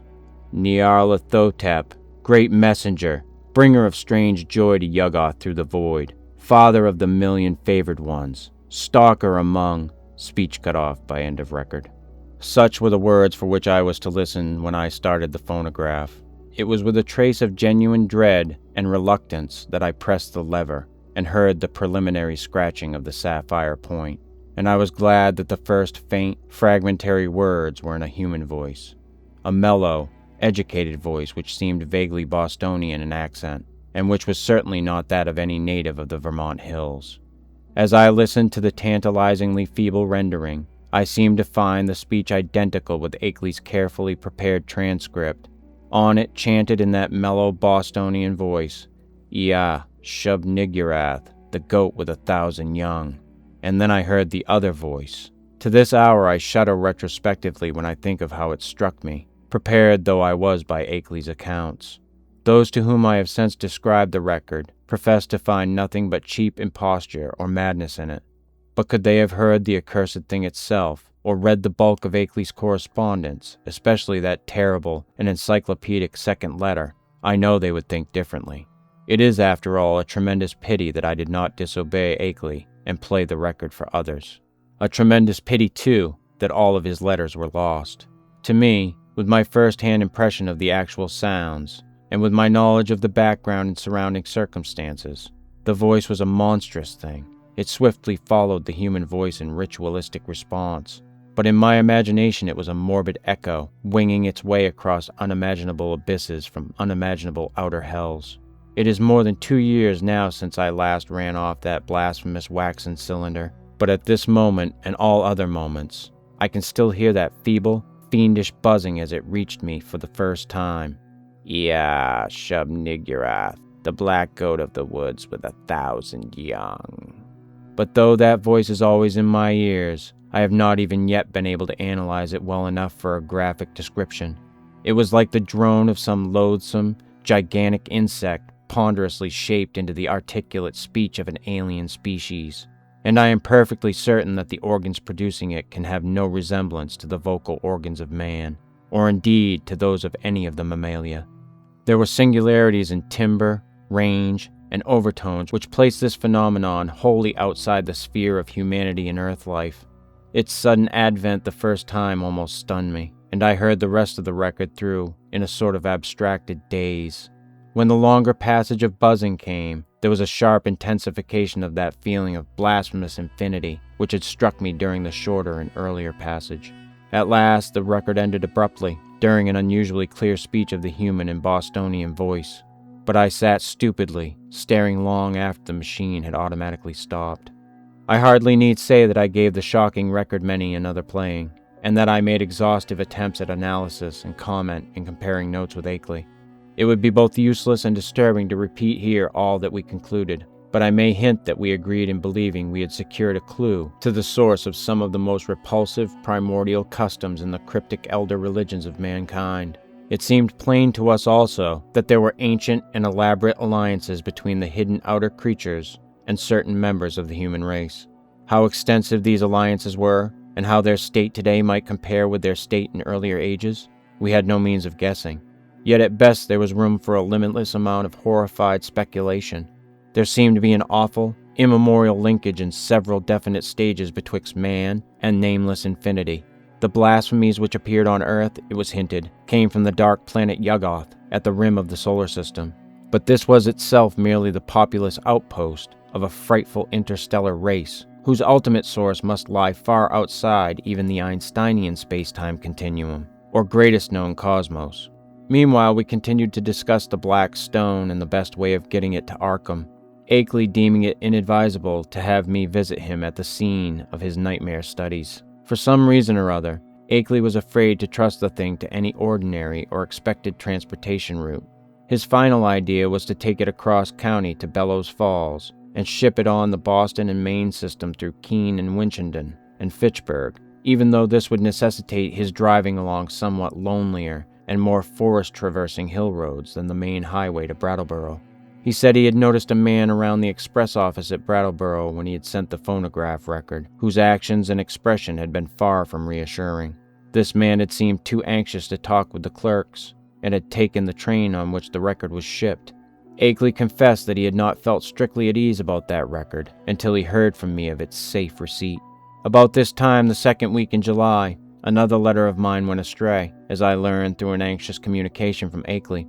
After that, he told me to address him no more at Townsend, but to send all mail in care of the general delivery at Brattleboro, whither he would make frequent trips either in his car or on the motor coach line which had lately replaced passenger service on the lagging branch railway. I could see that he was getting more and more anxious, for he went into much detail about the increased barking of the dogs on moonless nights, and about the fresh claw prints he sometimes found in the road and in the mud at the back of his farmyard when morning came. Once he told me about a veritable army of prints drawn up in a line facing an equally thick and resolute line of dog tracks, and sent a loathsomely disturbing Kodak picture to prove it. That was after a night on which the dogs had outdone themselves in barking and howling. On the morning of Wednesday, July 18th, I received a telegram from Bellows Falls, in which Akeley said he was expressing the Black Stone over the B&M on train number 5508, leaving Bellows Falls at 12:15 p.m. Standard Time, and due at the North Station in Boston at 4:12 p.m. It ought, I calculated, to get up to Arkham at least by the next noon, and accordingly, I stayed in all Thursday morning to receive it. But noon came and went without its advent, and when I telephoned down to the express office, I was informed that no shipment for me had arrived. My next act, performed amidst a growing alarm, was to give a long-distance call to the express agent at the Boston North Station, and I was scarcely surprised to learn that my consignment had not appeared. Train number 5508 had pulled in only 35 minutes late on the day before, but had contained no box addressed to me. The agent promised, however, to institute a searching inquiry, and I ended the day by sending Akeley a night letter outlining the situation.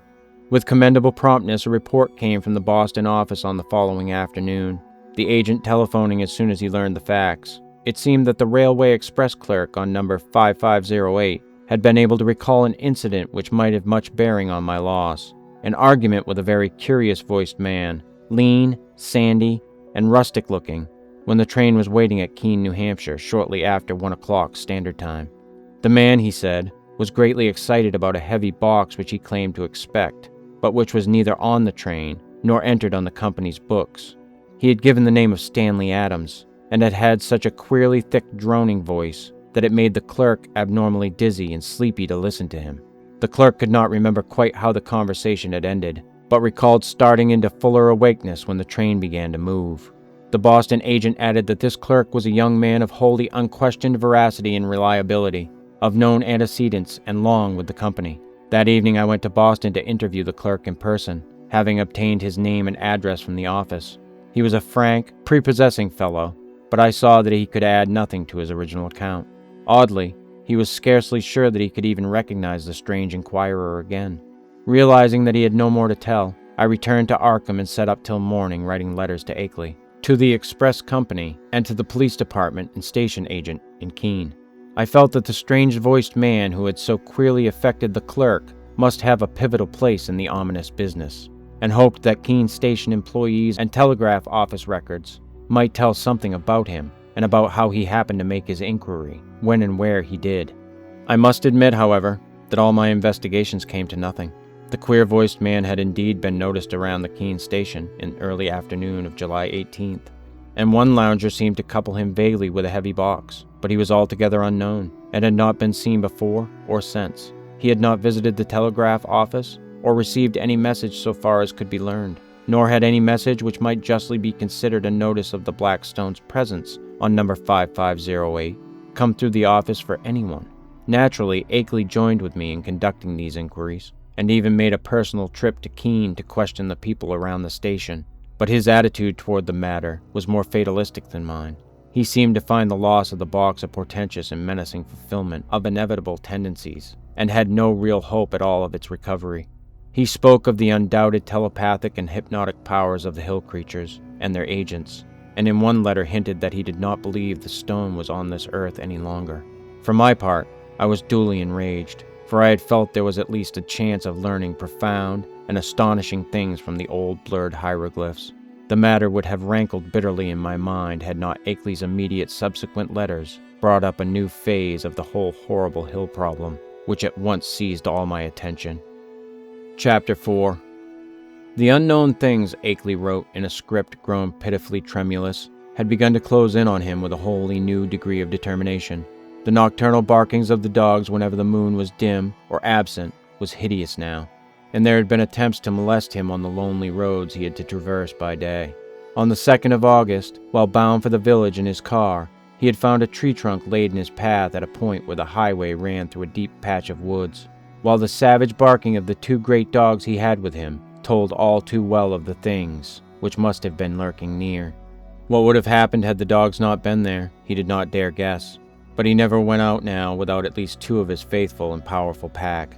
Other road experiences had occurred on August 5th and 6th, a shot grazing his car on one occasion, and the barking of the dogs telling of unholy woodland presences on the other. On August 15th I received a frantic letter, which disturbed me greatly, and which made me wish Akeley could put aside his lonely reticence and call in the aid of the law. There had been frightful happenings on the night of the 12th and 13th, bullets flying outside the farmhouse, and 3 of the 12 great dogs being found shot dead in the morning. There were myriad of claw prints in the road, with the human prints of Walter Brown among them. Akeley had started to telephone Brattleboro for more dogs, but the wire had gone dead before he had a chance to say much. Later, he went to Brattleboro in his car, and learned there that linemen had found the main telephone cable neatly cut at a point where it ran through the deserted hills north of Newfane. But he was about to start home with 4 fine new dogs, and several cases of ammunition for his big game repeating rifle. The letter was written at the post office in Brattleboro, and came through to me without delay. My attitude toward the matter was by this time quickly slipping from a scientific to an alarmedly personal one. I was afraid for Akeley in his remote, lonely farmhouse, and half afraid for myself because of my now definite connection with the strange hill problem. The thing was reaching out, so would it suck me in and engulf me? In replying to his letter, I urged him to seek help, and hinted that I might take action myself if he did not. I spoke of visiting Vermont in person in spite of his wishes, and of helping him explain the situation to the proper authorities. In return, however, I received only a telegram from Bellows Falls which read thus: "Appreciate your position but can do nothing. Take no action yourself, for it could only harm both. Wait for explanation. Henry Akeley." But the affair was steadily deepening. Upon my replying to the telegram, I received a shaky note from Akeley with the astonishing news that he had not only never sent the wire, but had not received the letter from me to which it was an obvious reply. Hasty inquiries by him at Bellows Falls had brought out that the message was deposited by a strange, sandy-haired man with a curiously thick, droning voice, though more than this he could not learn.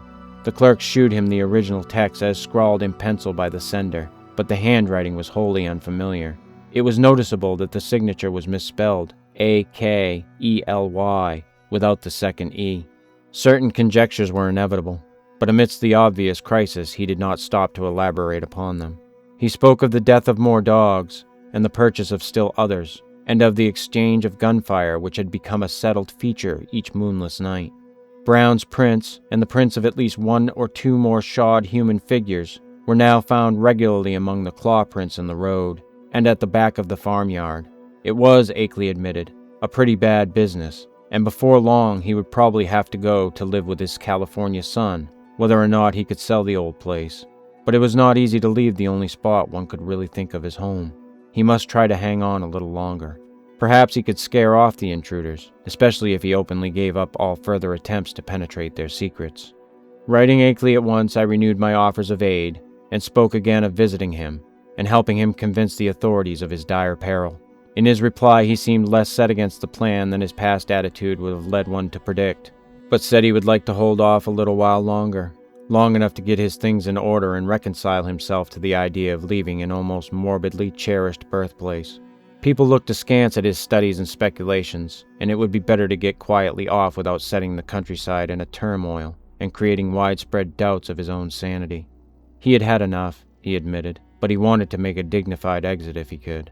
This letter reached me on the 28th of August, and I prepared and mailed as encouraging a reply as I could. Apparently, the encouragement had effect, for Akeley had fewer terrors to report when he acknowledged my note. He was not very optimistic, though, and expressed the belief that it was only the full moon season which was holding the creatures off. He hoped there would not be many densely cloudy nights, and talked vaguely of boarding in Brattleboro when the moon waned. Again I wrote him encouragingly, but on September 5th there came a fresh communication, which had obviously crossed my letter in the mails, and to this I could not give any such hopeful response. In view of its importance, I believe I had better give it in full, as best I can do from memory of the shaky script. It ran substantially as follows. Monday. Dear Wilmarth, a rather discouraging P.S. to my last. Last night was thickly cloudy, though no rain, and not a bit of moonlight got through. Things were pretty bad, and I think the end is getting near, in spite of all we have hoped. After midnight something landed on the roof of the house, and the dogs all rushed up to see what it was. I could hear them snapping and tearing around, and then one managed to get on the roof by jumping from the low L. There was a terrible fight up there, and I heard a frightful buzzing which I'll never forget, and then there was a shocking smell. About the same time bullets came through the window and nearly grazed me. I think the main line of the hill creatures had got close to the house, when the dogs divided because of the roof business. What was up there I don't know yet, but I'm afraid the creatures are learning to steer better with their space wings. I put out the light and used the windows for loopholes, and raked all around the house with rifle fire aimed just high enough not to hit the dogs. That seemed to end the business. But in morning I found great pools of blood in the yard, beside pools of a green, sticky stuff that had the worst odor I have ever smelled. I climbed up on the roof and found more of the sticky stuff there. 5 of the dogs were killed. I'm afraid I hit one by aiming too low, for he was shot in the back. Now I am setting the panes the shots broke, and am going to Brattleboro for more dogs. I guess the men at the kennels think I am crazy. We'll drop another note later. Suppose I'll be ready for moving in a week or 2, though it nearly kills me to think of it. Hastily, Akeley. But this was not the only letter from Akeley to cross mine. On the next morning, September 6th, still another came. This time a frantic scrawl, which utterly unnerved me and put me at a loss what to say or do next. Again, I cannot do better than quote the text as faithfully as memory will let me. Tuesday. Clouds didn't break, so no moon again, and going into the wane anyhow. I'd have the house wired for electricity and put in a searchlight if I didn't know they'd cut the cables as fast as they could be mended. I think I am going crazy. It may be that all I have ever written to you is a dream or madness. It was bad enough before, but this time it is too much. They talked to me last night. Talked in that cursed buzzing voice and told me things that I dare not repeat to you. I heard them plainly over the barking of the dogs, and once when they were drowned out, a human voice helped them. Keep out of this, Wilmarth. It is worse than either you or I ever suspected. They don't mean to let me get to California now. They want to take me off alive, or what theoretically and mentally amounts to alive. Not only to Yuggoth, but beyond that, away outside the galaxy, and possibly beyond the last curved rim of space. I told them I wouldn't go where they wish, or in the terrible way they propose to take me, but I'm afraid it will be no use. My place is so far out that they may come by day as well as by night before long. 6 more dogs killed, and I felt presences all along the wooded parts of the road when I drove to Brattleboro today. It was a mistake for me to try to send you that phonograph record in black stone. Better smash the record before it's too late. We'll drop you another line tomorrow if I'm still here. Wish I could arrange to get my books and things to Brattleboro and board there. I would run off without anything if I could, but something inside my mind holds me back. I can slip out to Brattleboro, where I ought to be safe, but I feel just as much a prisoner there as at the house, and I seem to know that I couldn't get much farther even if I dropped everything and tried. It is horrible. Don't get mixed up in this. Yours, Akeley. I did not sleep at all the night after receiving this terrible thing, and was utterly baffled as to Akeley's remaining degree of sanity. The substance of the note was wholly insane, yet the manner of expression, in view of all that had gone before, had a grimly potent quality of convincingness. I made no attempt to answer it, thinking it better to wait until Akeley might have time to reply to my latest communication. Such a reply indeed came on the following day, though the fresh material in it quite overshadowed any of the points brought up by the letter it nominally answered. Here is what I recall of the text, scrawled and blotted as it was in the course of a plainly frantic and hurried composition. Wednesday, W. Your letter came, but it's no use to discuss anything anymore. I am fully resigned. Wonder that I have even enough willpower left to fight them off. Can't escape even if I were willing to give up everything and run. They'll get me. Had a letter from them yesterday. RFD man brought it while I was at Brattleboro. Typed and postmarked Bellows Falls. Tells what they want to do with me. I can't repeat it. Look out for yourself, too. Smash that record.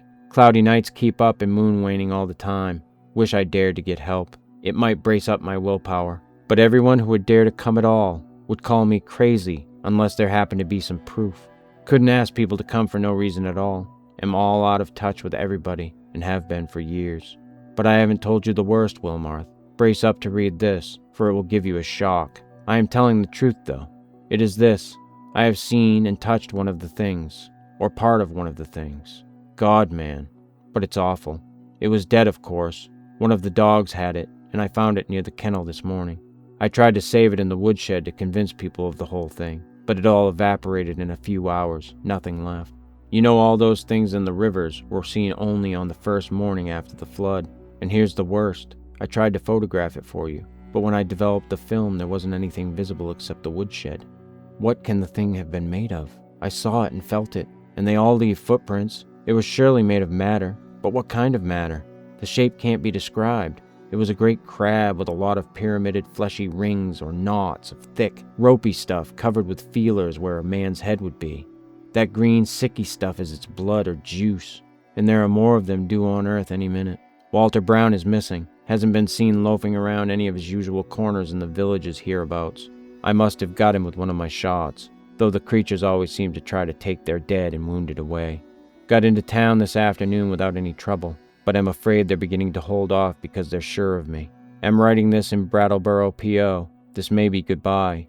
If it is, write my son George Goodenough Akeley, 176 Pleasant Street, San Diego, California.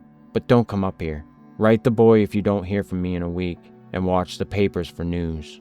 I'm going to play my last 2 cards now, if I have the willpower left. First, to try poison gas on the things. I've got the right chemicals and have fixed up masks for myself and the dogs. And then if that doesn't work, tell the sheriff.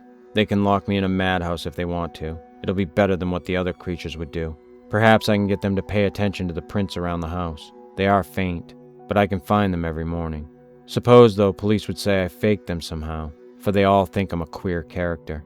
Must try to have a state policeman spend a night here and see for himself, though it would be just like the creatures to learn about it and hold off that night. They cut my wires whenever I try to telephone in the night. The linemen think it is very queer, and may testify for me if they don't go and imagine I cut them myself. I haven't tried to keep them repaired for over a week now. I could get some of the ignorant people to testify for me about the reality of the horrors. But everybody laughs at what they say, and anyway, they have shunned my place for so long that they don't know any of the new events.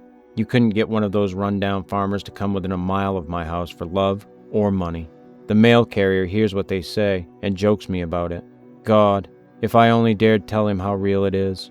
I think I'll try to get him to notice the prints, but he comes in the afternoon, and they're usually gone by that time.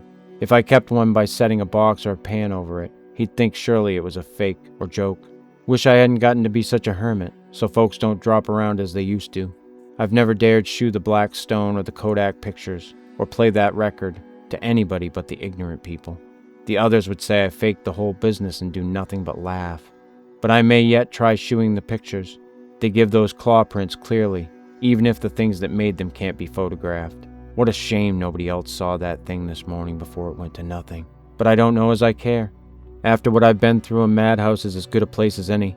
The doctors can help me make up my mind to get away from this house, and that is all that will save me. Write my son George if you don't hear soon. Goodbye. Smash that record, and don't mix up in this. Yours, Akeley.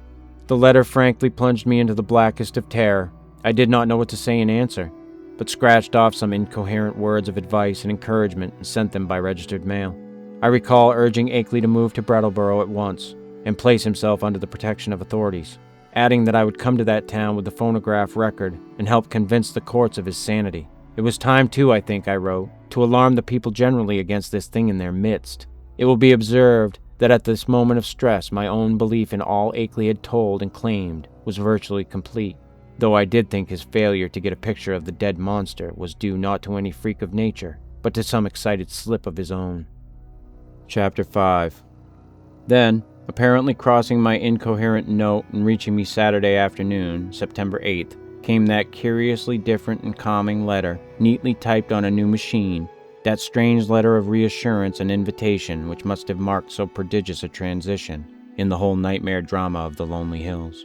Again, I will quote from memory, seeking for special reasons to preserve as much of the flavor of the style as I can. It was postmarked Bellows Falls, and the signature as well as the body of the letter was typed, as is frequent with beginners in typing. The text, though, was marvelously accurate for a tyro's work, and I concluded that Akeley must have used a machine at some previous period, perhaps in college. To say that the letter relieved me would be only fair, yet beneath my relief lay a substratum of uneasiness. If Akeley had been sane in his terror, was he now sane in his deliverance? And the sort of improved rapport mentioned, what was it? The entire thing implied such a diametrical reversal of Akeley's previous attitude. But here is the substance of the text, carefully transcribed from a memory in which I take some pride. Townsend, Vermont, Thursday, September 6, 1928. My dear Wilmarth, it gives me great pleasure to be able to set you at rest regarding all the silly things I've been writing you. I say silly, although by that I mean my frightened attitude rather than my descriptions of certain phenomena. Those phenomena are real and important enough. My mistake had been in establishing an anomalous attitude toward them. I think I mentioned that my strange visitors were beginning to communicate with me, and to attempt such communication. Last night this exchange of speech became actual. In response to certain signals, I admitted to the house a messenger from those outside, a fellow human, let me hasten to say. He told me much that neither you nor I had even begun to guess, and shewed clearly how totally we had misjudged and misinterpreted the purpose of the Outer Ones in maintaining their secret colony on this planet. It seems that the evil legends about what they have offered to men and what they wish in connection with the Earth are wholly the result of an ignorant misconception of allegorical speech. Speech, of course, molded by cultural backgrounds and thought habits vastly different from anything we dream of. My own conjectures, I freely own, shot as widely past the mark as any of the guesses of illiterate farmers and savage Indians. What I had thought morbid and shameful and ignominious is in reality awesome and mind-expanding and even glorious. My previous estimate being merely a phase of man's eternal tendency to hate and fear and shrink from the utterly different. Now, I regret the harm I have inflicted upon these alien and incredible beings in the course of our nightly skirmishes. If only I had consented to talk peacefully and reasonably with them in the first place. But they bear me no grudge, their emotions being organized very differently from ours. It is their misfortune to have had as their human agents in Vermont some very inferior specimens. The late Walter Brown, for example, he prejudiced me vastly against them. Actually, they have never knowingly harmed men, but have often been cruelly wronged and spied upon by our species. There is a whole secret cult of evil men. A man of your mystical erudition will understand me when I link them with Hastur and the Yellow Sign, devoted to the purpose of tracking them down and injuring them on behalf of monstrous powers from other dimensions. It is against these aggressors, not against normal humanity, that the drastic precautions of the Outer Ones are directed. Incidentally, I learned that many of our lost letters were stolen not by the Outer Ones, but by the emissaries of this maligned cult. All that the Outer Ones wish of man is peace and non-molestation and an increasing intellectual rapport. This latter is absolutely necessary now that our inventions and devices are expanding our knowledge and motions and making it more and more impossible for the Outer Ones' necessary outposts to exist secretly on this planet. The alien beings desire to know mankind more fully and to have a few of mankind's philosophic and scientific leaders know more about them.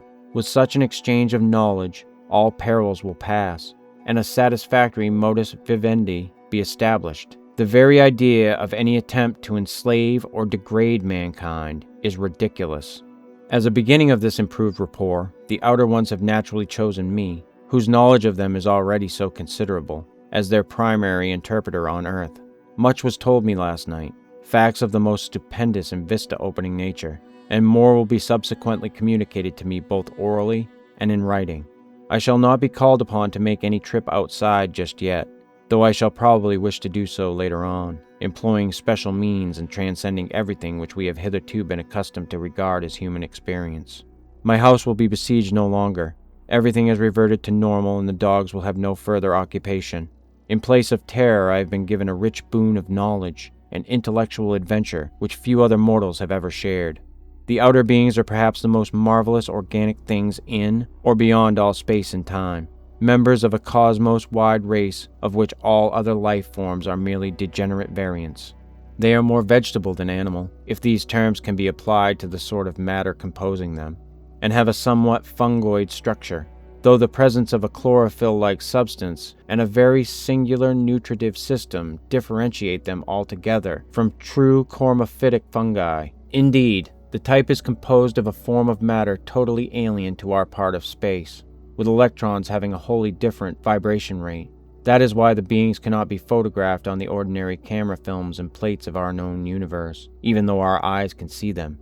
With proper knowledge, however, any good chemist could make a photographic emulsion, which would record their images. The genus is unique in its ability to traverse the heatless and airless interstellar void in full corporeal form, and some of its variants cannot do this without mechanical aid or curious surgical transpositions.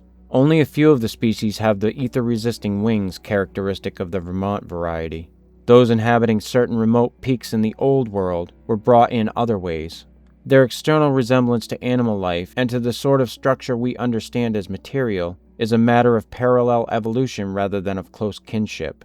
Their brain capacity exceeds that of any other surviving life form, although the winged types of our hill country are by no means the most highly developed. Telepathy is their usual means of discourse, though they have rudimentary vocal organs which, after a slight operation, for surgery is an incredibly expert and everyday thing among them, can roughly duplicate the speech of such types of organisms as still use speech.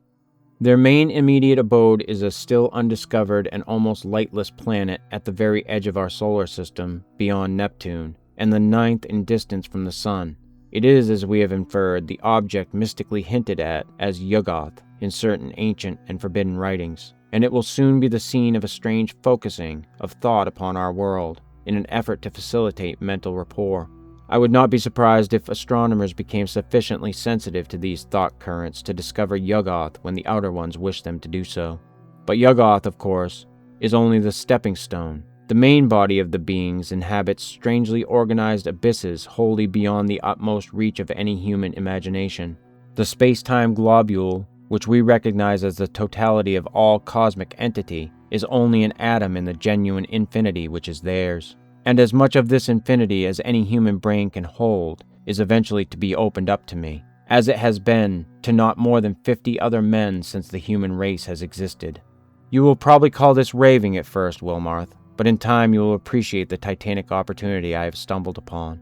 I want you to share as much of it as is possible, and to that end must tell you thousands of things that won't go on paper. In the past I have warned you not to come to see me. Now that is all safe. I take pleasure in rescinding that warning and inviting you. Can't you make a trip up here before your college term opens? It would be marvelously delightful if you could.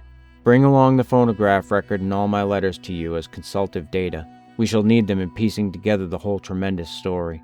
You might bring the Kodak prints too, since I seem to have mislaid the negatives in my own prints in all this recent excitement. But what a wealth of facts I have to add to all this groping and tentative material. And what a stupendous device I have to supplement my additions. Don't hesitate. I am free from espionage now, and you will not meet anything unnatural or disturbing. Just come along and let my car meet you at the Brattleboro station. Prepare to stay as long as you can, and expect many an evening of discussion of things beyond all human conjecture. Don't tell anyone about it, of course, for this matter must not get to the promiscuous public. The train service to Brattleboro is not bad. You can get a timetable in Boston, take the B&M to Greenfield, and then change for a brief remainder of the way. I suggest you're taking the convenient 4:10 p.m. standard from Boston. This gets into Greenfield at 7:35, and at 9:19 a train leaves there which reaches Brattleboro at 10:01. That is weekdays. Let me know the date, and I'll have my car on hand at the station. Pardon this typed letter, but my handwriting has grown shaky of late, as you know, and I don't feel equal to long stretches of script. I got this new Corona in Brattleboro yesterday. It seems to work very well. Awaiting word and hoping to see you shortly with the phonograph record and all my letters and the Kodak prints. I am yours in anticipation, Henry W. Akeley. To Albert N. Wilmarth, Esquire, Miskatonic University, Arkham, Mass. The complexity of my emotions upon reading, rereading, and pondering over this strange and unlooked-for letter is past adequate description. I have said that I was at once relieved and made uneasy, but this expresses only crudely the overtones of diverse and largely subconscious feelings which comprised both the relief and the uneasiness. To begin with, the thing was so antipodally at variance with the whole chain of horrors preceding it. The change of mood from stark terror to cool complacency, and even exultation, was so unheralded, lightning-like, and complete. I could scarcely believe that a single day could so alter the psychological perspective of one who had written that final frenzied bulletin of Wednesday. No matter what relieving disclosures that day might have brought, at certain moments a sense of conflicting unrealities made me wonder whether this whole distantly reported drama of fantastic forces were not a kind of half-illusory dream created largely within my own mind. Then I thought of the phonograph record and gave way to still greater bewilderment. The letter seemed so unlike anything which could have been expected. As I analyzed my impression, I saw that it consisted of two distinct phases. First, granting that Akeley had been sane before and was still sane, the indicated change in the situation itself was so swift and unthinkable. And secondly, the change in Akeley's own manner, attitude, and language was so vastly beyond the normal or the predictable. The man's whole personality seemed to have undergone an insidious mutation, a mutation so deep that one could scarcely reconcile his two aspects with the supposition that both represented equal sanity. Word choice, spelling, all were subtly different, and with my academic sensitiveness to prose style, I could trace profound divergences in his commonest reactions and rhythm responses. Certainly, the emotional cataclysm or revelation which could produce so radical an overturn must be an extreme one indeed. Yet in another way the letter seemed quite characteristic of Akeley. The same old passion for infinity, the same old scholarly inquisitiveness. I could not a moment, or more than a moment, credit the idea of spuriousness or malign substitution. Did not the invitation, the willingness to have me test the truth of the letter in person, prove its genuineness? I did not retire Saturday night, but sat up thinking of the shadows and marvels behind the letter I had received, my mind aching from the quick succession of monstrous conceptions it had been forced to confront during the last 4 months. Worked upon this startling new material in a cycle of doubt and acceptance which repeated most of the steps experienced in facing the earlier wonders, till long before dawn a burning interest and curiosity had begun to replace the original storm of perplexity and uneasiness. Mad or sane, metamorphosed or merely relieved, the chances were that Akeley had actually encountered some stupendous change of perspective in his hazardous research. Some change at once diminishing his danger, real or fancied, and opening dizzying new vistas of cosmic and superhuman knowledge. My own zeal for the unknown flared up to meet his, and I felt myself touched by the contagion of the morbid barrier breaking. To shake off the maddening and wearying limitations of time and space and natural law, to be linked with the vast outside, to come close to the nighted and abysmal secrets of the infinite and the ultimate. Surely such a thing was worth the risk of one's life, soul, and sanity. And Akeley had said there was no longer any peril. He had invited me to visit him instead of warning me away as before. I tingled at the thought of what he might now have to tell me. There was an almost paralyzing fascination in the thought of sitting in that lonely and lately beleaguered farmhouse with a man who had talked with actual emissaries from outer space. Sitting there with the terrible record and the pile of letters in which Akeley had summarized his earlier conclusions. So late Sunday morning I telegraphed Akeley that I would meet him in Brattleboro on the following Wednesday, September 12th, if that date were convenient for him. In only one respect did I depart from his suggestions, and that concerned the choice of a train. Frankly, I did not feel like arriving in the haunted Vermont region late at night, so instead of accepting the train he chose, I telephoned the station and devised another arrangement. By rising early and taking the 8:07 a.m. standard into Boston, I could catch the 9:25 for Greenfield, arriving there at 12:22 noon. This connected exactly with a train reaching Brattleboro at 1:08 p.m., a much more comfortable hour than 10:01 for meeting Akeley and riding with him into the close-packed, secret-guarding hills. I mentioned this choice in my telegram, and was glad to learn in the reply which came toward evening that it had met with my prospective host's endorsement. His wire ran thus: "Arrangement satisfactory. We'll meet 1:08 train Wednesday. Don't forget record and letters and prints. Keep destination quiet. Expect great revelations. Akeley." Receipt of this message in direct response to one sent to Akeley and necessarily delivered to his house from the Townsend station either by official messenger or by a restored telephone service removed any lingering subconscious doubts I may have had about the authorship of the perplexing letter. My relief was marked. Indeed, it was greater than I could account for at the time, since all such doubts had been rather deeply buried. But I slept soundly and long that night, and was eagerly busy with preparations during the ensuing 2 days. Chapter 6. On Wednesday I started as agreed, taking with me a valet full of simple necessities and scientific data, including the hideous phonograph record, the Kodak prints, and the entire file of Akeley's correspondence. As requested, I had told no one where I was going, for I could see that the matter demanded utmost privacy, even allowing for its most favorable turns. The thought of actual mental contact with alien, outside entities was stupefying enough to my trained and somewhat prepared mind. And this being so, what might one think of its effect on the vast masses of uninformed laymen? I do not know whether dread or adventurous expectancy was uppermost in me as I changed trains in Boston and began the long westward run out of familiar regions into those I knew less thoroughly. Waltham, Concord, Ayr, Fitchburg, Gardner, Atoll. My train reached Greenfield 7 minutes late, but the northbound connecting express had been held. Transferring in haste, I felt a curious breathlessness as the cars rumbled on through the early afternoon sunlight into territories I had always read of, but had never before visited. I knew I was entering an altogether older-fashioned and more primitive New England than the mechanized, urbanized coastal and southern areas, where all my life had been spent, an unspoiled ancestral New England without the foreigners and factory smoke, billboards and concrete roads, of the sections which modernity has touched. There would be odd survivals of that continuous native life, whose deep roots make it the one authentic outgrowth of the landscape. The continuous native life which keeps alive strange ancient memories and fertilizes the soil for shadowy, marvelous, and seldom mentioned beliefs. Now and then I saw the blue Connecticut River gleaming in the sun, and after leaving Northfield we crossed it. Ahead loomed green and cryptical hills, and when the conductor came around I learned that I was at last in Vermont. He told me to set my watch back an hour, since the northern hill country will have no dealings with the newfangled daylight time schemes. As I did so, it seemed to me that I was likewise turning the calendar back a century. The train kept close to the river, and across in New Hampshire I could see the approaching slope of steep Wantastiquet, about which singular old legends cluster. Then streets appeared on my left, and a green island shewed in the stream on my right. People rose and filed to the door, and I followed them. The car stopped, and I alighted beneath the long train shed of the Brattleboro station. Looking over the line of waiting motors, I hesitated a moment to see which one might turn out to be the Akeley Ford. But my identity was divined before I could take the initiative. And yet it was clearly not Akeley himself who advanced to meet me with an outstretched hand and a mellowly phrased query as to whether I was indeed Mr. Albert N. Wilmarth of Arkham.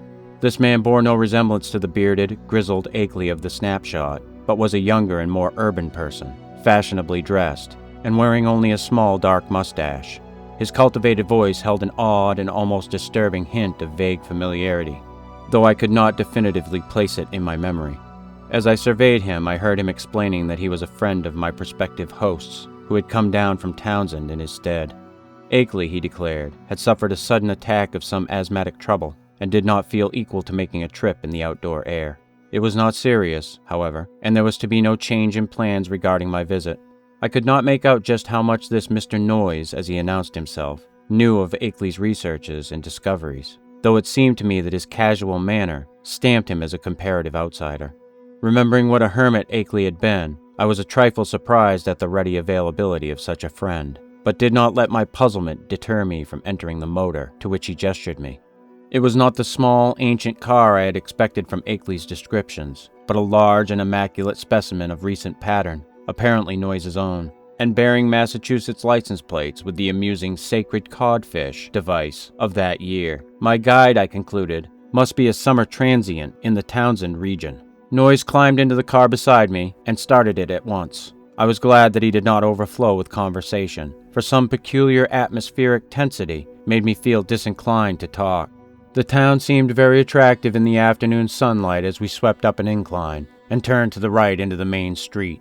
It drowsed like the older New England cities which one remembers from boyhood, and something in the collocation of roofs and steeples and chimneys and brick walls formed contours touching deep viol strings of ancestral emotion. I could tell that I was at the gateway of a region half bewitched through the piling up of unbroken time accumulations, a region where old, strange things have had a chance to grow and linger because they have never been stirred up. As we passed out of Brattleboro, my sense of constraint and foreboding increased, for a vague quality in the hill-crowded countryside, with its towering, threatening, close-pressing green and granite slopes, hinted at obscure secrets and immemorial survivals which might or might not be hostile to mankind. For a time our course followed a broad, shallow river which flowed down from unknown hills in the north, and I shivered when my companion told me it was the West River. It was in this stream, I recalled from newspaper items, that one of the morbid crab-like beings had been seen floating after the floods. Gradually, the country around us grew wilder and more deserted. Archaic covered bridges lingered fearsomely out of the past in pockets of the hills, and the half-abandoned railway track paralleling the river seemed to exhale a nebulously visible air of desolation. There were awesome sweeps of vivid valley where great cliffs rose, New England's virgin granite shewing gray and austere through the verdure that scaled the crests. There were gorges where untamed streams leaped, bearing down toward the river with the unimagined secrets of 1,000 pathless peaks. Branching away now and then were narrow, half-concealed roads that bore their way through solid, luxuriant masses of forest, among whose primal trees whole armies of elemental spirits might well lurk. As I saw these, I thought of how Akeley had been molested by unseen agencies on his drives along this very route, and did not wonder that such things could be. The quaint, sightly village of Newfane, reached in less than an hour, was our last link with that world which man can definitely call his own by virtue of conquest and complete occupancy. After that, we cast off all allegiance to immediate, tangible, and time-touched things, and entered a fantastic world of hushed unreality in which the narrow, ribbon-like road rose and fell and curved with an almost sentient and purposeful caprice amidst the tenantless, green peaks and half-deserted valleys. Except for the sound of the motor and the faint stir of the few lonely farms we passed at infrequent intervals, the only thing that reached my ears was the gurgling, insidious trickle of strange waters from the numberless hidden fountains in the shadowy woods. The nearness and intimacy of the dwarfed, domed hills now became veritably breathtaking. Their steepness and abruptness were even greater than I had imagined from hearsay, and suggested nothing in common with the prosaic, objective world we know. The dense, unvisited woods on those inaccessible slopes seemed to harbor alien and incredible things, and I felt that the very outline of the hills themselves held some strange and eon-forgotten meaning, as if they were vast hieroglyphs left by a rumored Titan race whose glories live only in rare, deep dreams. All the legends of the past and all the stupefying imputations of Henry Akeley's letters and exhibits welled up in my memory to heighten the atmosphere of tension and growing menace. The purpose of my visit and the frightful abnormalities it postulated struck me all at once with a chill sensation that nearly overbalanced my ardor for strange delvings. My guide must have noticed my disturbed attitude, for as the road grew wilder and more irregular, and our motions slower and more jolting, his occasional pleasant comments expanded into a steadier flow of discourse. He spoke of the beauty and weirdness of the country, and revealed some acquaintance with the folklore studies of my prospective host. From his polite questions, it was obvious that he knew I had come for a scientific purpose, and that I was bringing data of some importance, but he gave no sign of appreciating the depth and awfulness of the knowledge which Akeley had finally reached. His manner was so cheerful, normal, and urbane that his remarks ought to have calmed and reassured me. But oddly enough, I felt only the more disturbed as we bumped and veered onward into the unknown wilderness of hills and woods. At times it seemed as if he were pumping me to see what I knew of the monstrous secrets of the place, and with every fresh utterance that vague, teasing, baffling familiarity in his voice increased. It was not an ordinary or healthy familiarity, despite the thoroughly wholesome and cultivated nature of the voice. I somehow linked it with forgotten nightmares, and felt that I might go mad if I recognized it. If any good excuse had existed, I think I would have turned back from my visit. As it was, I could not well do so, and it occurred to me that a cool, scientific conversation with Akeley himself after my arrival would help greatly to pull me together. Besides, there was a strangely calming element of cosmic beauty in the hypnotic landscape through which we climbed and plunged fantastically. Time had lost itself in the labyrinths behind, and around us stretched only the flowering waves of fairy and the recaptured loveliness of vanished centuries, the hoary groves, the untainted pastures, edged with gay, autumnal blossoms, and at vast intervals the small brown farmsteads, nestling amidst huge trees beneath vertical precipices of fragrant briar and meadow grass. Even the sunlight assumed a supernal glamour, as if some special atmosphere or exhalation mantled the whole region. I had seen nothing like it before save in the magic vistas that sometimes form the backgrounds of Italian primitives. Sodoma and Leonardo conceived such expanses, but only in the distance, and through the vaultings of Renaissance arcades, we were now burrowing bodily through the midst of the picture, and I seemed to find in its necromancy a thing I had innately known or inherited, and for which I had always been vainly searching. Suddenly, after rounding an obtuse angle at the top of a sharp ascent, the car came to a standstill. On my left, across a well-kept lawn which stretched to the road, and flaunted a border of whitewashed stones, rose a white 2.5-story house of unusual size and elegance for the region, with a congeries of contiguous or arcade-linked barns, sheds, and windmill behind and to the right. I recognized it at once from the snapshot I had received, and was not surprised to see the name of Henry Akeley on the galvanized iron mailbox near the road.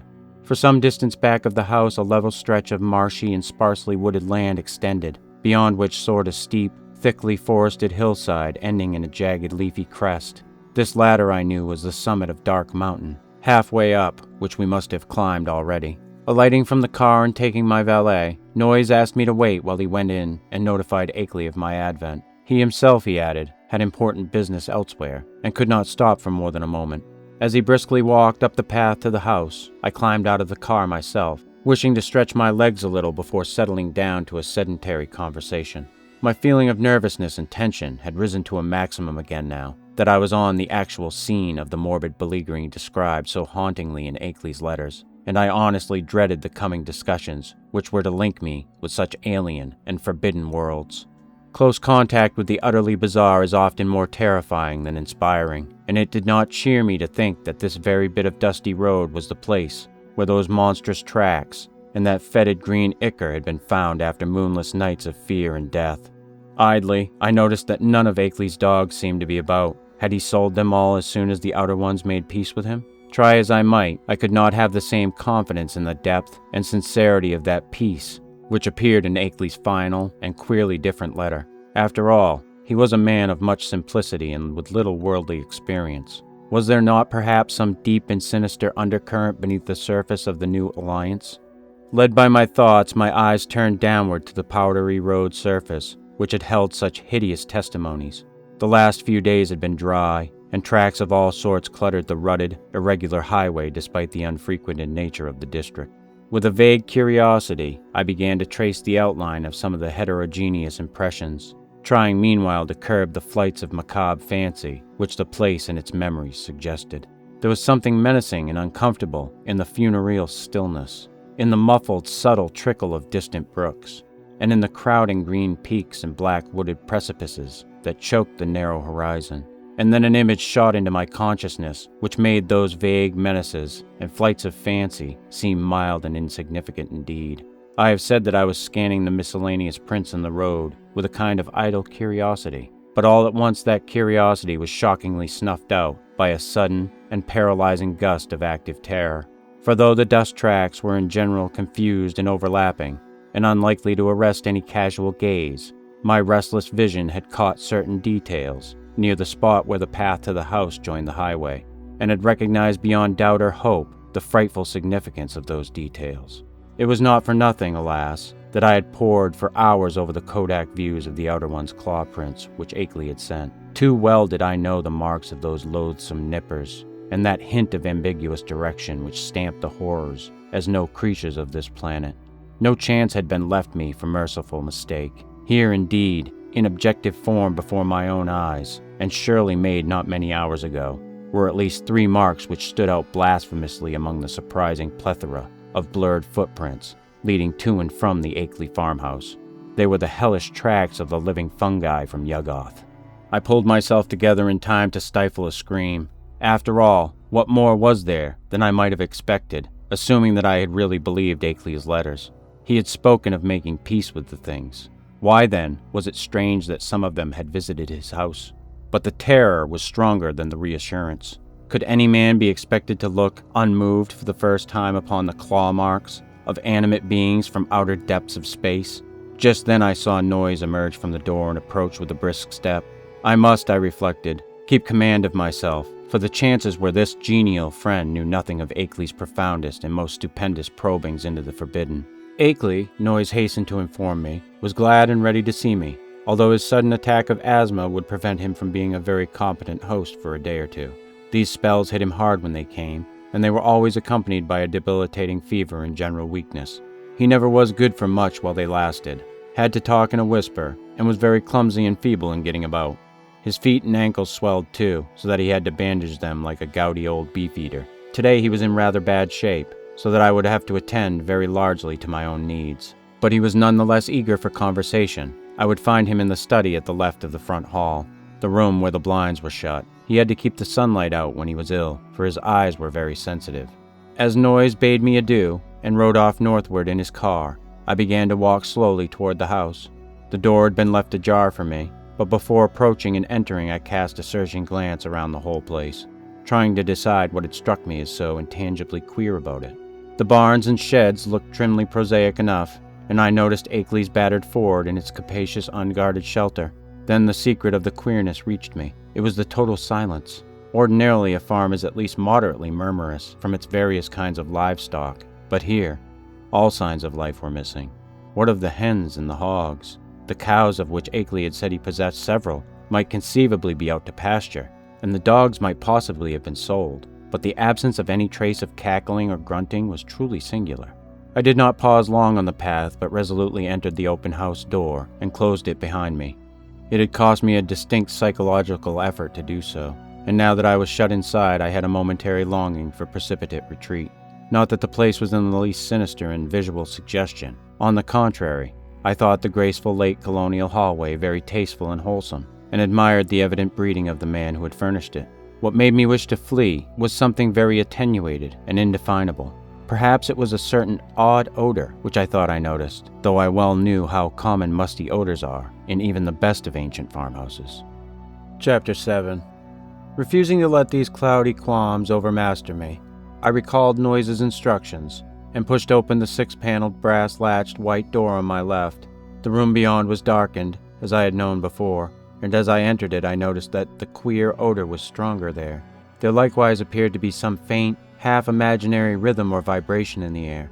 For a moment the closed blinds allowed me to see very little, but then a kind of apologetic hacking or whispering sound drew my attention to a great easy chair in the farther, darker corner of the room. Within its shadowy depths I saw the white blur of a man's face and hands, and in a moment I had crossed to greet the figure who had tried to speak. Dim though the light was, I perceived that this was indeed my host. I had studied the Kodak picture repeatedly, and there could be no mistake about this firm, weather-beaten face with the cropped, grizzled beard. But as I looked again, my recognition was mixed with sadness and anxiety, for certainly this face was that of a very sick man. I felt that there must be something more than asthma behind that strained, rigid, immobile expression and unwinking glassy stare, and realized how terribly the strain of his frightful experiences must have told on him. Was it not enough to break any human being, even a younger man than this intrepid delver into the forbidden? The strange and sudden relief, I feared, had come too late to save him from something like a general breakdown.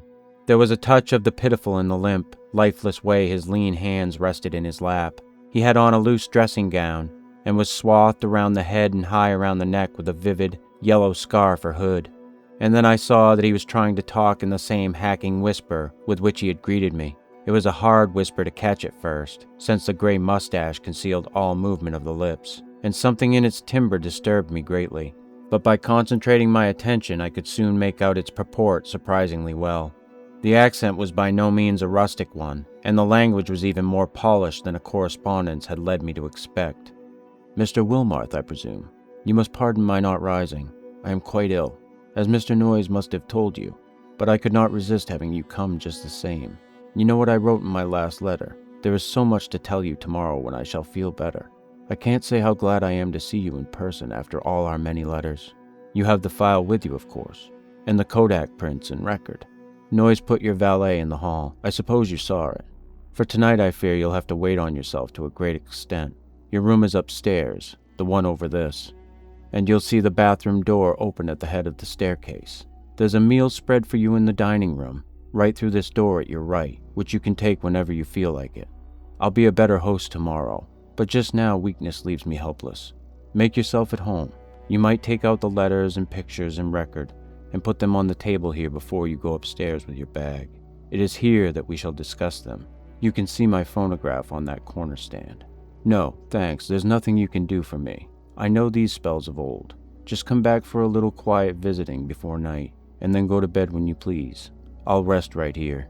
Perhaps sleep here all night as I often do. In the morning I'll be far better able to go into the things we must go into. You realize, of course, the utterly stupendous nature of the matter before us. To us, as to only a few men on this earth, there will be opened up gulfs of time and space and knowledge beyond anything within the conception of human science and philosophy. Do you know that Einstein is wrong, and that certain objects and forces can move with a velocity greater than that of light? With proper aid, I expect to go backward and forward in time, and actually see and feel the earth of remote past and future epochs. You can't imagine the degree to which those beings have carried science. There is nothing they can't do with the mind and body of living organisms. I expect to visit other planets, and even other stars and galaxies. The first trip will be to Yuggoth, the nearest world, fully peopled by the beings. It is a strange dark orb at the very rim of our solar system, unknown to earthly astronomers yet, but I must have written you about this. At the proper time, you know. The beings there will direct thought currents toward us and cause it to be discovered, or perhaps let one of their human allies give the scientists a hint. There are mighty cities on Yuggoth, great tiers of terraced towers built of black stone like the specimen I tried to send you. That came from Yuggoth. The sun shines there no brighter than a star, but the beings need no light. They have other, subtler senses, and put no windows in their great houses and temples. Light even hurts and hampers and confuses them, for it does not exist at all in the black cosmos outside time and space where they come from originally. To visit Yuggoth would drive any weak man mad, yet I am going there. Black rivers of pitch that flow under those mysterious cyclopean bridges, things built by some elder race extinct and forgotten before the things came to Yuggoth from the ultimate voids, ought to be enough to make any man a Dante or Poe, if he can keep sane long enough to tell what he has seen. But remember that dark world of fungoid gardens and windowless cities isn't really terrible. It is only to us that it would seem so. Perhaps this world seemed just as terrible to the beings when they first explored it in the Primal Age. You know they were here long before the fabulous epoch of Cthulhu was over, and remember all about sunken Rylea, when it was above the waters. They've been inside Earth, too. There are openings which human beings know nothing of, some of them in these very Vermont hills, and great worlds of unknown life down there. Blue-lit in Kenyan, red-lit in Yoth, and black, lightless Nakai. It's from Nakai that frightful Sathwaga came. You know, the amorphous toad-like god creature mentioned in the Akkadic manuscripts, and the Necronomicon, and the Comorian myth cycle preserved by the Atlantean high priest Clarkus Ton. But we will talk of all this later on. It must be 4 or 5 o'clock by this time. Better bring the stuff from your bag, take a bite, and then come back for a comfortable chat. Very slowly I turned and began to obey my host, fetching my valet, extracting and depositing the desired articles, and finally ascending to the room designed as mine. With the memory of that roadside claw print fresh in my mind, Akeley's whispered paragraphs had affected me queerly, and the hints of familiarity with this unknown world of fungus life, forbidden Yuggoth, made my flesh creep more than I cared to own. I was tremendously sorry about Akeley's illness, but had to confess that his hoarse whisper had a hateful as well as pitiful quality. If only he wouldn't gloat so about Yuggoth and its black secrets. My room proved a very pleasant and well-furnished one, devoid alike of the musty odor and disturbing sense of vibration, and after leaving my valet there I descended again to greet Akeley and take the lunch he had set out for me. The dining room was just beyond the study, and I saw that a kitchen L extended still farther in the same direction. On the dining table an ample array of sandwiches, cake, and cheese awaited me, and a thermos bottle beside a cup and saucer testified that hot coffee had not been forgotten. After a well-relished meal, I poured myself a liberal cup of coffee, but found that the culinary standard had suffered a lapse in this one detail. My first spoonful revealed a faintly unpleasant acrid taste, so that I did not take more. Throughout the lunch I thought of Akeley sitting silently in the great chair in the darkened next room. Once I went in to beg him to share the repast, but he whispered that he could eat nothing as yet. Later on, just before he slept, he would take some malted milk, all he ought to have that day. After lunch I insisted on clearing the dishes away and washing them in the kitchen sink, incidentally emptying the coffee which I had not been able to appreciate. Then returning to the darkened study I drew up a chair near my host's corner and prepared for such conversation as he might feel inclined to conduct. The letters, pictures, and record was still on the large center table, but for the nonce we did not have to draw upon them. Before long I forgot even the bizarre odor and curious suggestions of vibration. I have said that there were things in some of Akeley's letters, especially the second and most voluminous one, which I would not dare to quote or even form into words on paper. This hesitancy applies with still greater force to the things I heard whispered that evening in the darkened room among the lonely haunted hills. Of the extent of the cosmic horrors unfolded by that raucous voice, I cannot even hint. He had known hideous things before, but what he had learned since, making his pact with the outside things, was almost too much for sanity to bear. Even now I absolutely refused to believe what he implied about the constitution of ultimate infinity, the juxtaposition of dimensions, and the frightful position of our known cosmos of space and time in the unending chain of linked cosmos atoms, which makes up the immediate supercosmos of curves, angles, and material and semi-material electronic organization. Never was a sane man more dangerously close to the arcana of basic entity. Never was an organic brain nearer to utter annihilation in the chaos that transcends form and force and symmetry. I learned whence Cthulhu first came, and why half the great temporary stars of history had flared forth. I guessed from hints which made even my informant pause timidly the secret behind the Magellanic clouds and globular nebulae, and the black truth veiled by the immemorial allegory of Tao. The nature of the doles was plainly revealed, and I was told the essence, though not the source, of the hounds of Tyndalos. The legend of Yig, father of serpents, remained figurative no longer, and I started with loathing when told of the monstrous nuclear chaos beyond the angled space which the Necronomicon had mercifully cloaked under the name of Azathoth. It was shocking to have the foulest nightmares of secret myth cleared up in concrete terms, whose stark, morbid hatefulness exceeded the boldest hints of ancient and medieval mystics. Ineluctably, I was led to believe that the first whisperers of these accursed tales must have had discourse with Akeley's outer ones, and perhaps have visited outer cosmic realms as Akeley now proposed visiting them. I was told of the Black Stone and what it implied, and was glad that it had not reached me. My guesses about those hieroglyphics had been all too correct, and yet Akeley now seemed reconciled to the whole fiendish system he had stumbled upon. Reconciled and eager to probe farther into the monstrous abyss. I wondered what beings he had talked with since his last letter to me, and whether many of them had been as human as the first emissary he had mentioned. The tensions in my head grew insufferable, and I built up all sorts of wild theories about the queer, persistent odor and those insidious hints of vibration in the darkened room. Night was falling now, and as I recalled what Akeley had written me about those earlier nights, I shuddered to think there would be no moon. Nor did I like the way the farmhouse nestled in the lee of that colossal forested slope leading up to the dark mountain's unvisited crest. With Akeley's permission, I lighted a small oil lamp, turned it low, and set it on a distant bookcase beside the ghostly bust of Milton. But afterward I was sorry I had done so, for it made my host's strained, immobile face and listless hands look damnably abnormal and corpse-like. He seemed half incapable of motion, though I saw him nod stiffly once in a while. After what he had told, I could scarcely imagine what profounder secrets he was saving for the morrow, but at last it developed that his trip to Yuggoth and beyond, and my own possible participation in it, was to be the next day's topic. He must have been amused by the start of horror I gave at hearing a cosmic voyage on my part proposed, for his head wobbled violently when I shewed my fear. Subsequently, he spoke very gently of how human beings might accomplish, and several times had accomplished, the seemingly impossible flight across the interstellar void. It seemed that complete human bodies did not indeed make the trip, but that the prodigious surgical, biological, chemical, and mechanical skill of the outer ones had found a way to convey human brains without their concomitant physical structure. There was a harmless way to extract a brain, and a way to keep the organic residue alive during its absence. The bare, compact cerebral matter was then immersed in an occasionally replenished fluid, within an ether-tight cylinder of a metal mind in Yuggoth.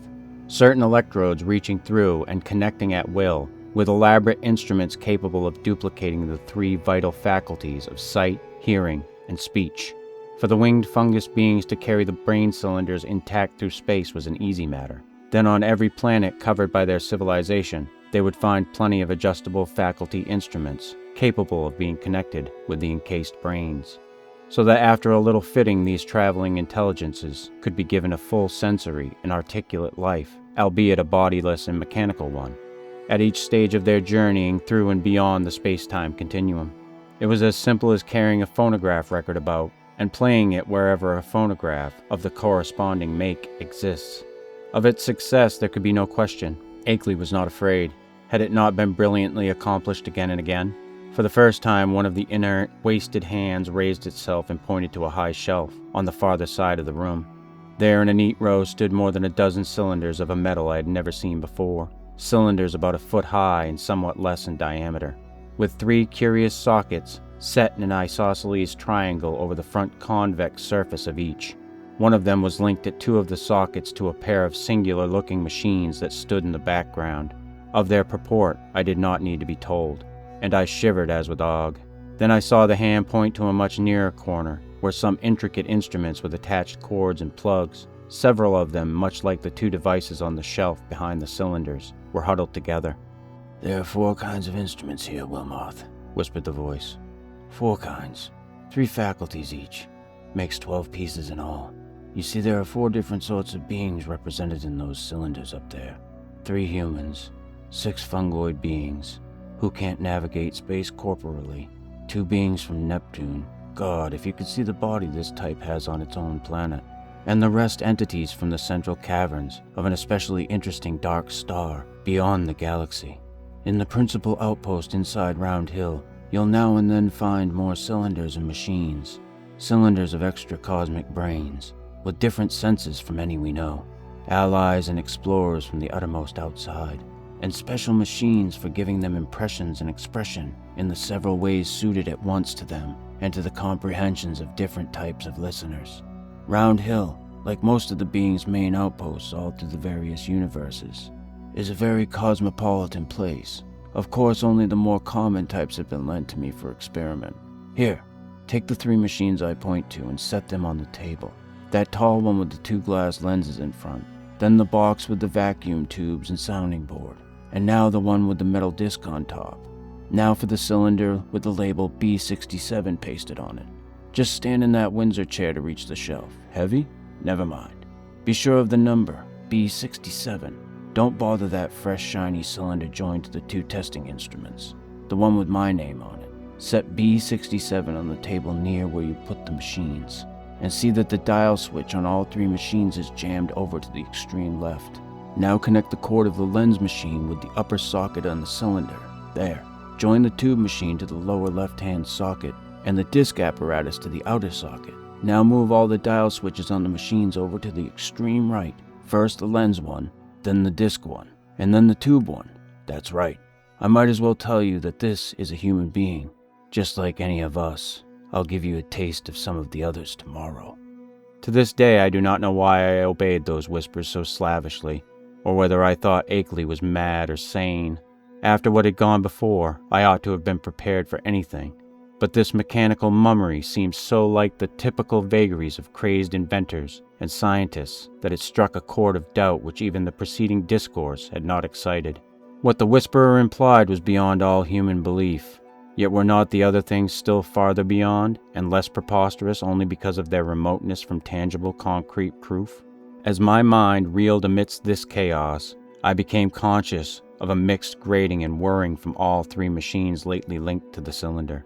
A grating and whirring which soon subsided into a virtual noiselessness. What was about to happen? Was I to hear a voice? And if so, what proof would I have that it was not some cleverly concocted radio device, talked into by a concealed but closely watching speaker? Even now I am unwilling to swear just what I heard, or just what phenomenon really took place before me, but something certainly seemed to take place.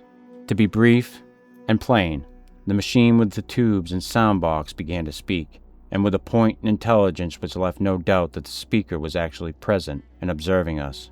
The voice was loud, metallic, lifeless, and plainly mechanical in every detail of its production. It was incapable of inflection or expressiveness, but scraped and rattled on with a deadly precision and deliberation. "Mr. Wilmarth," it said, "I hope I do not startle you. I am a human being like yourself, though my body is now resting safely under proper vitalizing treatment inside Round Hill, about 1.5 miles east of here. I myself am here with you. My brain is in that cylinder, and I see, hear, and speak through these electronic vibrators.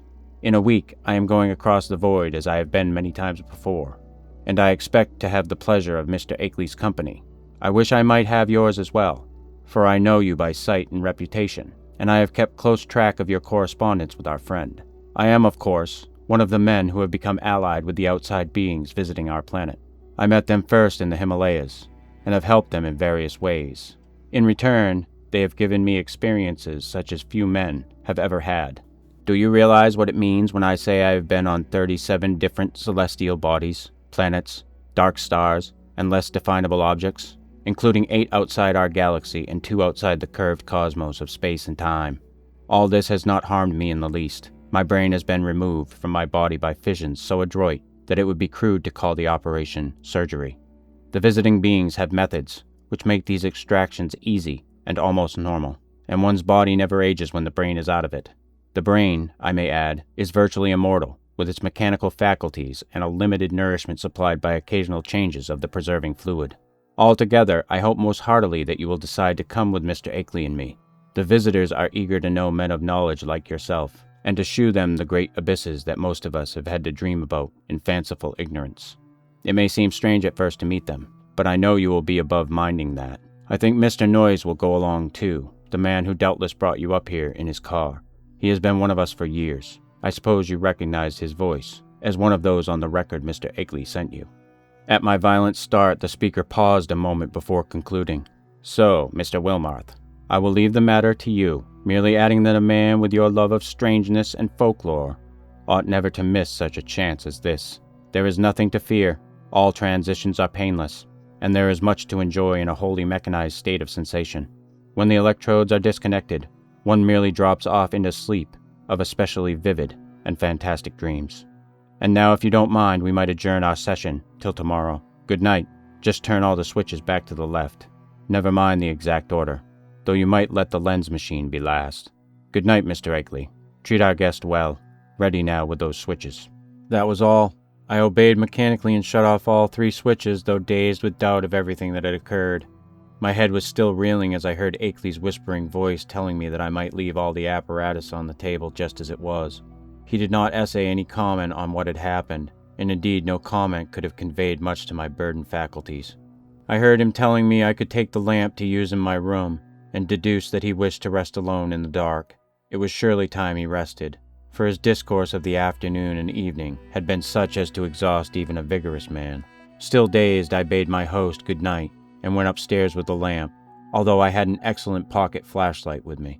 I was glad to be out of that downstairs study with the queer odor and vague suggestions of vibration, yet could not, of course, escape a hideous sense of dread and peril and cosmic abnormality as I thought of the place I was in and the forces I was meeting. The wild, lonely region, the black, mysteriously forested slope towering so close behind the house, the footprints in the road, the sick, motionless whisperer in the dark, the hellish cylinders and machines, and above all the invitations to strange surgery and stranger voyagings. These things, all so new and in such sudden succession, rushed in on me with a cumulative force which sapped my will and almost undermined my physical strength.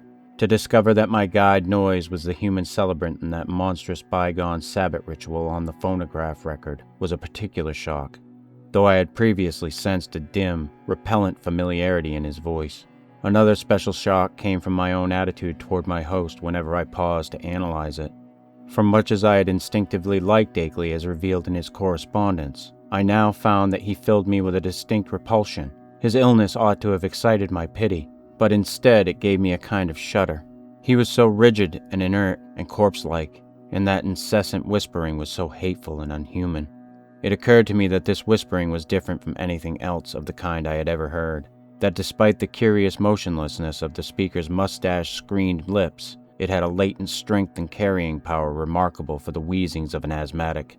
I had been able to understand the speaker when wholly across the room, and once or twice it had seemed to me that the faint but penetrant sounds represented not so much weakness as deliberate repression. For what reason I could not guess. From the first I had felt a disturbing quality in their timbre. Now, when I tried to weigh the matter, I thought I could trace this impression to a kind of subconscious familiarity, like that which had made Noyes' voice so hazily ominous. But when or where I had encountered the thing it hinted at was more than I could tell. One thing was certain: I would not spend another night here. My scientific zeal had vanished amidst fear and loathing, and I felt nothing now but a wish to escape from this net of morbidity and unnatural revelation.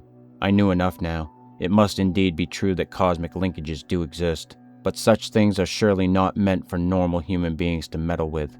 Blasphemous influences seemed to surround me and press chokingly upon my senses. Sleep, I decided, would be out of the question, so I merely extinguished the lamp and threw myself on the bed fully dressed. No doubt it was absurd, but I kept ready for some unknown emergency, gripping in my right hand the revolver I had brought along, and holding the pocket flashlight in my left.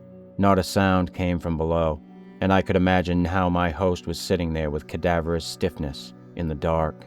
Somewhere I heard a clock ticking, and was vaguely grateful for the normality of the sound. It reminded me, though, of another thing about the region which disturbed me: the total absence of animal life.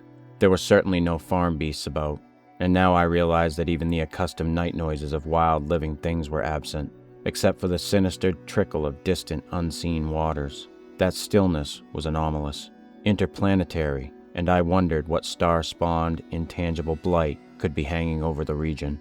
I recalled from old legends that dogs and other beasts had always hated the Outer Ones, and thought of what those tracks in the road might mean. Chapter 8. Do not ask me how long my unexpected lapse into slumber lasted, or how much of what ensued was sheer dream. If I tell you that I awaked at a certain time, and heard and saw certain things, you will merely answer that I did not wake then, and that everything was a dream until the moment when I rushed out of the house, stumbled to the shed where I had seen the old Ford, and seized the ancient vehicle for a mad, aimless race over the haunted hills which at last landed me, after hours of jolting and winding through the forest-threatened labyrinths, into a village which turned out to be Townsend. You will also, of course, discount everything else in my report, and declare that all the pictures, record sounds, cylinder and machine sounds, and kindred evidences were bits of pure deception practiced on me by the missing Henry Akeley. You will even hint that he conspired with other eccentrics to carry out a silly and elaborate hoax, that he had the express shipment removed at Keene, and that he had had Noyes make the terrifying wax record. It is odd, though, that Noyes has not even yet been identified, that he was unknown at any of the villages near Akeley's place, though he must have been frequently in the region. I wish I had stopped to memorize the license number of his car, or perhaps it is better after all that I did not, for I, despite all you can say, and despite all I sometimes try to say to myself, know that loathsome outside influences must be lurking there in the half-unknown hills, and that those influences have spies and emissaries in the world of men. To keep as far as possible from such influences and such emissaries is all that I ask of life in future. When my frantic story sent a sheriff's posse out to the farmhouse, Akeley was gone without leaving a trace. His loose dressing gown, yellow scarf, and foot bandages lay on the study floor near his corner easy chair, and it could not be decided whether any of his other apparel had vanished with him. The dogs and livestock were indeed missing, and there were some curious bullet holes both on the house's exterior and on some of the walls within. But beyond this, nothing unusual could be detected. No cylinders or machines, none of the evidences I had brought in my valet, no queer odor or vibration sense, no footprints in the road, and none of the problematical things I glimpsed at the very last. I stayed a week in Brattleboro after my escape, making inquiries among people of every kind who had known Akeley, and the results convinced me that the matter is no figment of dream or delusion. Akeley's queer purchases of dogs and ammunition and chemicals, and the cutting of his telephone wires, are matters of record, while all who knew him, including his son in California, concede that his occasional remarks on strange studies had a certain consistency. Solid citizens believe he was mad, and unhesitatingly pronounce all reported evidences mere hoaxes devised with insane cunning, and perhaps abetted by eccentric associates. But the lowlier country folk sustain his statements in every detail. He had shewed me some of these rustic photographs and black stone, and had played the hideous record for them, and they all said the footprints and buzzing voice were like those described in ancestral legends. They said, too, that suspicious sights and sounds had been noticed increasingly around Akeley's house after he found the black stone, and that the place was now avoided by everybody except the mailman and other casual, tough-minded people. Dark Mountain and Round Hill were both notoriously haunted spots, and I could find no one who had ever closely explored either. Occasional disappearances of natives throughout the district's history were well attested, and these now included the semi-vagabond Walter Brown, whom Akeley's letters had mentioned. I even came upon one farmer who thought he had personally glimpsed one of the queer bodies at flood time in the swollen West River, but his tale was too confused to be really valuable. When I left Brattleboro, I resolved never to go back to Vermont, and I feel quite certain I shall keep my resolution. Those wild hills are surely the outpost of a frightful, cosmic race, as I doubt all the less since reading that a new ninth planet has been glimpsed beyond Neptune, just as those influences had said it would be glimpsed. Astronomers, with a hideous appropriateness they little suspect, have named this thing Pluto. I feel beyond question that it is nothing less than the knighted Yuggoth, and I shiver when I try to figure out the real reason why its monstrous denizens wish it to be known in this way at this especial time. I vainly try to assure myself that these demoniac creatures are not gradually leading up to some new policy hurtful to the earth and its normal inhabitants. But I have still to tell of the ending of that terrible night in the farmhouse. As I have said, I did finally drop into a troubled doze, a doze filled with bits of dream, which involved monstrous landscape glimpses. Just what awaked me I cannot yet say, but that I did indeed awake at this given point, I feel very certain. My first confused impression was of stealthily creaking floorboards in the hall outside my door, and of a clumsy muffled fumbling at the latch. This, however, ceased almost at once, so that my really clear impressions began with the voices heard from the study below. There seemed to be several speakers, and I judged that they were controversially engaged.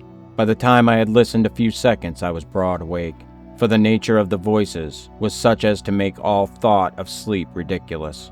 The tones were curiously varied, and no one who had listened to that accursed phonograph record could harbor any doubts about the nature of at least two of them.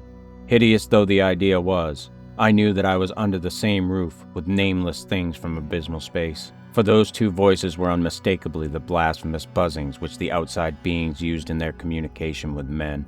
The two were individually different in pitch, accent, and tempo, but they were both of the same damnable general kind. A third voice was indubitably that of a mechanical utterance machine, connected with one of the detached brains in the cylinders.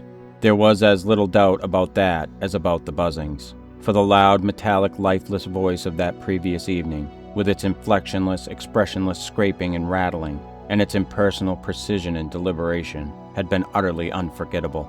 For a time I did not pause to question whether the intelligence behind the scraping was the identical one which had formerly talked to me. But shortly afterward, I reflected that any brain would emit vocal sounds of the same quality if linked to the same mechanical speech producer, the only possible differences being in language, rhythm, speed, and pronunciation. To complete the eldritch colloquy, there were two actually human voices, one the crude speech of an unknown and evidently rustic man, and the other the suave Bostonian tones of my erstwhile guide, Noise. As I tried to catch the words, which the stoutly fashioned floor so bafflingly intercepted, I was also conscious of a great deal of stirring and scratching and shuffling in the room below, so that I could not escape the impression that it was full of living beings, many more than the few whose speech I could single out. The exact nature of this stirring is extremely hard to describe, for very few good bases of comparison exist. Objects seemed now and then to move across the room like conscious entities, the sound of their footfalls having something about it like a loose, hard surface clattering, as of the contact of ill-coordinated surfaces of horn or hard rubber. It was, to use a more concrete but less accurate comparison, as if people with loose, splintery wooden shoes were shambling and rattling about on the polished board floor. On the nature and appearance of those responsible for the sounds, I did not care to speculate. Before long I saw that it would be impossible to distinguish any connected discourse. Isolated words, including the names of Akeley and myself, now and then floated up, especially when uttered by the mechanical speech producer, but their true significance was lost for want of continuous context. Today I refused to form any definite deductions from them, and even their frightful effect on me was one of suggestion rather than of revelation. A terrible and abnormal conclave, I felt certain, was assembled below me, but for what shocking deliberations I could not tell. It was curious how this unquestioned sense of the malign and the blasphemous pervaded me, despite Akeley's assurances of the outsider's friendliness. With patient listening, I began to distinguish clearly between voices, even though I could not grasp much of what any of the voices said. I seemed to catch certain typical emotions behind some of the speakers. One of the buzzing voices, for example, held an unmistakable note of authority, whilst the mechanical voice, notwithstanding its artificial loudness and regularity, seemed to be in a position of subordination and pleading. Noise's tones exuded a kind of conciliatory atmosphere. The others I could make no attempt to interpret.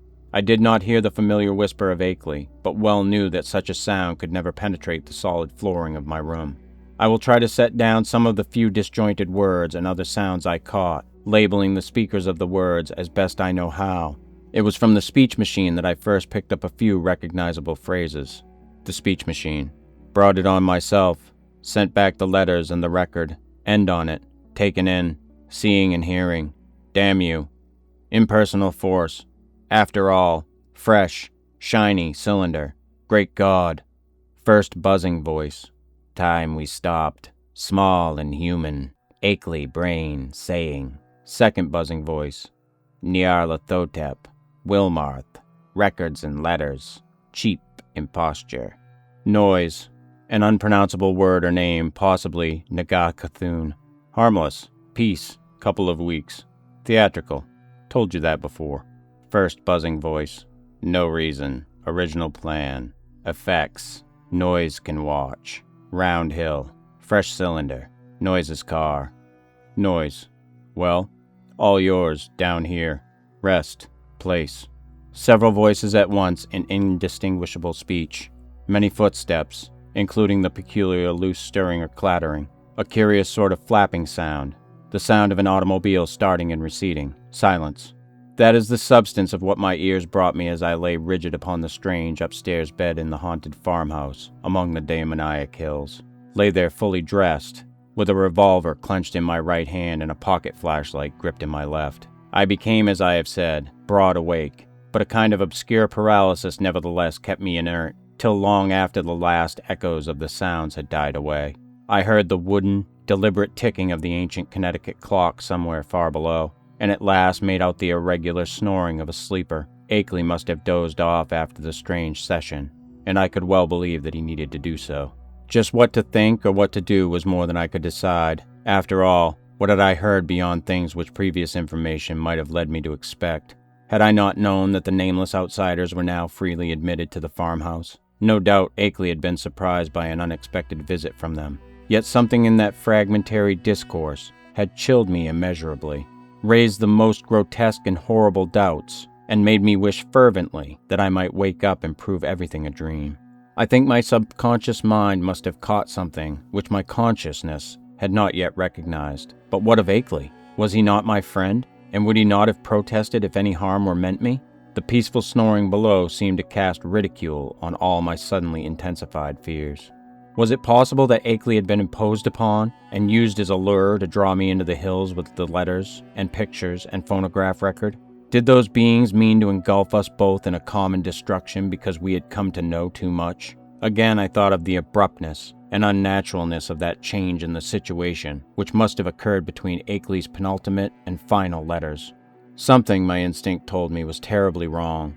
All was not as it seemed. That acrid coffee which I refused, had there not been any attempt by some hidden, unknown entity to drug it? I must talk to Akeley at once, and restore his sense of proportion. They had hypnotized him with their promises of cosmic revelations, but now he must listen to reason. We must get out of this before it would be too late. If he lacked the willpower to make the break for liberty, I would supply it. Or if I could not persuade him to go, I could at least go myself. Surely he would let me take his Ford and leave it in a garage at Brattleboro. I had noticed it in the shed, the door being left unlocked and open now that peril was deemed past, and I believed there was a good chance of its being ready for instant use. That momentary dislike of Akeley, which I had felt during and after the evening's conversation, was all gone now. He was in a position much like my own, and we must stick together. Knowing his indisposed condition, I hated to wake him at this juncture, but I knew that I must. I could not stay in this place till morning as matters stood. At last, I felt able to act, and stretched myself vigorously to regain command of my muscles.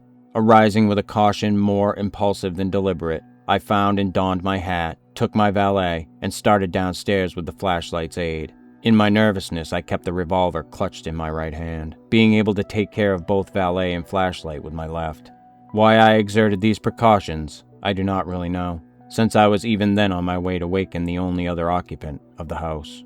As I half tiptoed down the creaking stairs to the lower hall, I could hear the sleeper more plainly, and noticed that he must be in the room on my left, the living room I had not entered. On my right was the gaping blackness of the study in which I had heard the voices. Pushing open the unlatched door of the living room, I traced a path with the flashlight toward the source of the snoring, and finally turned the beams on the sleeper's face. But in the next second, I hastily turned them away and commenced a cat-like retreat to the hall, my caution this time springing from reason as well as from instinct. For the sleeper on the couch was not Akeley at all, but my quondam guide, Noise. Just what the real situation was, I could not guess, but common sense told me that the safest thing was to find out as much as possible before arousing anybody. Regaining the hall, I silently closed and latched the living room door after me, thereby lessening the chances of a waking noise. I now cautiously entered the dark study where I expected to find Akeley, whether asleep or awake, in the great corner chair which was evidently his favorite resting place. As I advanced, the beams of my flashlight caught the great center table, revealing one of the hellish cylinders with sight and hearing machines attached, and with a speech machine standing close by, ready to be connected at any moment. This, I reflected, must be the encased brain I had heard talking during the frightful conference, and for a second I had a perverse impulse to attach the speech machine and see what it would say. It must, I thought, be conscious of my presence even now, since the sight and hearing attachments could not fail to disclose the rays of my flashlight and the faint creaking of the floor beneath my feet. But in the end I did not dare meddle with the thing. I idly saw that it was the fresh, shiny cylinder with Akeley's name on it, which I had noticed on the shelf earlier in the evening, and which my host had told me not to bother. Looking back at that moment, I can only regret my timidity, and wish that I had boldly caused the apparatus to speak. God knows what mysteries and horrible doubts and questions of identity it might have cleared up, but then, it may be merciful that I let it alone. From the table I turned my flashlight to the corner where I thought Akeley was, but found in my perplexity that the great easy chair was empty of any human occupant asleep or awake. From the seat to the floor there trailed voluminously the familiar old dressing gown, and near it on the floor lay the yellow scarf and the huge foot bandages I had thought so odd. As I hesitated, striving to conjecture where Akeley might be, and why he had so suddenly discarded his necessary sick-room garments, I observed that the queer odor and sense of vibration were no longer in the room. What had been their cause? Curiously, it occurred to me that I had noticed them only in Akeley's vicinity. They had been strongest where he sat, and wholly absent except in the room with him, or just outside the doors of that room. I paused, letting the flashlight wander about the dark study, and racking my brain for explanations of the turn affairs had taken. Would to heaven I had quietly left the place before allowing that light to rest again on the vacant chair. As it turned out, I did not leave quietly, but with a muffled shriek which must have disturbed, though it did not quite awake, the sleeping sentinel across the hall. That shriek and noise's still unbroken snore are the last sounds I ever heard in that morbidity-choked farmhouse beneath the black wooded crest of a haunted mountain. That focus of trans-cosmic horror amidst the lonely green hills and curse-muttering brooks of a spectral, rustic land. It is a wonder that I did not drop flashlight, valet, and revolver in my wild scramble, but somehow I failed to lose any of these. I actually managed to get out of that room and that house without making any further noise, to drag myself and my belongings safely into the old Ford in the shed, and to set that archaic vehicle in motion towards some unknown point of safety in the black, moonless night. The ride that followed was a piece of delirium out of Poe or Rimbaud, or the drawings of Doré, but finally I reached Townsend, that is all. If my sanity is still unshaken, I am lucky. Sometimes I fear what the years will bring, especially since the new planet Pluto has been so curiously discovered. As I have implied, I let my flashlight return to the vacant easy chair after its circuit of the room, then noticing for the first time the presence of certain objects in the seat, made inconspicuous by the adjacent loose folds of the empty dressing gown. These are the objects, 3 in number, which the investigators did not find when they came later on. As I said at the outset, there was nothing of actual visual horror about them. The trouble was in what they led one to infer. Even now I have my moments of half-doubt, moments in which I half accept the skepticism of those who attribute my whole experience to dream and nerves and delusion. The 3 things were damnably clever constructions of their kind, and were furnished with ingenious metallic clamps to attach them to organic developments of which I dare not form any conjecture. I hope, devoutly hope, that they were the waxen products of a master artist, despite what my inmost fears tell me. Great God! That whisperer in darkness with its morbid odor and vibrations. Sorcerer, emissary, changeling, outsider. That hideous repressed buzzing, and all the time in that fresh, shiny cylinder on the shelf. Poor devil. Prodigious, surgical, biological, chemical, and mechanical skill. For the things in the chair, perfect to the last, subtle detail of microscopic resemblance or identity, were the face and hands of Henry Wentworth Akeley.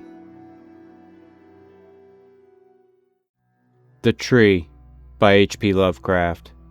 On a verdant slope of Mount Menelaus, in Arcadia, there stands an olive grove about the ruins of a villa. Close by is a tomb, once beautiful with the sublimest sculptures. but now fallen into great decay as the house. At one end of the tomb, its curious roots displacing the time-stained blocks of pentelic marble, grows an unnaturally large olive tree of oddly repellent shape, so like to some grotesque man or death-distorted body of a man, that the country folk fear to pass it at night when the moon shines faintly through the crooked boughs. Mount Menelaus is a chosen haunt of dreaded Pan, whose queer companions are many, and simple swains believe the tree must have some hideous kinship to these Panisi. But an old beekeeper who lives in the neighboring cottage told me a different story. Many years ago, when the hillside villa was new and resplendent, there dwelt within it the two sculptors Kalos and Musaides. From Lydia to Neapolis the beauty of their work was praised, and none dared say that the one excelled the other in skill. The Hermes of Kalos stood in a marble shrine in Corinth, and the palace of Musaides surmounted a pillar in Athens, near the Parthenon.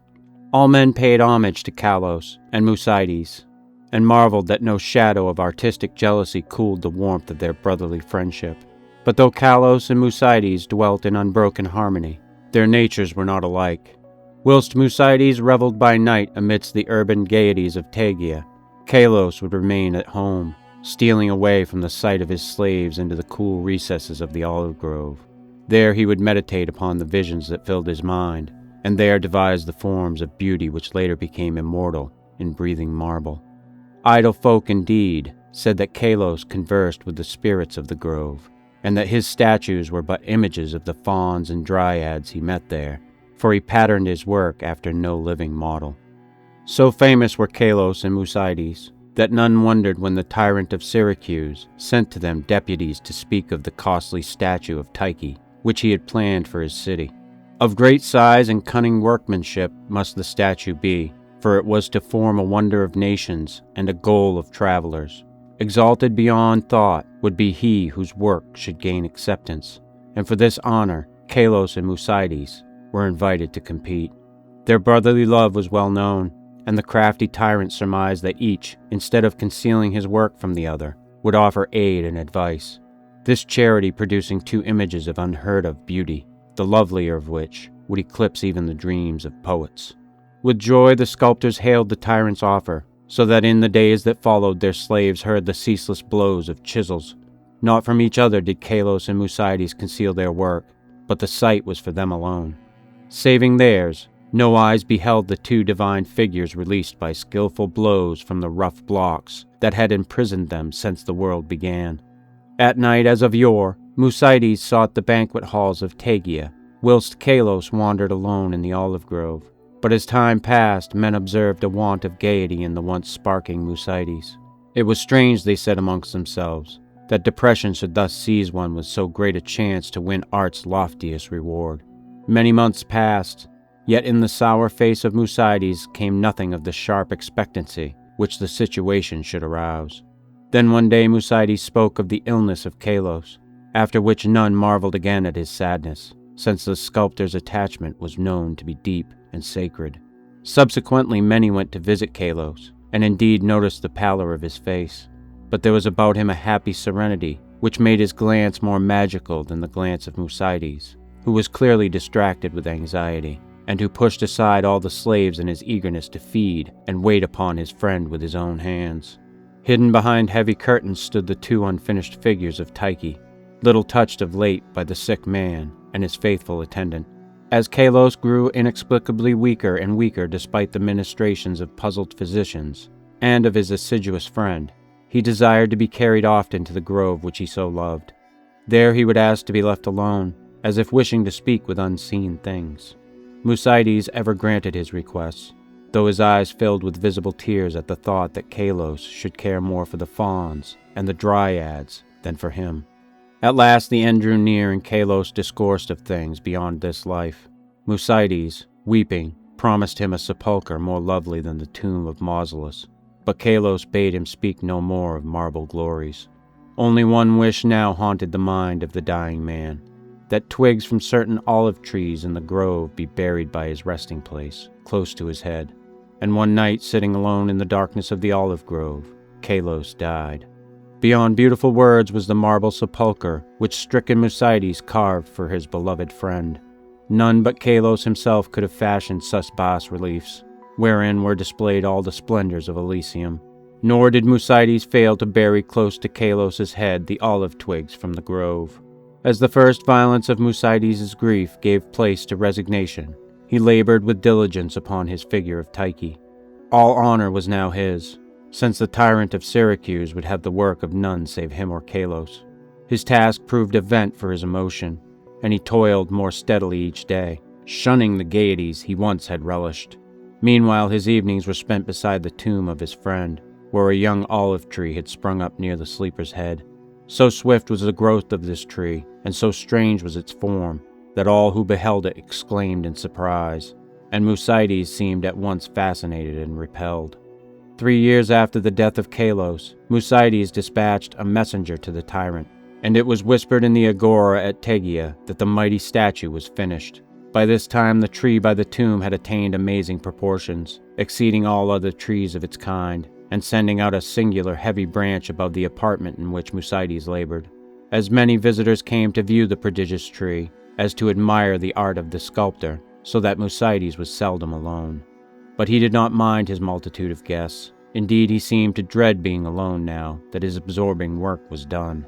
The bleak mountain wind, sighing through the olive grove and the tomb tree, had an uncanny way of forming vaguely articulate sounds. The sky was dark on the evening that the tyrant's emissaries came to Tegea. It was definitely known that they had come to bear away the great image of Tyche and bring eternal honor to Musaites, so their reception by the proxenoi was of great warmth. As the night wore on, a violent storm of wind broke over the crest of Menelaus, and the men from far Syracuse were glad that they rested snugly in the town. They talked of their illustrious tyrant and of the splendor of his capital, and exulted in the glory of the statue which Musaites had wrought for him. And then the men of Tegea spoke of the goodness of Musaites, and of his heavy grief for his friend, and how not even the coming laurels of art could console him in the absence of Kalos, who might have worn those laurels instead. Of the tree which grew by the tomb near the head of Kalos they also spoke. The wind shrieked more horribly, and both the Syracusians and the Arcadians prayed to Aeolus. In the sunshine of the morning the proxenoi led the tyrant's messengers up the slopes to the abode of the sculptor, but the night wind had done strange things. Slaves' cries as ascended from a scene of desolation, and no more amidst the olive grove rose the gleaming colonnades of that vast hall wherein Musaites had dreamed and toiled. Lone and shaken mourned the humble courts and the lower walls, for upon the sumptuous greater peristyle had fallen squarely the heavy overhanging bough of the strange new tree, reducing the stately poem in marble with odd completeness to a mound of unsightly ruins. Strangers and Tegeans stood aghast, looking from the wreckage to the great sinister tree whose aspect was so weirdly human, and whose roots reached so queerly into the sculptured sepulchre of Kalos. And their fear and dismay increased when they searched the fallen apartment, for of the gentle Musaites, and of the marvelously fashioned image of Tyche, no trace could be discovered. Amidst such stupendous ruin, only chaos dwelt, and the representatives of 2 cities left disappointed.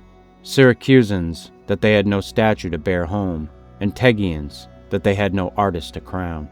However, the Syracusans obtained after a while a very splendid statue in Athens, and the Tegeans consoled themselves by erecting in the agora a marble temple commemorating the gifts, virtues, and brotherly piety of Musaites. But the olive grove still stands, as does the tree growing out of the tomb of Kalos, and the old beekeeper told me that sometimes the boughs whisper to one another in the night wind, saying over and over again, "Oya, Oya, I know, I know."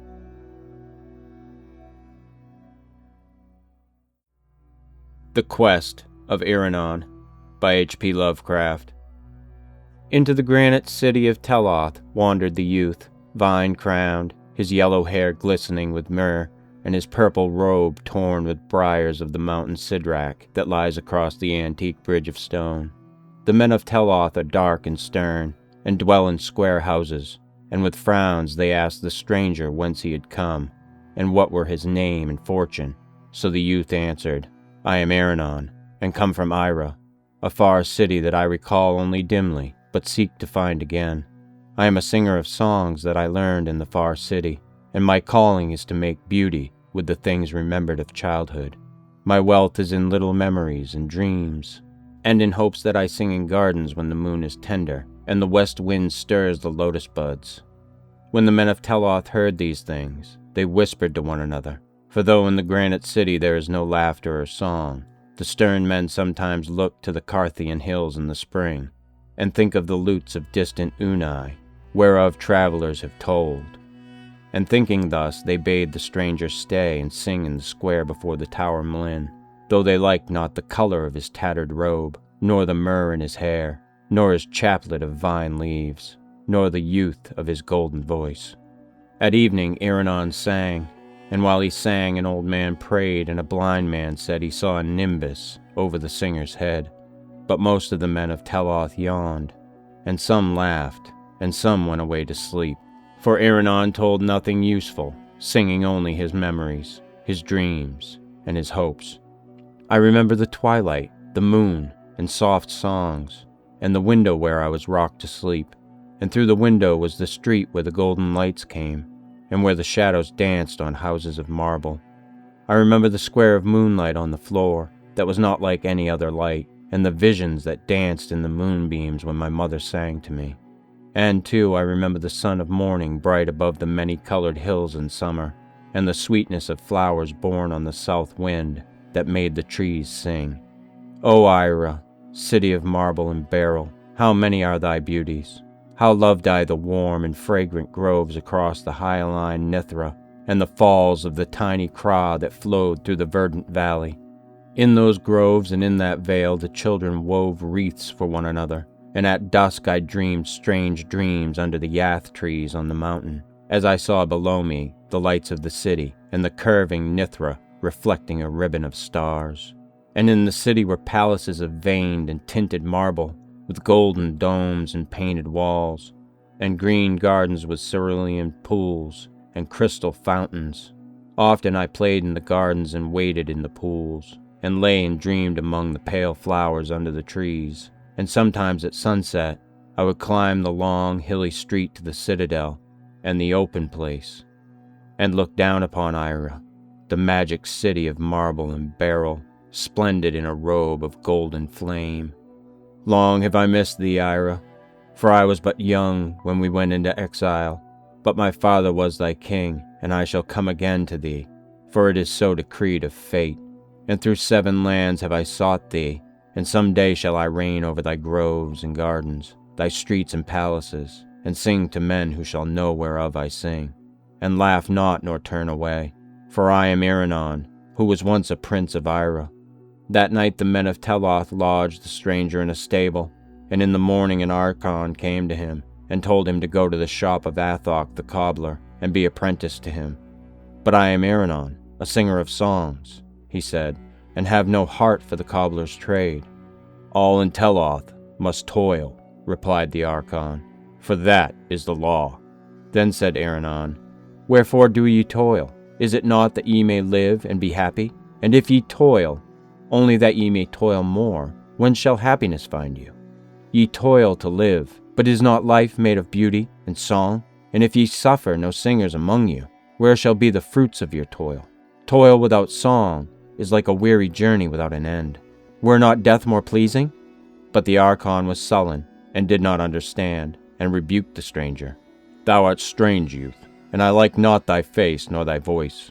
The words thou speakest are blasphemy, for the gods of Teloth have said that toil is good. Our gods have promised us a haven of light beyond death, where there shall be rest without end, and crystal coldness amidst which none shall vex his mind with thought or his eyes with beauty. Go thou then to Athok the cobbler, or be gone out of the city by sunset. All here must serve, and song is folly.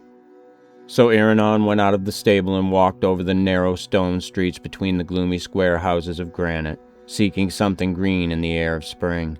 But in Teloth was nothing green, for all was of stone. On the faces of men were frowns, but by the stone embankment along the sluggish river Zuro sate a young boy, with sad eyes gazing into the waters to spy green budding branches, washed down from the hills by the freshets. And the boy said to him, Art thou not indeed he of whom the archons tell, who seekest a far city in a fair land? I am Romnod, and born of the blood of Teloth, but am not old in the ways of the granite city, and yearn daily for the warm groves and the distant lands of beauty and song. Beyond the Carthian hills lieth Unai, the city of lutes and dancing, which men whisper of and say is both lovely and terrible. Thither would I go were I old enough to find the way, and thither shouldest thou go, and thou wouldest sing, and have men listen to thee. Let us leave the city Teloth and fare together among the hills of spring. Thou shalt shew me the ways of travel, and I will attend thy songs at evening, when the stars one by one bring dreams to the minds of dreamers. And peradventure it may be that Unai, the city of lutes and dancing, is even the fair Ira thou seekest. For it is told that thou hast not known Ira since old days, and a name often changeth. Let us go to Unai, O Iranon of the golden head, where men shall know our longings, and welcome us as brothers, nor ever laugh or frown at what we say. And Iranon answered, Be it so, small one. If any in this stone place yearn for beauty, he must seek the mountains and beyond. I would not leave thee to pine by the sluggish Zero, but think not that delight and understanding dwell just across the Carthian hills, or in any spot thou canst find in a day's or a year's or a lustrum's journey. Behold, when I was small like thee, I dwelt in the valley of Narthos by the frigid Zari, where none would listen to my dreams. And I told myself that when older, I would go to Cinera on the southern slope and sing to smiling dromedary men in the marketplace. But when I went to Cinera, I found the dromedary men all drunken and ribald, and saw that their songs were not as mine. So I traveled in a barge down the Zari to onyx-walled Jaren, and the soldiers at Jaren laughed at me and drave me out, so that I wandered to many other cities. I have seen the Stethalos that is below the great cataract, and have gazed on the marsh where Sarnath once stood. I have been to Thra, Ilarnek, and Catatheron on the winding river Ai, and have dwelt long in Olatho, in the land of Lomar.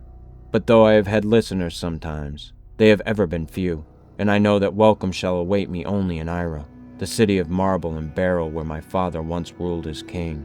So for Ira shall we seek, though it were well to visit distant and loot-blessed Unai across the Carthian hills, which may indeed be Ira, though I think not. Ira's beauty is past imagining, and none can tell of it without rapture, whilst of Unai the camel-drivers whisper leeringly. At the sunset, Iranon and small Romnod went forth from Teloth, and for long wandered amidst the green hills and cool forests. The way was rough and obscure, and never did they seem nearer to Unai, the city of lutes and dancing. But in the dusk, as the stars came out, Iranon would sing of Ira and its beauties, and Romnod would listen, so that they were both happy after a fashion. They ate plentifully of fruit and red berries, and marked not the passing of time, but many years must have slipped away. Small Romnod was now not so small, and spoke deeply instead of shrilly, though Iranon was always the same, and decked his golden hair with vines and fragrant resins found in the woods. So it came to pass one day that Romnod seemed older than Iranon, though he had been very small when Iranon had found him watching for green budding branches in Teloth, beside the sluggish stone-banked Zero. Then one night when the moon was full, the travelers came to a mountain crest, and looked down upon the myriad lights of Unai. Peasants had told them they were near, and Iranon knew that this was not his native city of Ira.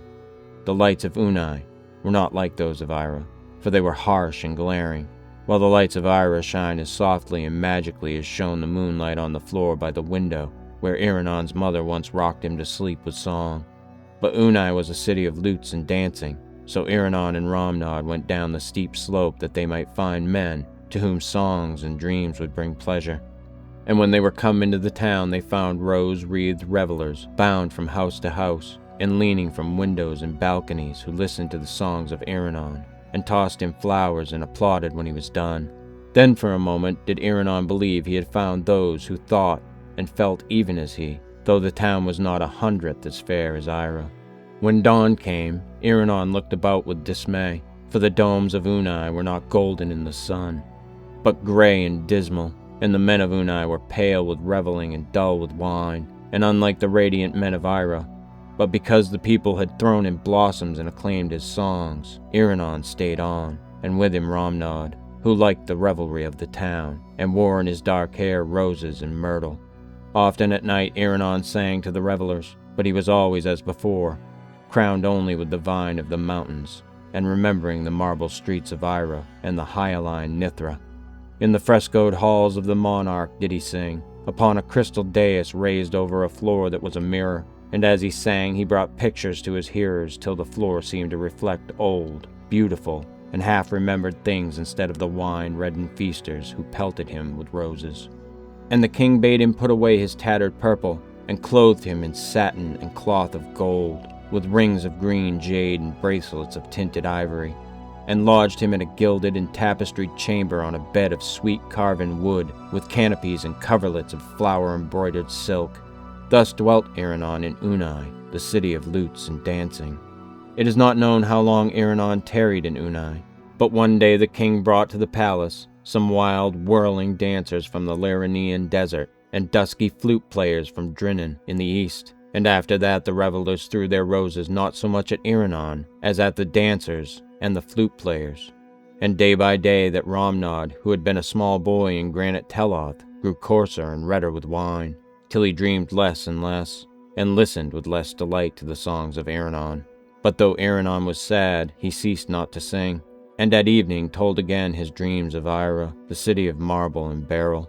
Then one night the red and fattened Romnod snorted heavily amidst the poppied silks of his banquet couch, and died writhing, whilst Iranon, pale and slender, sang to himself in a far corner.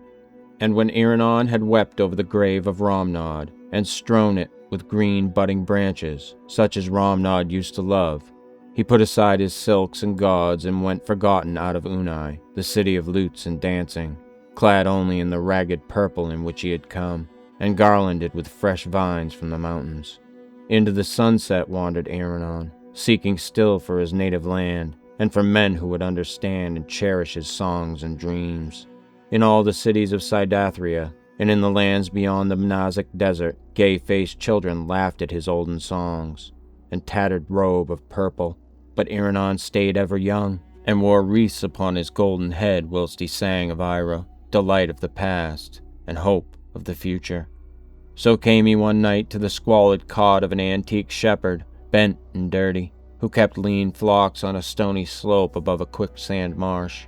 To this man Iranon spoke, as to so many others. Canst thou tell me where I may find Ira, the city of marble and beryl, where flows the hyaline Nithra, and where the falls of the tiny Kra sing to verdant valleys and hills forested with yath trees? And the shepherd, hearing, looked long and strangely at Iranon, as if recalling something very far away in time, and noted each line of the stranger's face, and his golden hair, and his crown of vine leaves. But he was old, and shook his head as he replied, "O stranger, I have indeed heard the name of Ira, and the other names thou hast spoken, but they come to me from afar down the waste of long years. I heard them in my youth from the lips of a playmate, a beggar's boy given to strange dreams, who would weave long tales about the moon, and the flowers, and the west wind. We used to laugh at him, for we knew him from his birth, though he thought himself a king's son. He was comely, even as thou, but full of folly and strangeness, and he ran away when small to find those who would listen gladly to his songs and dreams. How often hath he sung to me of lands that never were, and things that never can be. Of Ira did he speak much, of Ira, and the river Nithra, and the falls of tiny Kra. There would he ever say he once dwelt as a prince, though here we knew him from his birth. Nor was there ever a marble city of Ira, nor those who could delight in strange songs, save in the dreams of mine old playmate, Iranon, who is gone." And in the twilight, as the stars came out one by one, and the moon cast on the marsh a radiance like that which a child sees quivering on the floor as he is rocked asleep at evening, there walked into the lethal quicksands a very old man in tattered purple, crowned with withered vine leaves, and gazing ahead as if upon the golden domes of a fair city, where dreams are understood. That night something of youth and beauty died in the elder world.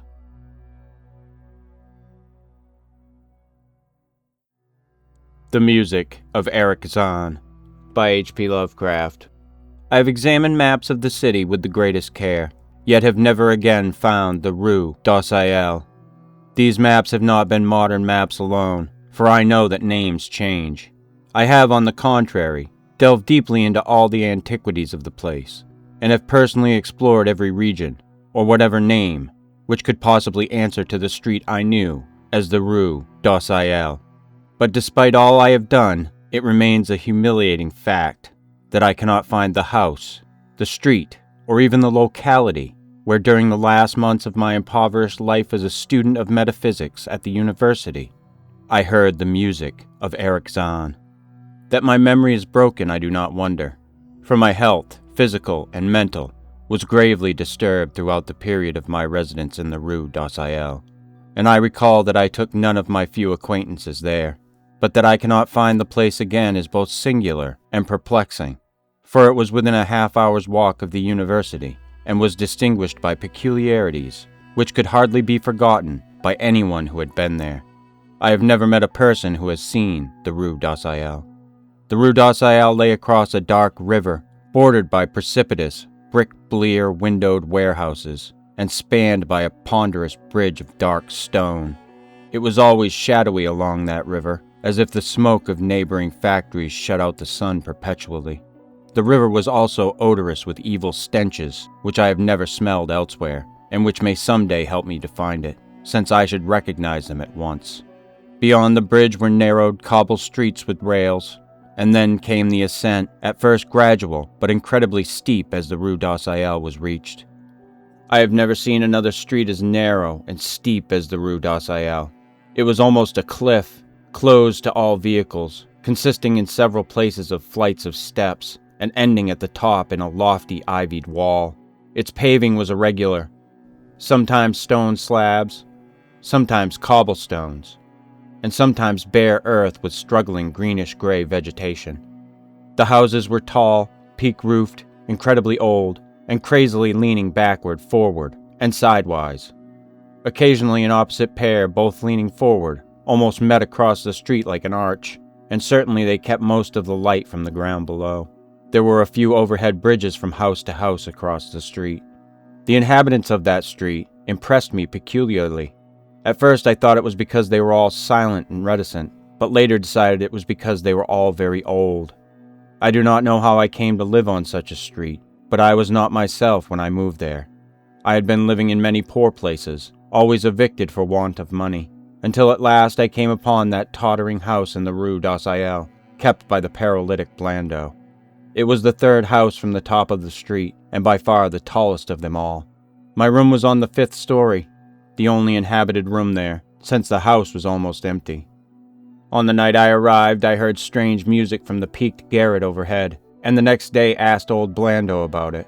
He told me it was an old German viol player, a strange dumb man who signed his name as Eric Zahn, and who played evenings in a cheap theater orchestra, adding that Zahn's desire to play in the night after his return from the theater was the reason he had chosen this lofty and isolated garret room, whose single gable window was the only point on the street from which one could look over the terminating wall at the declivity and panorama beyond.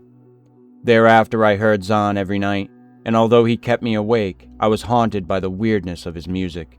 Knowing little of the art myself, I was yet certain that none of his harmonies had any relation to music I had heard before, and concluded that he was a composer of highly original genius. The longer I listened, the more I was fascinated, until after a week I resolved to make the old man's acquaintance. One night as he was returning from his work, I intercepted Zahn in the hallway and told him that I would like to know him and be with him when he played. He was a small, lean, bent person, with shabby clothes, blue eyes, grotesque satyr-like face, and nearly bald head, and at my first words seemed both angered and frightened. My obvious friendliness, however, finally melted him, and he grudgingly motioned me to follow him up the dark, creaking, and rickety attic stairs. His room, one of only 2 in the steeply pitched garret, was on the west side, toward the high wall that formed the upper end of the street. Its size was very great, and seemed the greater because of its extraordinary bareness and neglect. Of furniture there was only a narrow iron bedstead, a dingy washstand, a small table, a large bookcase, an iron music rack, and 3 old-fashioned chairs. Sheets of music were piled in disorder about the floor.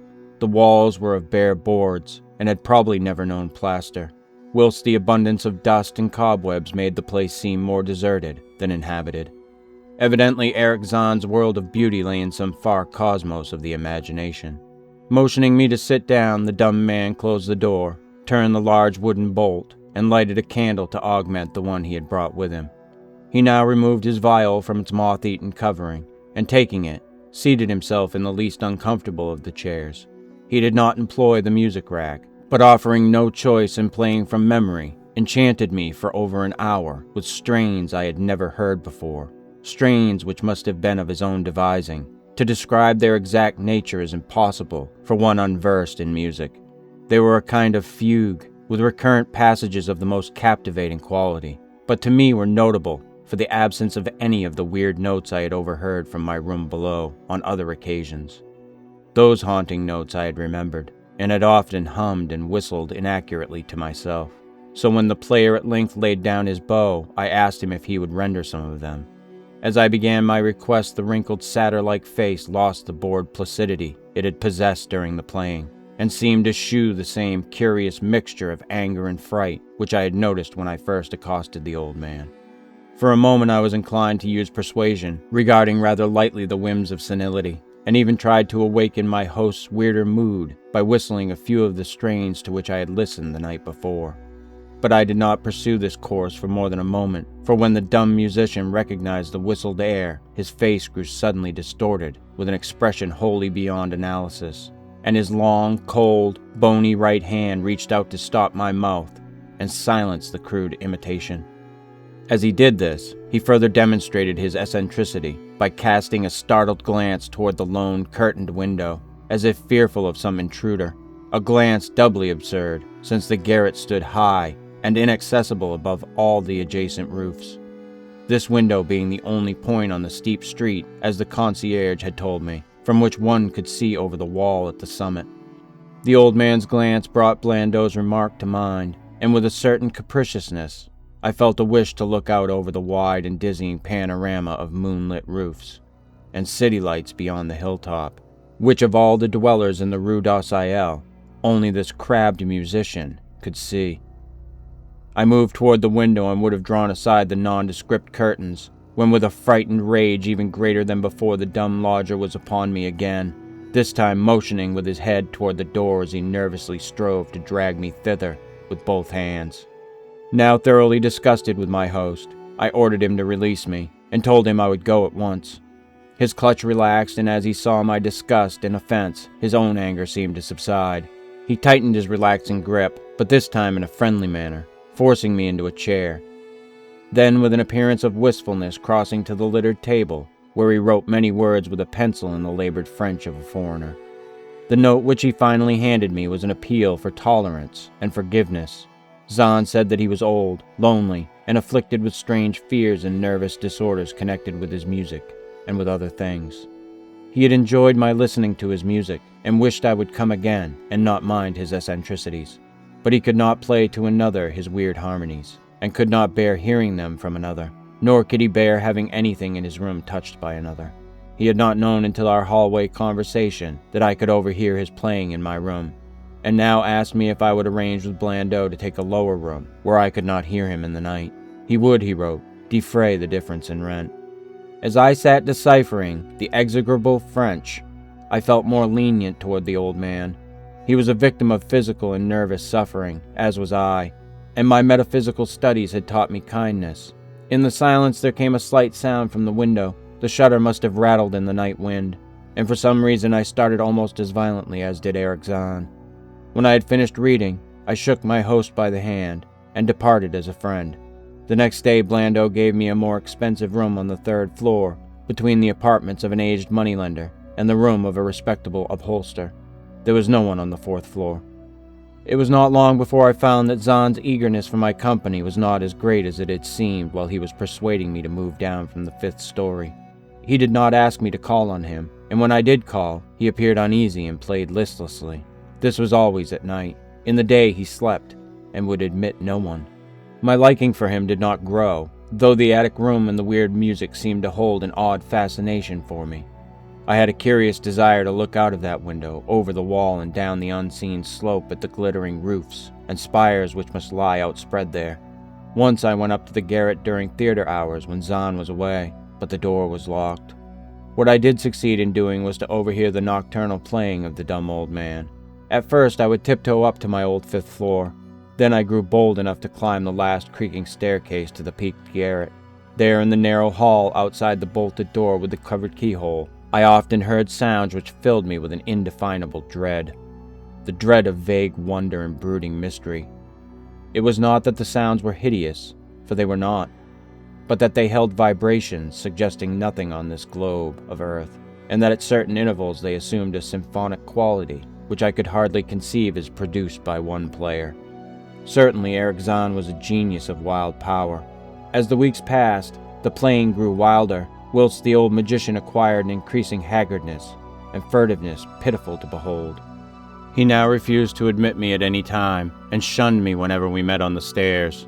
Then one night as I listened at the door, I heard the shrieking viol swell into a chaotic babble of sound, a pandemonium which would have led me to doubt my own shaking sanity, had there not come from behind that barred portal a piteous proof that the horror was real, the awful, inarticulate cry which only a mute can utter, and which rises only in moments of the most terrible fear or anguish.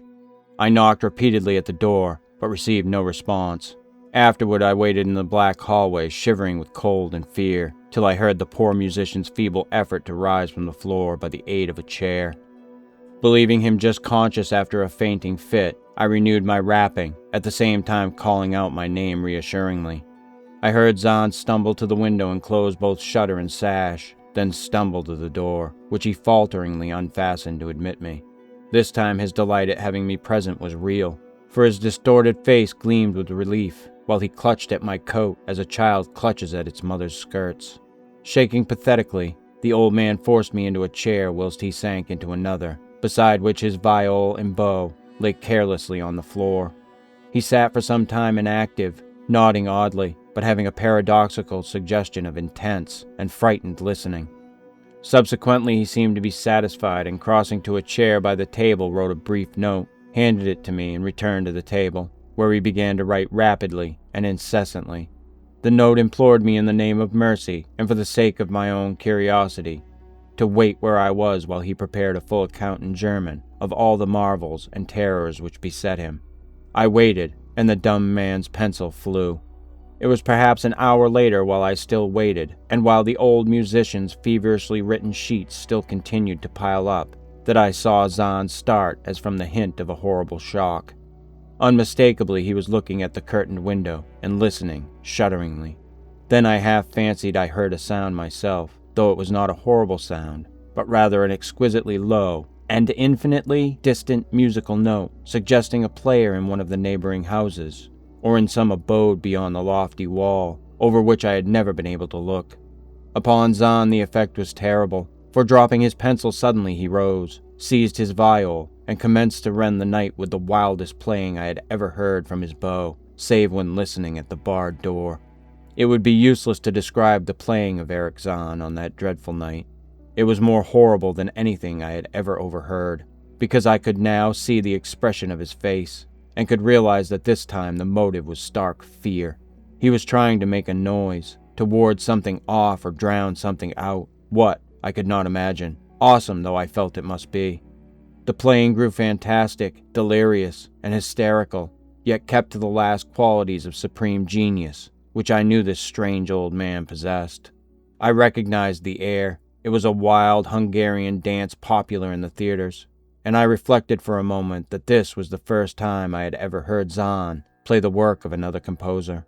Louder and louder, wilder and wilder mounted the shrieking and whining of that desperate viol. The player was dripping with an uncanny perspiration and twisted like a monkey, always looking frantically at the curtained window. In his frenzied strains I could almost see shadowy satyrs and bacchanals dancing and whirling insanely through the seething abysses of clouds and smoke and lightning. And then I thought I heard a shriller, steadier note that was not from the viol, a calm, deliberate, purposeful, mocking note from far away in the west. At this juncture the shutter began to rattle in a howling night wind, which had sprung up outside as if in answer to the mad playing within. Zahn's screaming viol now outdid itself, emitting sounds I had never thought a viol could emit. The shutter rattled more loudly, unfastened, and commenced slamming against the window.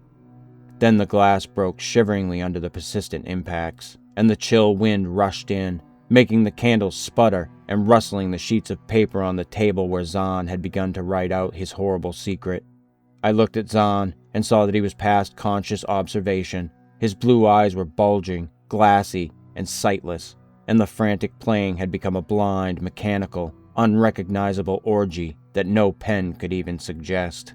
A sudden gust, stronger than the others, caught up the manuscript and bore it toward the window. I followed the flying sheets in desperation, but they were gone before I reached the demolished panes. Then I remembered my old wish to gaze from this window, the only window in the Rue d'Orsayel, from which one might see the slope beyond the wall, and the city outspread beneath. It was very dark, but the city's lights always burned, and I expected to see them there amidst the rain and wind. Yet when I looked from the highest of all gable windows, looked while the candles sputtered and the insane viol howled with the night wind, I saw no city spread below, and no friendly lights gleaming from remembered streets, but only the blackness of space illimitable. Unimagined space alive with motion and music, and having no semblance to anything on earth. And as I stood there looking in terror, the wind blew out both the candles in that ancient peaked garret, leaving me in savage and impenetrable darkness, with chaos and pandemonium before me, and the daemon madness of that night-baying viol behind me. I staggered back in the dark, without means of striking a light, crashing against the table, overturning a chair, and finally groping my way to the place where the blackness screamed with shocking music. To save myself and Eric Zahn I could at least try, whatever the powers opposed to me. Once I thought some chill thing brushed me, and I screamed. But my scream could not be heard above that hideous viol. Suddenly out of the blackness the madly sawing bow struck me, and I knew I was close to the player. I felt ahead, touched the back of Zahn's chair, and then found and shook his shoulder in an effort to bring him to his senses. He did not respond, and still the viol shrieked on without slackening. I moved my hand to his head, whose mechanical nodding I was able to stop, and shouted in his ear that we must both flee from the unknown things of the night. But he neither answered me nor abated the frenzy of his unutterable music, while all through the garret strange currents of wind seemed to dance in the darkness and babble.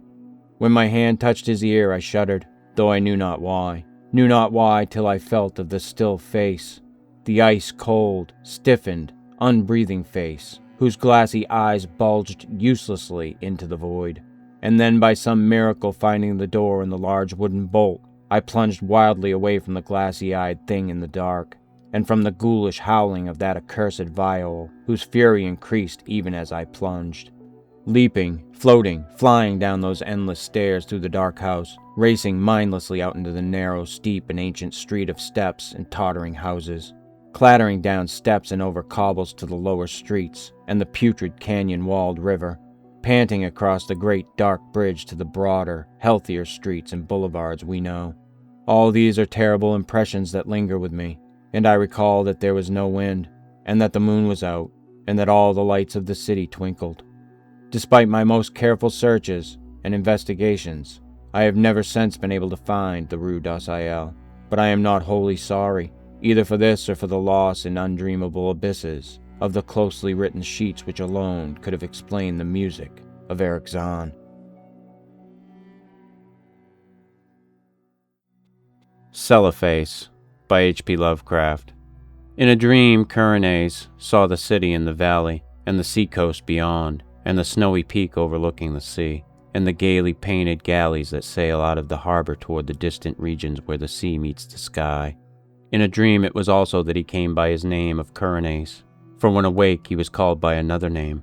Perhaps it was natural for him to dream a new name, for he was the last of his family, and alone among the indifferent millions of London, so there were not many to speak to him and remind him who he had been. His money and lands were gone, and he did not care for the ways of people about him, but preferred to dream and write of his dreams. What he wrote was laughed at by those to whom he shewed it, so that after a time he kept his writings to himself, and finally ceased to write. The more he withdrew from the world about him, the more wonderful became his dreams, and it would have been quite futile to try to describe them on paper. Corones was not modern, and did not think like others who wrote.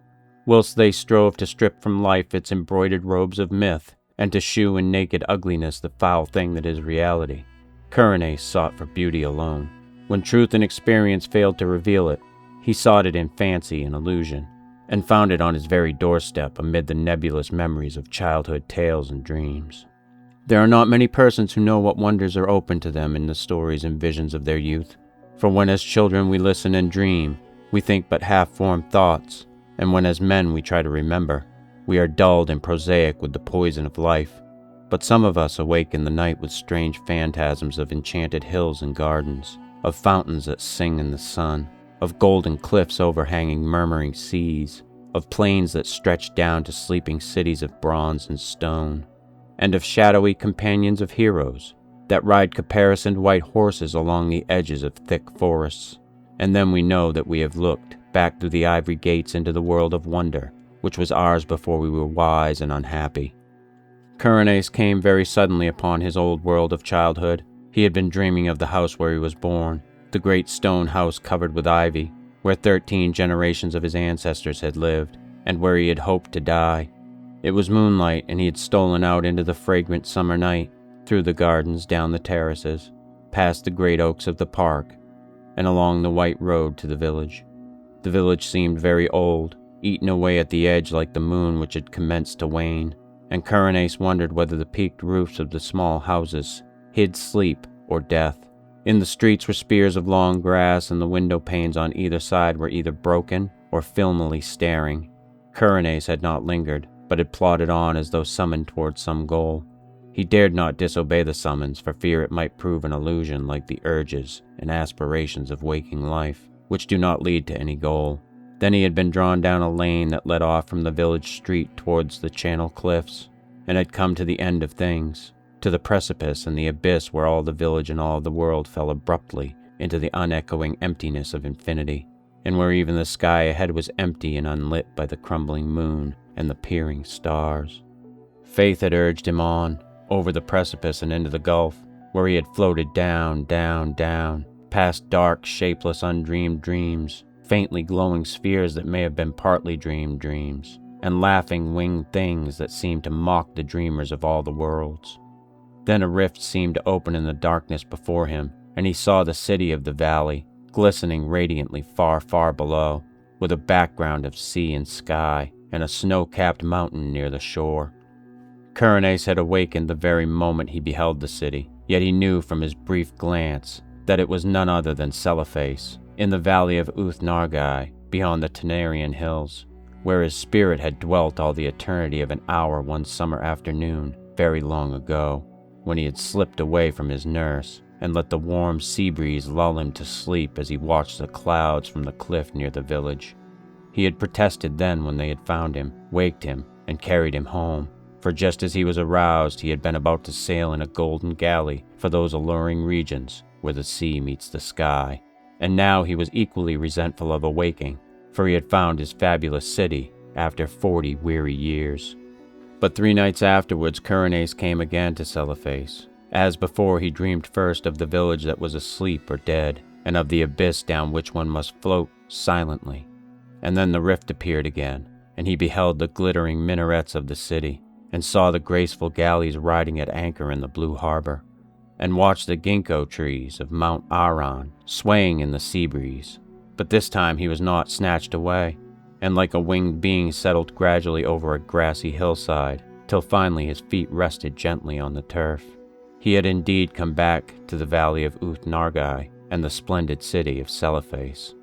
Down the hill amid scented grasses and brilliant flowers walked Coronace, over the bubbling Naraxa on the small wooden bridge where he had carved his name so many years ago, and through the whispering grove to the great stone bridge by the city gate.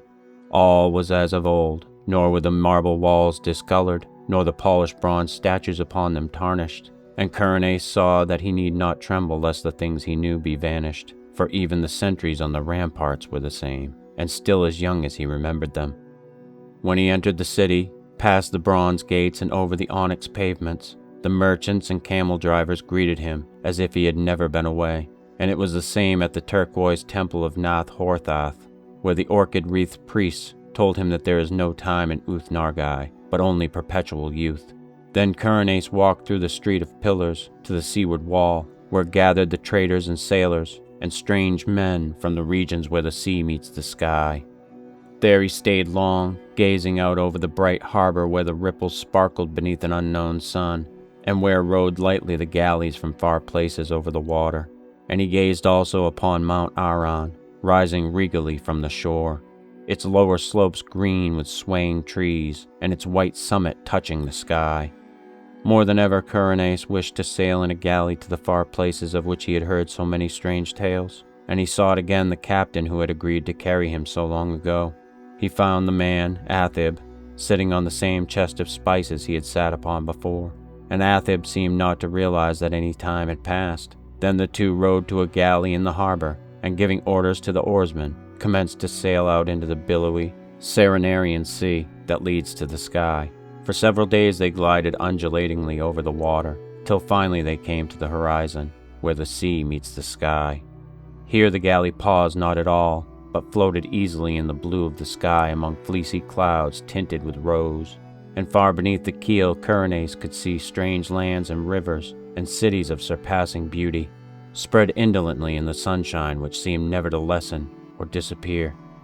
At length Athib told him that their journey was near its end, and that they would soon enter the harbor of Serenian, the pink marble city of the clouds, which is built on that ethereal coast where the west wind flows into the sky. But as the highest of the city's carven towers came into sight, there was a sound somewhere in space, and Coronis awaked in his London garret. For many months after that, Coronis sought the marvelous city of Celephais and its sky-bound galleys in vain, and though his dreams carried him to many gorgeous and unheard-of places, no one whom he met could tell him how to find Uth-Nargai beyond the Tanarian hills. One night he went flying over dark mountains where there were faint, lone campfires at great distances apart, and strange shaggy herds with tinkling bells on the leaders, and in the wildest part of this hilly country, so remote that few men could ever have seen it, he found a hideously ancient wall, or causeway of stone zigzagging along the ridges and valleys, too gigantic ever to have risen by human hands, and of such a length that neither end of it could be seen. Beyond that wall in the gray dawn he came to a land of quaint gardens and cherry trees, and when the sun rose he beheld such beauty of red and white flowers, green foliage and lawns, white paths, diamond brooks, blue lakelets, carven bridges, and red-roofed pagodas, that he for a moment forgot Celephais in sheer delight. But he remembered it again when he walked down a white path toward a red-roofed pagoda, and would have questioned the people of that land about it, had he not found that there were no people there, but only birds and bees and butterflies. On another night, Coronis walked up a damp stone spiral stairway endlessly, and came to a tower window overlooking a mighty plain and river lit by the full moon. And in the silent city that spread away from the riverbank, he thought he beheld some feature or arrangement which he had known before. He would have descended and asked the way to Uth-Nargai, had not a fearsome aurora sputtered up from some remote place beyond the horizon, shewing the ruin and antiquity of the city, and the stagnation of the reedy river, and the death lying upon that land, as it had lain since King Kynaratholis came home from his conquest to find the vengeance of the gods. So Coronis sought fruitlessly for the marvelous city of Celephais and its galleys that sailed to Serenian in the sky, meanwhile seeing many wonders and once barely escaping from the high priest not to be described, which wears a yellow silken mask over its face, and dwells all alone in a prehistoric stone monastery on the cold desert plateau of Lang. In time he grew so impatient of the bleak intervals of day that he began buying drugs in order to increase his periods of sleep. Hashish helped a great deal, and once sent him to a part of space where form does not exist, but where glowing glasses study the secrets of existence. And a violet-colored gas told him that this part of space was outside what he had called infinity. The gas had not heard of planets and organisms before, but identified Coronis merely as one from the infinity, where matter, energy, and gravitation exist. Coronis was now very anxious to return to minaret-studded Celephais, and increased his doses of drugs, but eventually he had no more money left, and could buy no drugs. Then one summer day he was turned out of his garret, and wandered aimlessly through the streets, drifting over a bridge to a place where the houses grew thinner and thinner. And it was there that fulfillment came, and he met the cordage of knights come from Celephais to bear him thither forever. Handsome knights they were, astride roan horses and clad in shining armor with tabards of cloth of gold, curiously emblazoned. So numerous were they that Coronace almost mistook them for an army, but their leader told him that they were sent in his honor, since it was he who had created Uth-Nargai in his dreams, on which account he was now to be appointed its chief god for evermore. Then they gave Coronace a horse and placed him at the head of the cavalcade, and all rode majestically through the downs of Surrey and onward toward the region where Coronace and his ancestors were born. It was very strange, but as the riders went on they seemed to gallop back through time, for whenever they passed through a village in the twilight, they saw only such houses and villages as Chaucer or men before him might have seen. And sometimes they saw knights on horseback with small companies of retainers. When it grew dark they traveled more swiftly, till soon they were flying uncannily as if in the air. In the dim dawn they came upon the village which Coronace had seen alive in his childhood, and asleep or dead in his dreams. It was alive now, and early villagers curtsied as the horsemen clattered down the street and turned off into the lane that ends in the abyss of dream. Coronace had previously entered that abyss only at night, and wondered what it would look like by day, so he watched anxiously as the column approached its brink. Just as they galloped up the rising ground to the precipice, a golden glare came somewhere out of the east, and hid all the landscape in its effulgent draperies. The abyss was now a seething chaos of roseate and cerulean splendor, and invisible voices sang exultantly as the nightly entourage plunged over the edge, and floated gracefully down past glittering clouds and silvery coruscations.